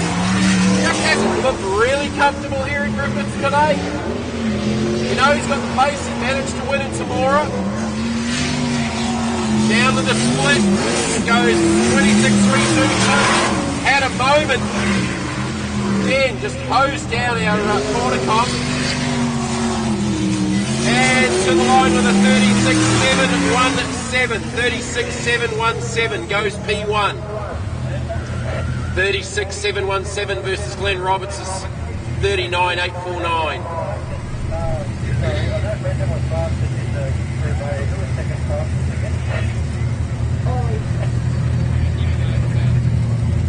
So Tyler just went 36.717. What's his best been today?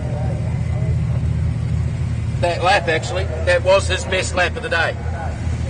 Tyler Finch into the 36s for the first time. Here's Chaos. Lights are on.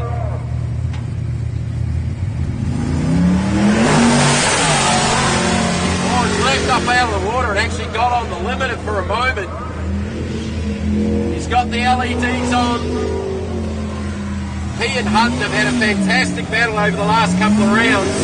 Hutton's got a little bit of an advantage by a second and a half after the after qualifying 5. Nice through there. That's where they've been struggling a little bit. Down to the split with a 26.97. This is the other place they've struggled in the final corner. To get it out of the hole. Got it right that time and rockets out to the line with a 37.065. 37.065. So Tyler's just pipped them by 0.3. And that's, what do you go, 36.515 in Q3, I think it was, Q2. Went 36.515 in Q3. So not quite their best, but P2 at the moment. So Hutton next, then Fonzie Mullen. We should have the LS boats on the ramp for your final. Group A, not too far away, guys. You'll be starting to head down in the next couple of minutes. Daryl Nuts Hutton, Hutto, Nutso, whatever you want to call him. Expat Kiwi, very experienced in jet sprinting and river marathon. Boat looked a lot happier after Q5. They just changed the attitude with the jet unit especially. Nuts needs to lay one out here to sneak ahead.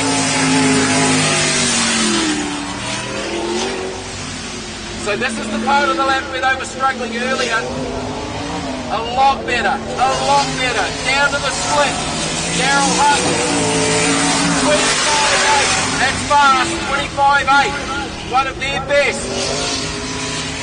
And to the line with 35.471.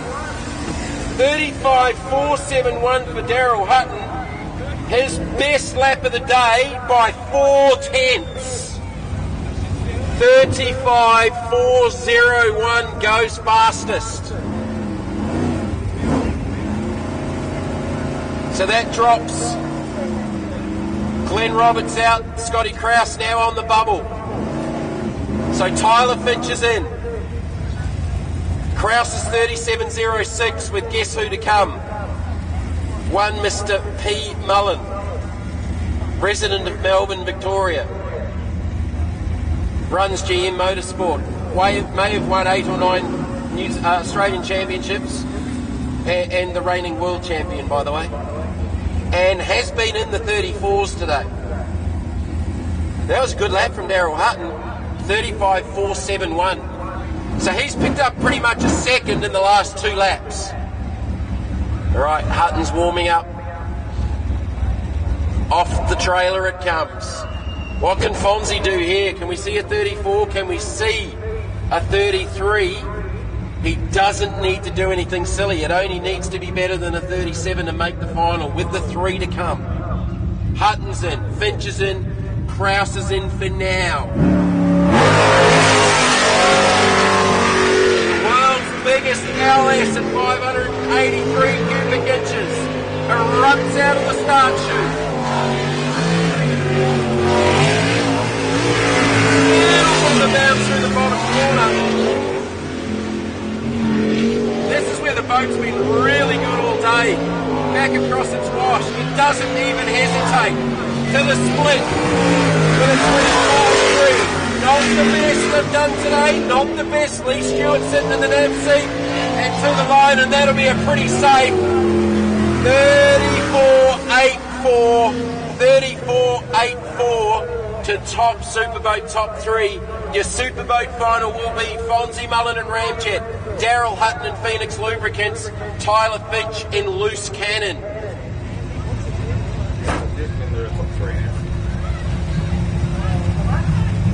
Krause misses out, he'll finish 4th. Just confirming our results for Junior. Jock Casey, Kobe Burke, Tom Casey. Jock Casey with a 40.464, Kobe Burke with a 40.663, Tom Casey with a 42.655.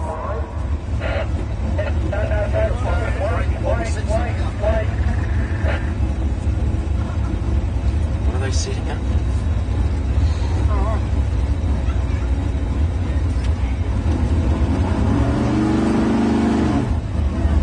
I reckon this is 33 in there for Fonzie in the final.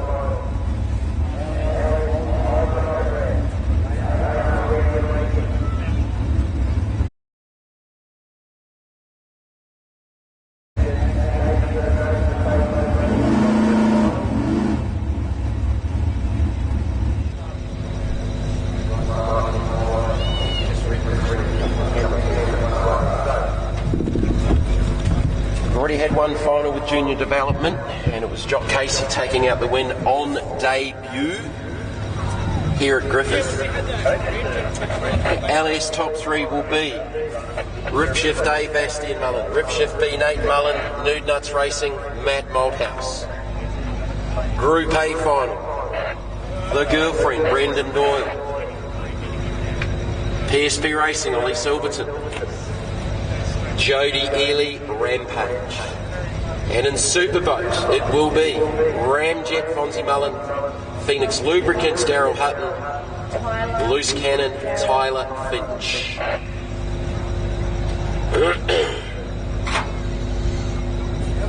It all comes down to this. Oh, I need another drink.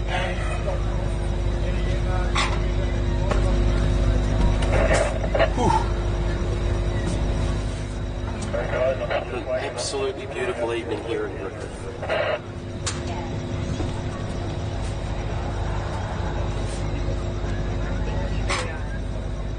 Done a little bit of homework about Griffith over the last day or so driving in, and I've learnt that Griffith is very, very prevalent in oranges and wine, vineyards. I didn't know you guys had so many vineyards down here and some huge wineries. Cool place, had a beautiful breakfast in town, one of the cafes this morning. Alright, so we've just got a little break. I think we're just repositioning a couple of cameras, letting these guys get ready to be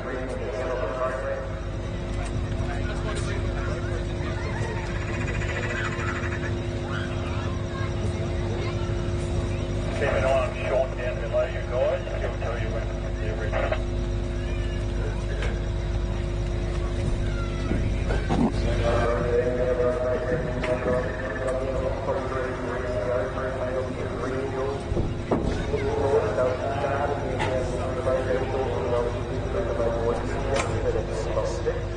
They'll be getting rebuilt, any changes they want to do. Certainly the changes that Daryl Hutton's been making have been moving forward in the right direction. His twin turbo Superboat has found the better part of a second over the last 2 rounds of qualifying. I think we got a thumbs up and we should be ready to go, and we'll get these LS boats warmed up down on the boat ramp. I think Bastien's going to go first.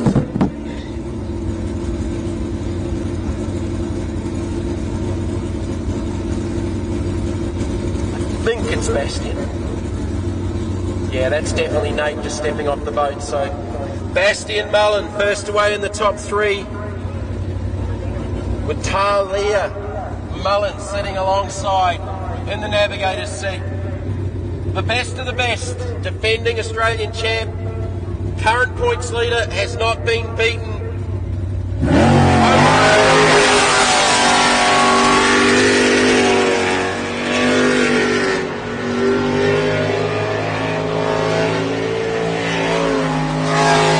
Listen to this thing, the outfit is not going off there.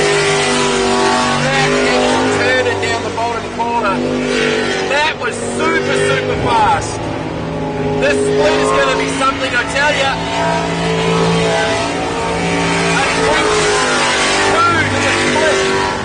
A 26-2 to the split now. That's what we saw from Royal and Group A. That was solidly in the 34s. Oh, it's lost power. No, it didn't. It was the finish line. I was behind myself. Oh, 36.238. It was nearly a 35. I got ahead of myself there and thought it had shut down, but he'd finished over the line. 36.238. Put your hands together for Bastien Mullen. That's going to be hard to beat. That is going to be hard to beat.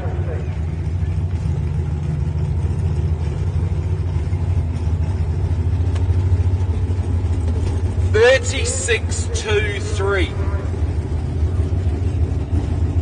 Yeah, I think I might have been waffling there and sort of lost my train of thought where he was on track. I thought he was heading back through the centre and shut it down, but he was obviously rolling out of the throttle, having finished the lap. So, 32. Now put that on the trailer, get it refueled and turned around. Matt Malthouse, Rob Taylor, Nude Nuts Racing. Guaranteed a podium here. Oh, Nevera! Nevera, they were supposed to go long down to the bottom corner. Corrects it now. He's not happy with himself. He is not happy with himself. Still needs to finish this lap. Anything can happen. No, he's pulled it. He's pulled the pin. Oh, that is disappointing for Matt Malthouse. He was on a lap and he made the nav error through the centre. He's decided, look, he's guaranteed a podium. Put your hands together for Matt Malthouse, Nude Nuts Racing. That has not gone to plan. All right. Frantic changeover going in the pit area here to get Nate Mullen in the boat. They're going to refuel it. Bastien's just literally jumped out of the boat. He's throwing some race fuel in it now. Oh, what a night for Matt Malthouse and the Collins team. He will not be happy with that at all. But does still get third. And if you've ever one out of the bottom corner when he got it righted and then through the centre of the course he went, stuff it. I don't want to play anymore. All right, waiting for Nate Mullen. So Group A. Should be heading to the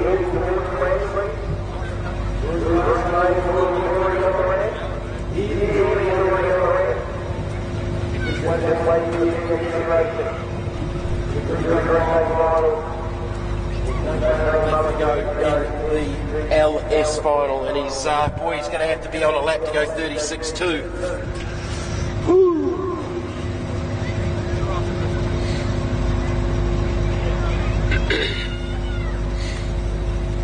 Definitely won't need much of a warm-up. It's just come straight out of the water.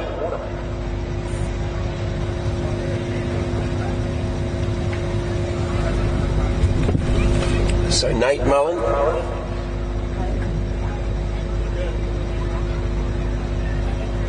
He's got Nick Bertucci sitting beside him today. I think Nick's first time in the boat, not sure. All right, nearly ready to go.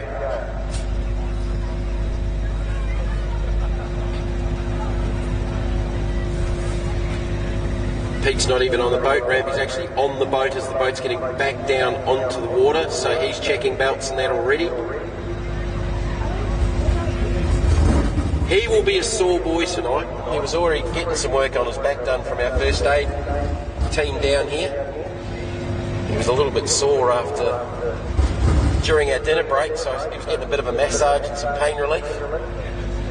But, he's certainly been a very, very busy guy down there on the boat ramp, skipping across the boats and trailers and making sure everyone's strapped in. Alright, we've got one of the Group A boats already getting fired up. So Doyle gets the choice to run first or wherever he wants to run. So we know in the past he's run first. Still waiting for Ollie Silverton.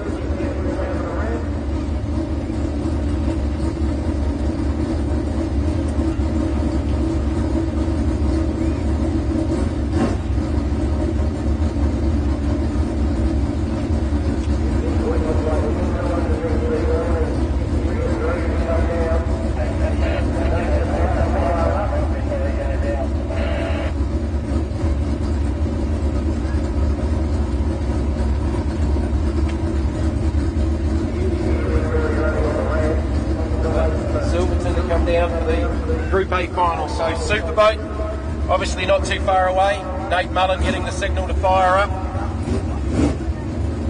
Fires up the little 5.3 litre LS.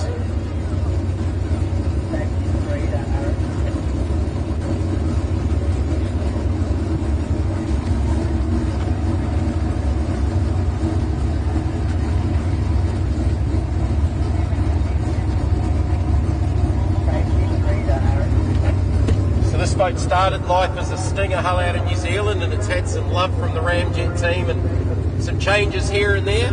Obviously a very, very fast combination. Nate Mullen. I think he's got the thumbs up. He's going to let it rip out of the start chute.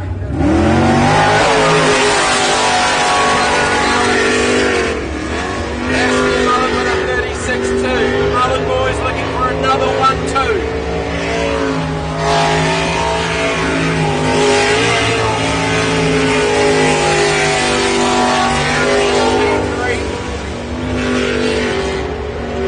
Very good lap so far from Nate Mullen to Group 2B. Down to the split. We saw a 36.2 from Basket. He's 2 tenths. Oh, he's off! He's off and hung the throttle. It slammed into the tyre bank. I think Nate's straight out of the boat. Nick on the other side, I think's out as well. And we got a fire there, guys.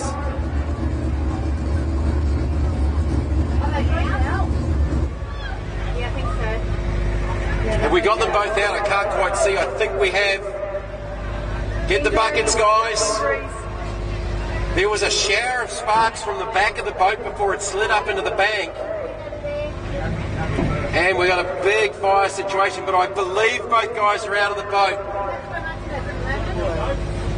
Hey? So they are, I believe, both out of the boat. And a very, very, very, very big fire going on here right now.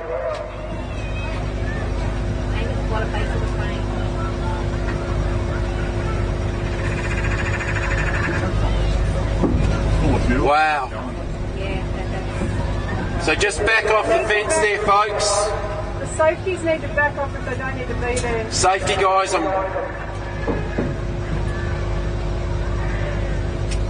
Nate's going off his head.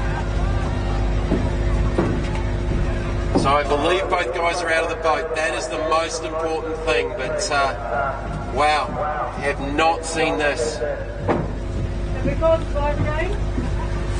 So there was a big shower of sparks before the boat slid sideways and got into the bank. So whether a drive line's failed or something, I'm not too sure. But something definitely went on before it ended up where it did, up against the tyre wall. But thankfully both of the guys got out of there. And unfortunately now we are witnessing a very, very big fire with that race boat. Where's some more extinguishers?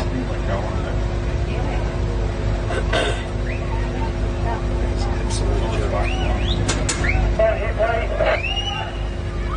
Guys, do you want us to go forward here at all? Okay, too many chiefs, not enough Indians.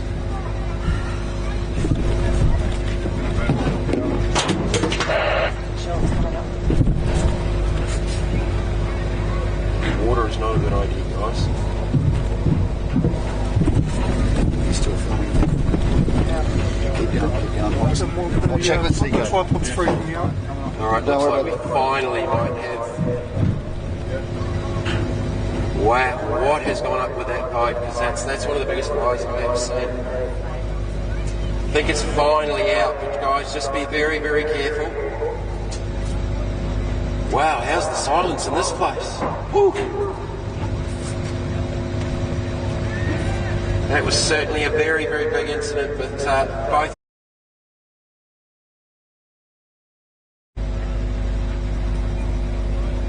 So there's going to be a little bit of clean-up time here, obviously. We have the Group A boats in the water about ready to come down for their final, but this is going to need a little bit of a clean-up time, so just bear with us, guys. And I'm going to shut.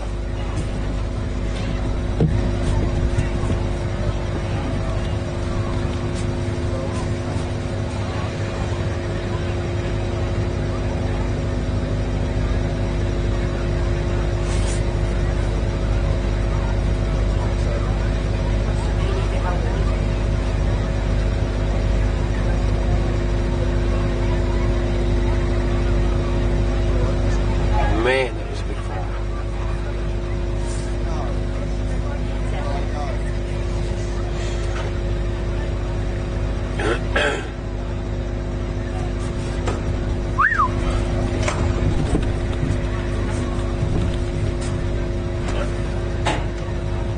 Brilliant, they're taking them up to the medic. That could have been quite complex.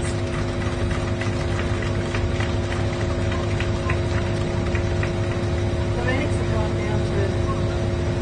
Where's that looking at? Yeah, that's what I saw later. Gordo? Who's over here? Who's walking around? What's happening? Because they're bringing around to the medics. But the medics are over there, aren't they?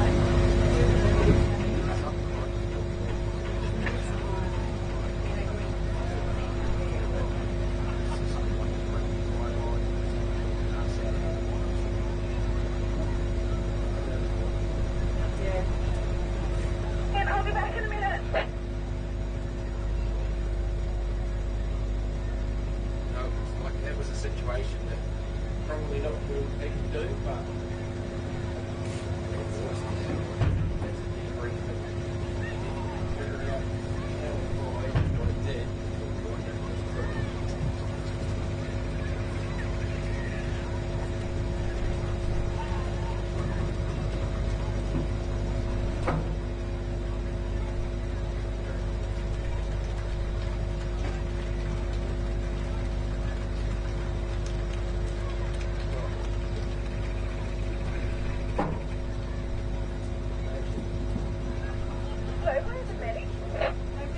The medics are down here with the boat, both of them. We're on our way back. Medics are on our way back.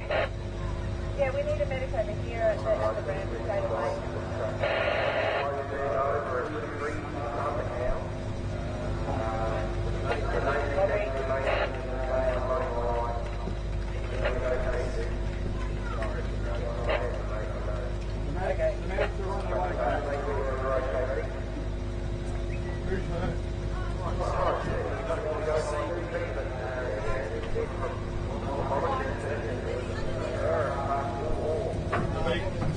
Being here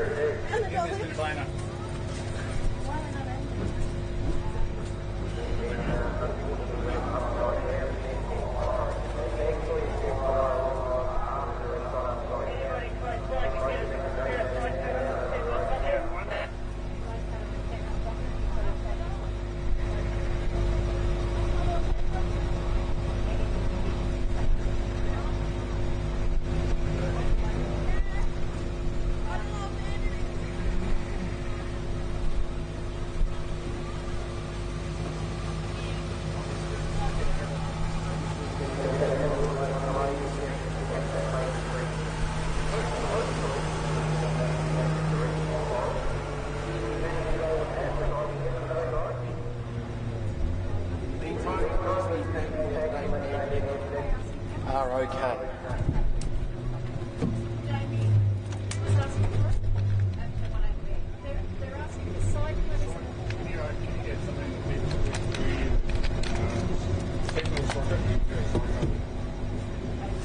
Seriously?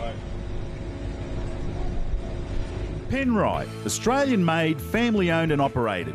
Make premium quality engine and racing oils, warranty-approved coolants, automatic transmission and manual gear oils, a complete range of engine and fuel additives, heavy-duty and industrial products for every application. Visit penriteoil.com for more information. Penrite, Australian-made for Australian conditions since 1926.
as to what we're doing. What are we doing?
Spectators out of the pits. Okay, just first of all, guys, could we have spectators out of the pit area, please? Pits is still closed as an operating, working pit area, so spectators need to be out of the pit area, please. That's our first call. What? These guys here, there's spectators just walking up here.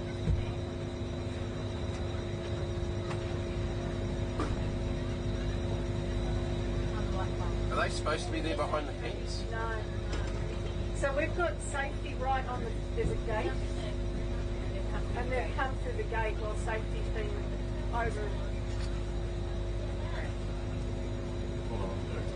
No, just have it. These people here have walked in the gate while safety's been there.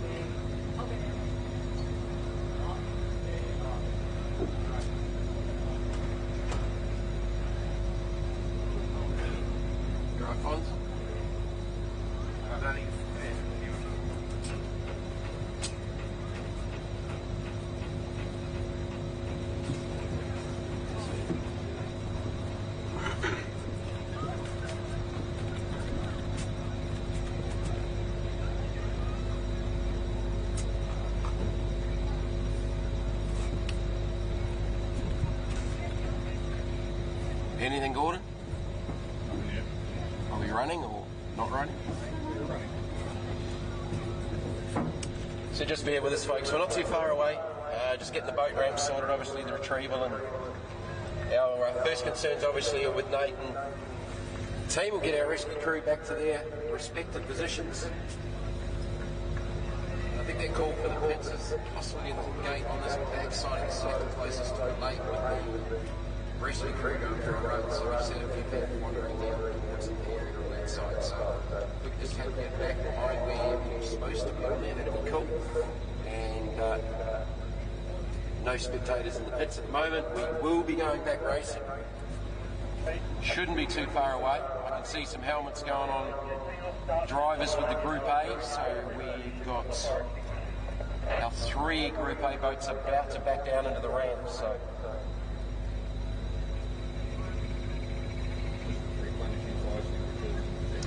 and the other thing we need to do is dig into our fire extinguisher stock and get a couple of replacements put out there around various marshalling points too, because obviously quite a few of them got used during that deal.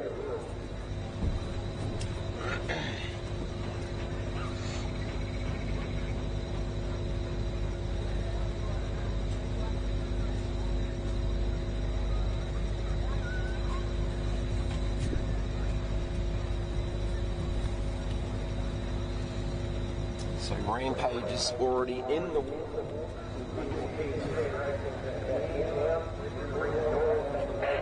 So we'll have a Group A final coming up very, very shortly. Just a little bit of time just to, as I said, replenish fire extinguishers, get our rescue team back to their various marshalling points. Going to be a little bit of a late one, but that is motor racing.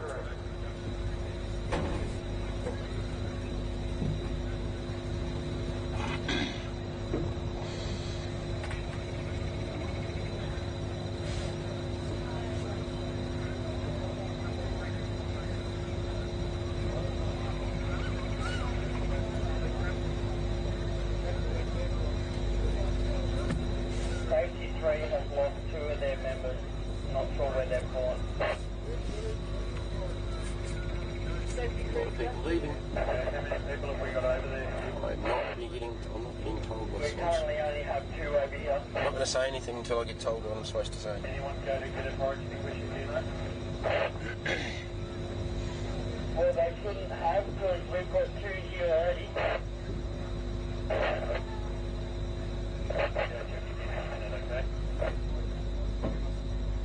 Did anyone go for a toilet break?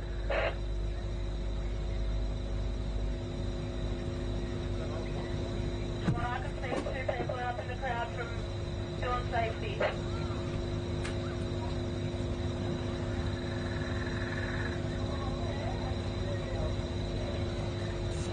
Safety 1 has no fire. Yep.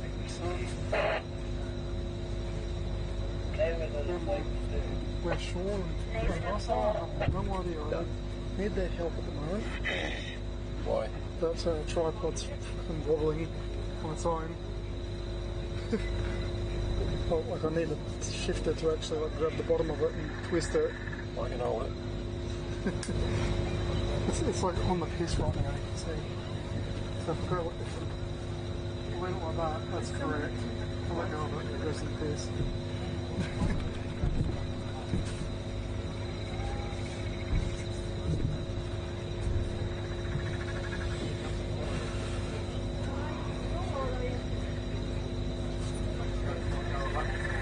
And where are you going through?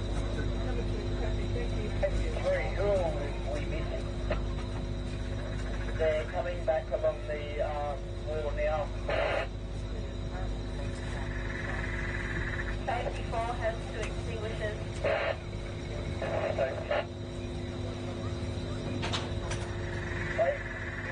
So the biggest issue right now is just replenishing extinguisher stock at the various points around, because obviously a fair amount of them got used up there. So obviously the team aren't happy to go back racing until we get those extinguishers refurbished and back on some points. So we still have 6 boats left to run, so we don't want to be doing it without any safety equipment around the facility. So that's the main issue right now, and just sorting out that right at this instant as we speak.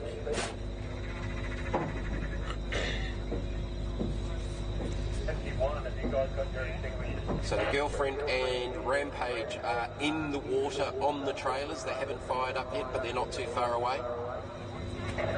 PSP Racing's just in the chute and right in front of them. So our Group A final, not too far away.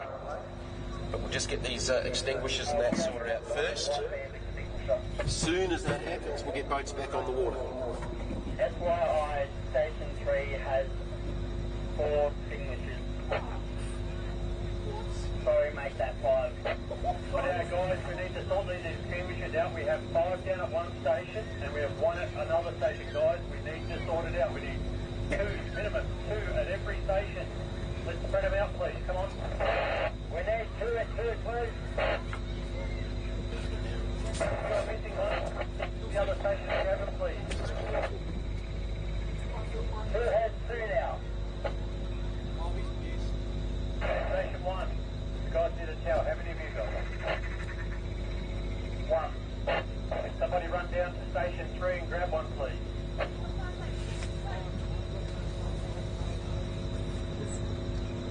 Station 2 has extinguishers. How many extinguishers have you got?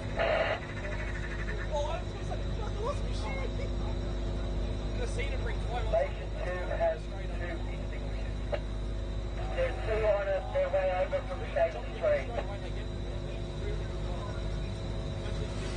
This is taking way too long.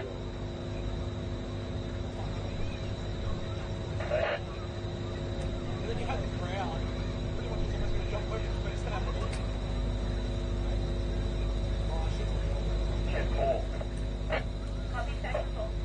You guys got any extinguishers? We have 2 white vans. Okay,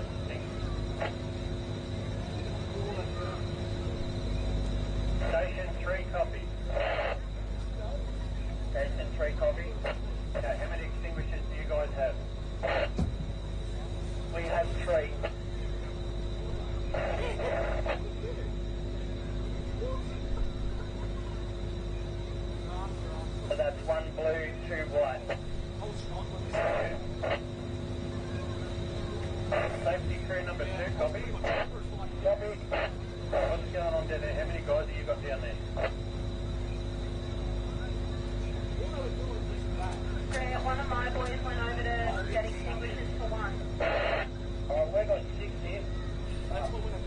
For God's sake, someone take control.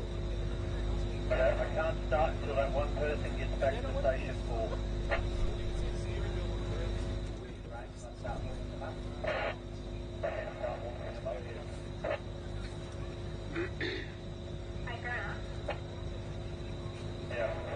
Do we know where this yellow cone come from over here?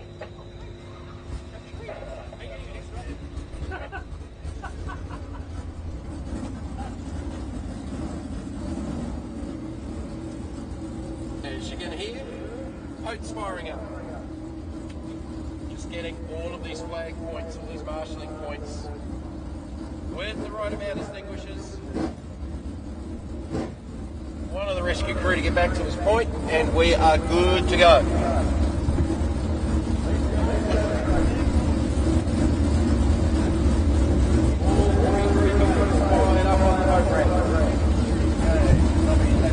Brendan Doyle and the girlfriend. Ollie Silverton in PSP Racing. Jody Ely in Rampage.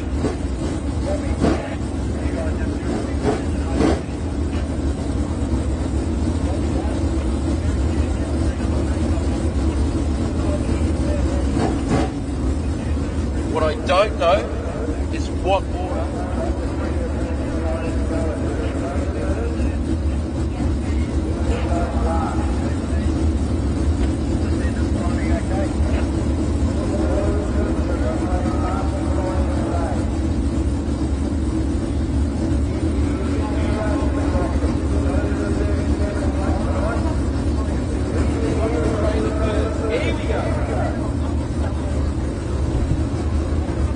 Thank you for your patience, folks.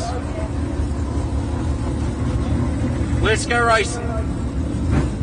Jody Ely in Rampage. Brooke Tanner sitting alongside. Circling around the start pool like a shark.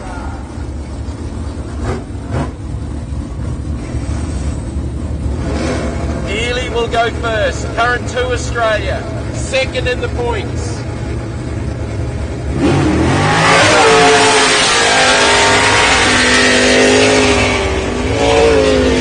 Fires it out of the start chute. Ely's on a mission. Ely's on a mission. There's a moment. Round the 360 the first time. Down to the split. Needs to be in the 26s. Probably a little bit fast, but a 27.5 for Ely. He will open up with a 37.759. 37.759 for Jody Ely.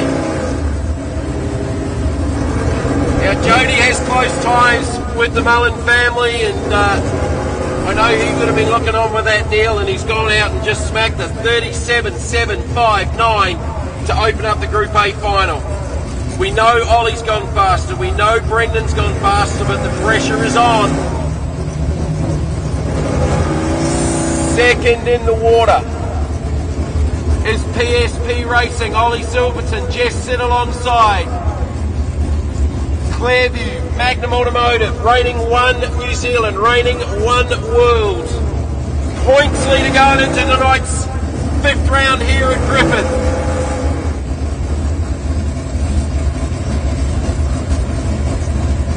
Can he knock Doyle off? We know Doyle's gone faster now by a couple of tenths with a 37.7. Sorry, 36.7 I think it was.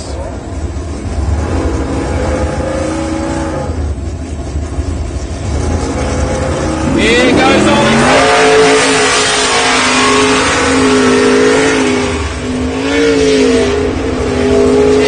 The approach speed to that top corner is frightening. That big wide line and that little rolling left through the centre, just to settle the attitude of the boat down. Through to the split. 26.6, 26.2 I think from Doyle. Out of the final corner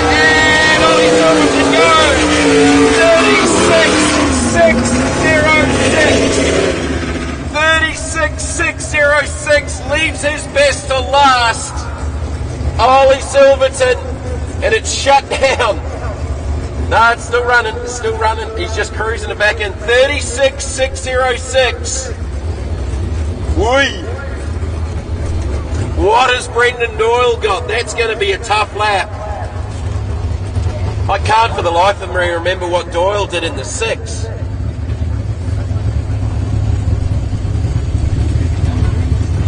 Any idea what Doyle did in the 6? 36793. So Doyle went 36.793 in the 6. So Ollie's just advantaged New Zealand back.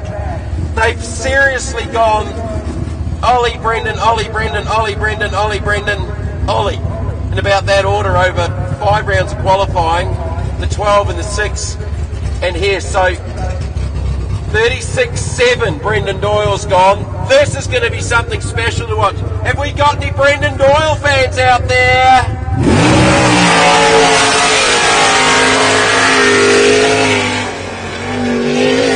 Ollie Silverton take the win and extend his points lead. He's going to do it over Ely anyway. Doyle's a big kick off the round. Full wide run through the bottom corner. Look for that split, it needs to be low 27s. 26.7.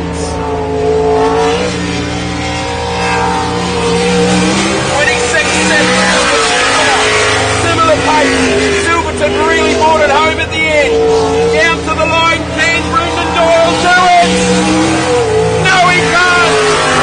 36.824. Ollie Silverton wins it for the Kiwis. PSP Racing #1 extends the points lead going to Keith. The PSP 10 has just gone off. Silverton 36.606, Doyle 36.824, Jody Ely 37.759. Ollie Silverton take a bow, Jess Sitt, PSP Racing take the win here at Griffith. 36.606, the fastest lap of the day. Come on Griffith, put your hands together for our winner in Group A. Ollie Silverton from Hamilton in New Zealand.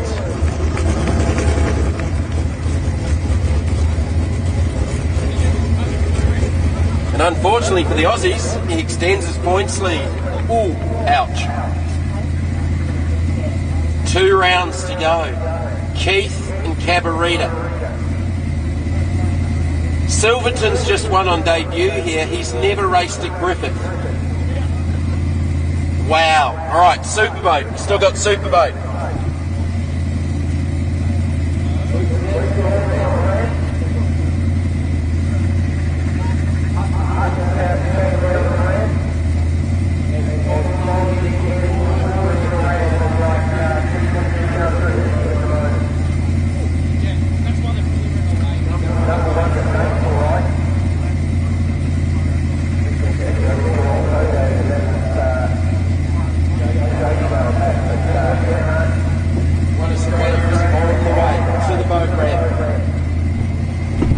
So at Tamora, we saw the win go to Tyler Finch. There was a little bit of controversy going on about that one, and if you heard Fonzie's interview this morning, he's still not real happy about it. And out of that, no racing, and here is Tyler on the journey. Guaranteed another podium here at Griffith, off the win from Tamora.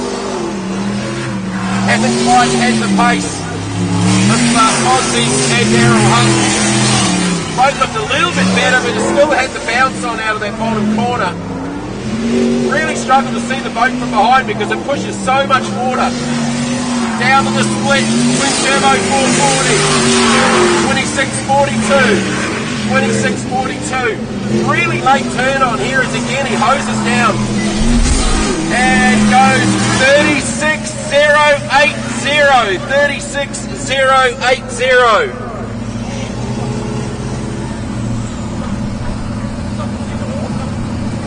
Hutton's been down in the 35.4s, but a good lap there from Tyler Finch, 36.080. Loose cannon. 2 more boats to come. Daryl Hutton warming up on the ramp. Fonzie Mullen going in the water now. Got to be tough getting in that race boat after what Nate just went through.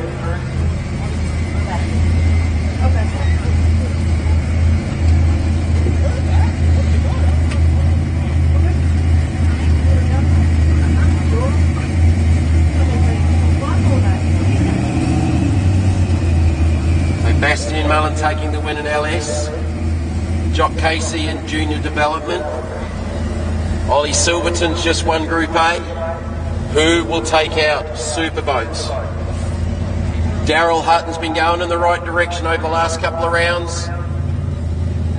Getting down into the 35s. Hutton on the journey next. Phoenix Lubricants, American Auto Parts. Twin Turbo 440 Chev in the Stinger hull.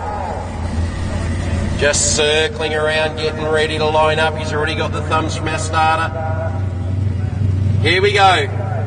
Daryl Nuts Hutton.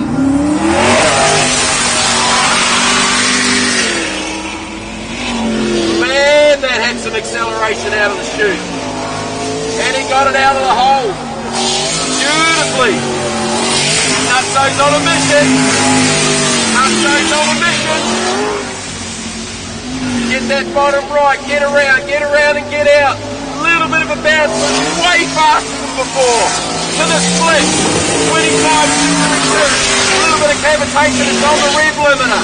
Nutso's throwing everything at it, and down to the line with a 35, 345.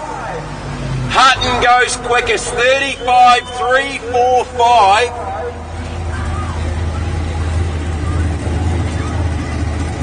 P2, Tyler Finch. P1, Daryl Hutton. Fonzie to come. Hasn't even warmed up. So Daryl Hutton, 35, 345. We've seen Fonzie in the 34s. Can we? Will we see a 33? I don't know now. I don't know. I know it's possible, but you know there's got to be a little bit of weight going on there with what he just saw young Nate go through. So just on the startup procedure now, Fonzie Mullen, Lee Stewart, Ramjet Racing, multi-time Australian champ, defending Australian champ, defending world champ, heading over to New Zealand in February 25 for the World Series at Wanaka and Wanganui. It's been such a long time since we had a World Series. I think it was 2018. I think. Cavarita and Keith.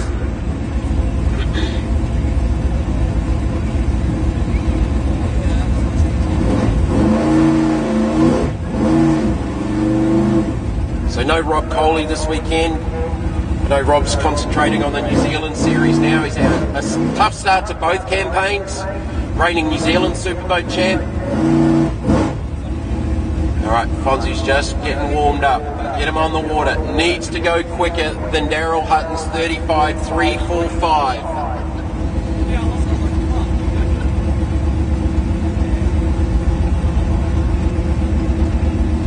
The world's biggest LS ship, 583 cubic inches, methanol injected.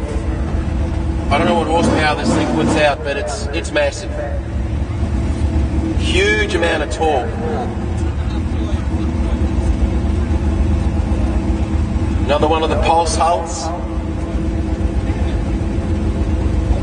They're going to make everyone wait as long as they can. Drama builds. Hutton's just laid down a 35, 345. That was a pretty impressive lap. Put 7/10 on Tyler Finch, who was the last start winner, by 2/10 over Fonzie Mullen at Tabora. All right, Fonzie's on the journey. Comes straight into the start chute. The acceleration of this boat is just unbelievable. Seen this boat in the 24s to the split. Little bounce, but I don't think it's done too much speed. And like Silverton, a little roll lift just down through the centre to settle it down in that transition. Jumps over the wash, goes to the split with a 25.075. 25.075. It's going to be fast. And to the line goes fastest with a 34.542. Fonzie Mullen wins it here at Griffith. 34.542. Remarkable result considering he's just seen his young son end up upside down and the boat on fire in the LS final. So well done, Fonzie Mullen. Lee Stewart, 34.542. Daryl Hutton second, 35.345. Tyler Finch third, 36.080. Fonzie wins another one. Extends his points lead, heading to Keith for the next round, round number 6. The Penrite Oils Australian V8 Superboat Championship. Thank you folks for your patience. I know it's been a later night, but hey, we've seen some fantastic racing, certainly lots and lots of action. Thank you for being here over the day, a very, very hot day. Beautiful evening. Enjoy the rest of your evening. Please don't drink and drive. And love to see you back here next year. And for those going to Keith in South Australia, we'll see you over there. As I think Fonzie's going to come straight back out, does he, with the check-in? Bit of a yeehaw session from Fonzie Mullen. Come on, folks, put your hands together. He'll be able to hear you down there. Not now. Donuts in a jet sprint boat. Oh, 3 donuts in a jet sprint boat.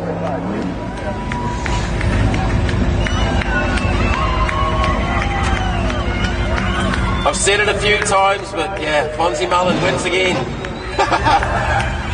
Leaps it out of the water. Be a bit of emotion going on there too, eh? That thing is ridiculous. That thing is seriously ridiculous.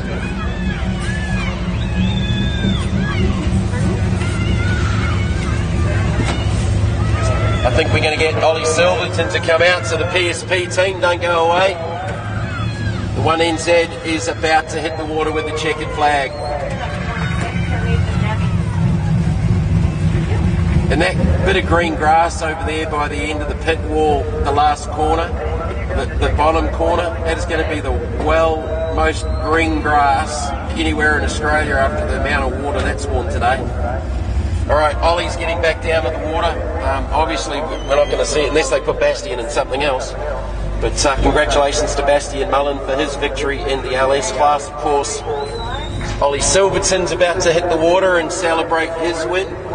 And I think it's Ollie's first win in Australia this season. I think.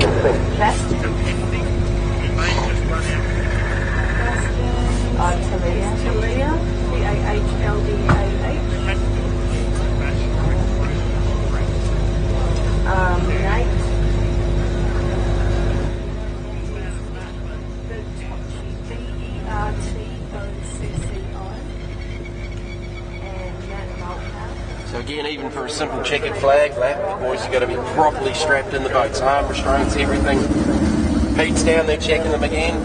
I think young Jock Casey's going to get the checkered flag in our junior development boat as well.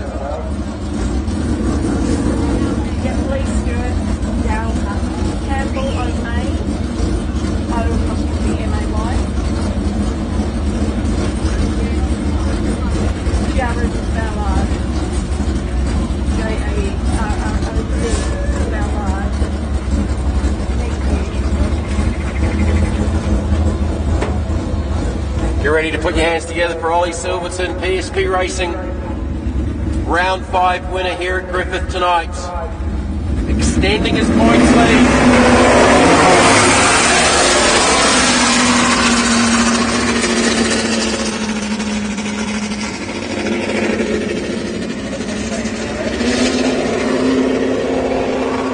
Leads the Australian Series, leads the New Zealand Series. Reigning world champ, doesn't get any better than this. He's happy. From Hamilton in the Waikato, New Zealand.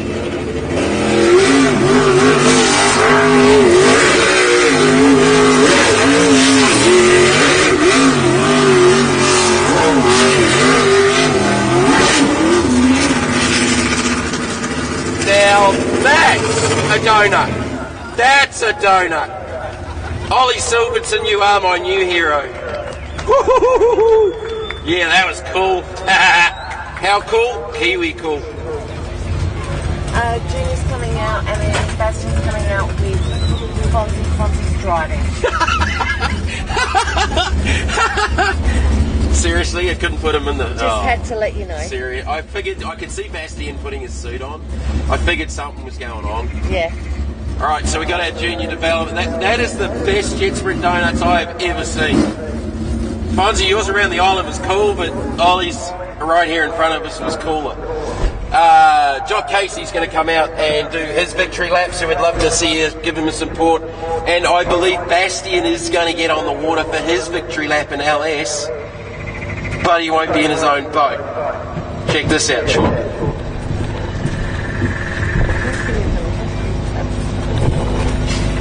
Middle Sydney.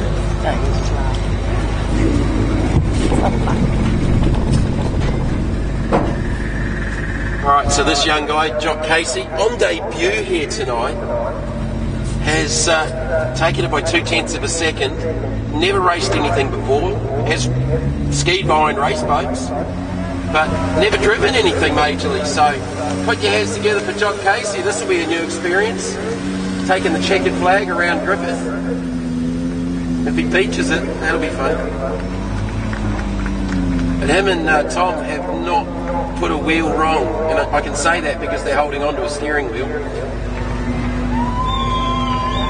Oh, the bar loves him. He's going to do the bottom end donut. Okay, he needs a bit of work on unfurling the flag though. Do I hear a superboat firing up again? I do. You're still watching the live stream. We are still going here.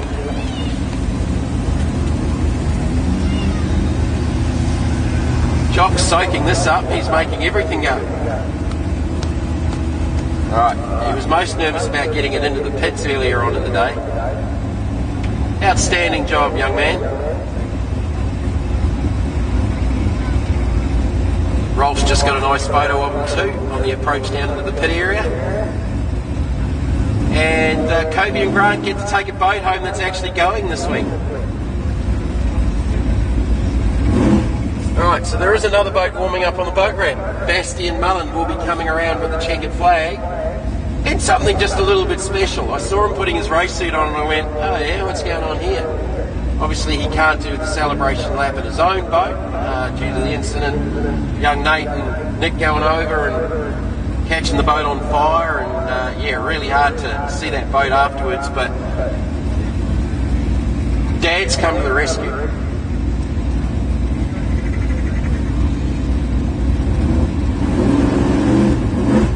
Probably just thrown another 50 litres of methanol in it.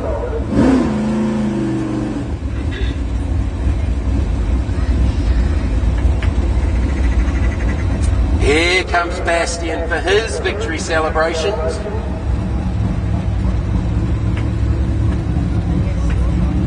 With Dad Fonzie driving. Bastien, Fonzie won't let him drive. Pretty sure it's Fonzie driving it. So put your hands together for Bastien Mullen. LS winner and Dad's Superboat winning boat. Father and son, that'll be something a little bit special. As it burns through another 30 or 40 litres of methanol. See if we can replicate Ollie's donuts down here in front of us, because that was cool. Put your hands together for the Mullins.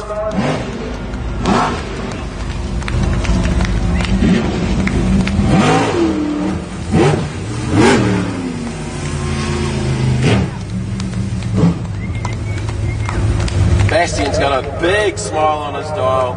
Good on you, Dad. Won't be too many photos like that with Bastien and Fonzie in the same boat. Alright, thank you folks. To those watching the live stream, we are finally done and dusted. It is 11:45 New South Wales time. Hope you've enjoyed the coverage. Thankfully, Nate and Nick are okay in the Rip Shift LS boat. Thank you to all of our volunteers, our safety crew, Pete on the boat ramp, Grant, our race director, all of the volunteers, the folks here at Griffith for the presentation of this facility and having us here, and you folks up there on the hill for your patronage here during the day. Thank you very, very much. Have a safe trip home, and love to see you back here next year. I'm Jamie McCarthy, and I am out.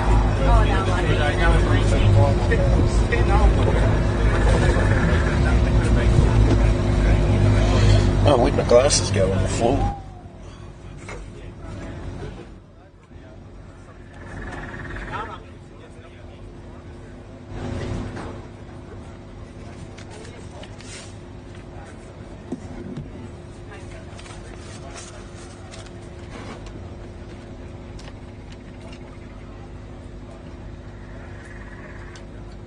Thank you, Matt. Good job, mate. Talking about my hands are cramped up. I'm going to get a bit.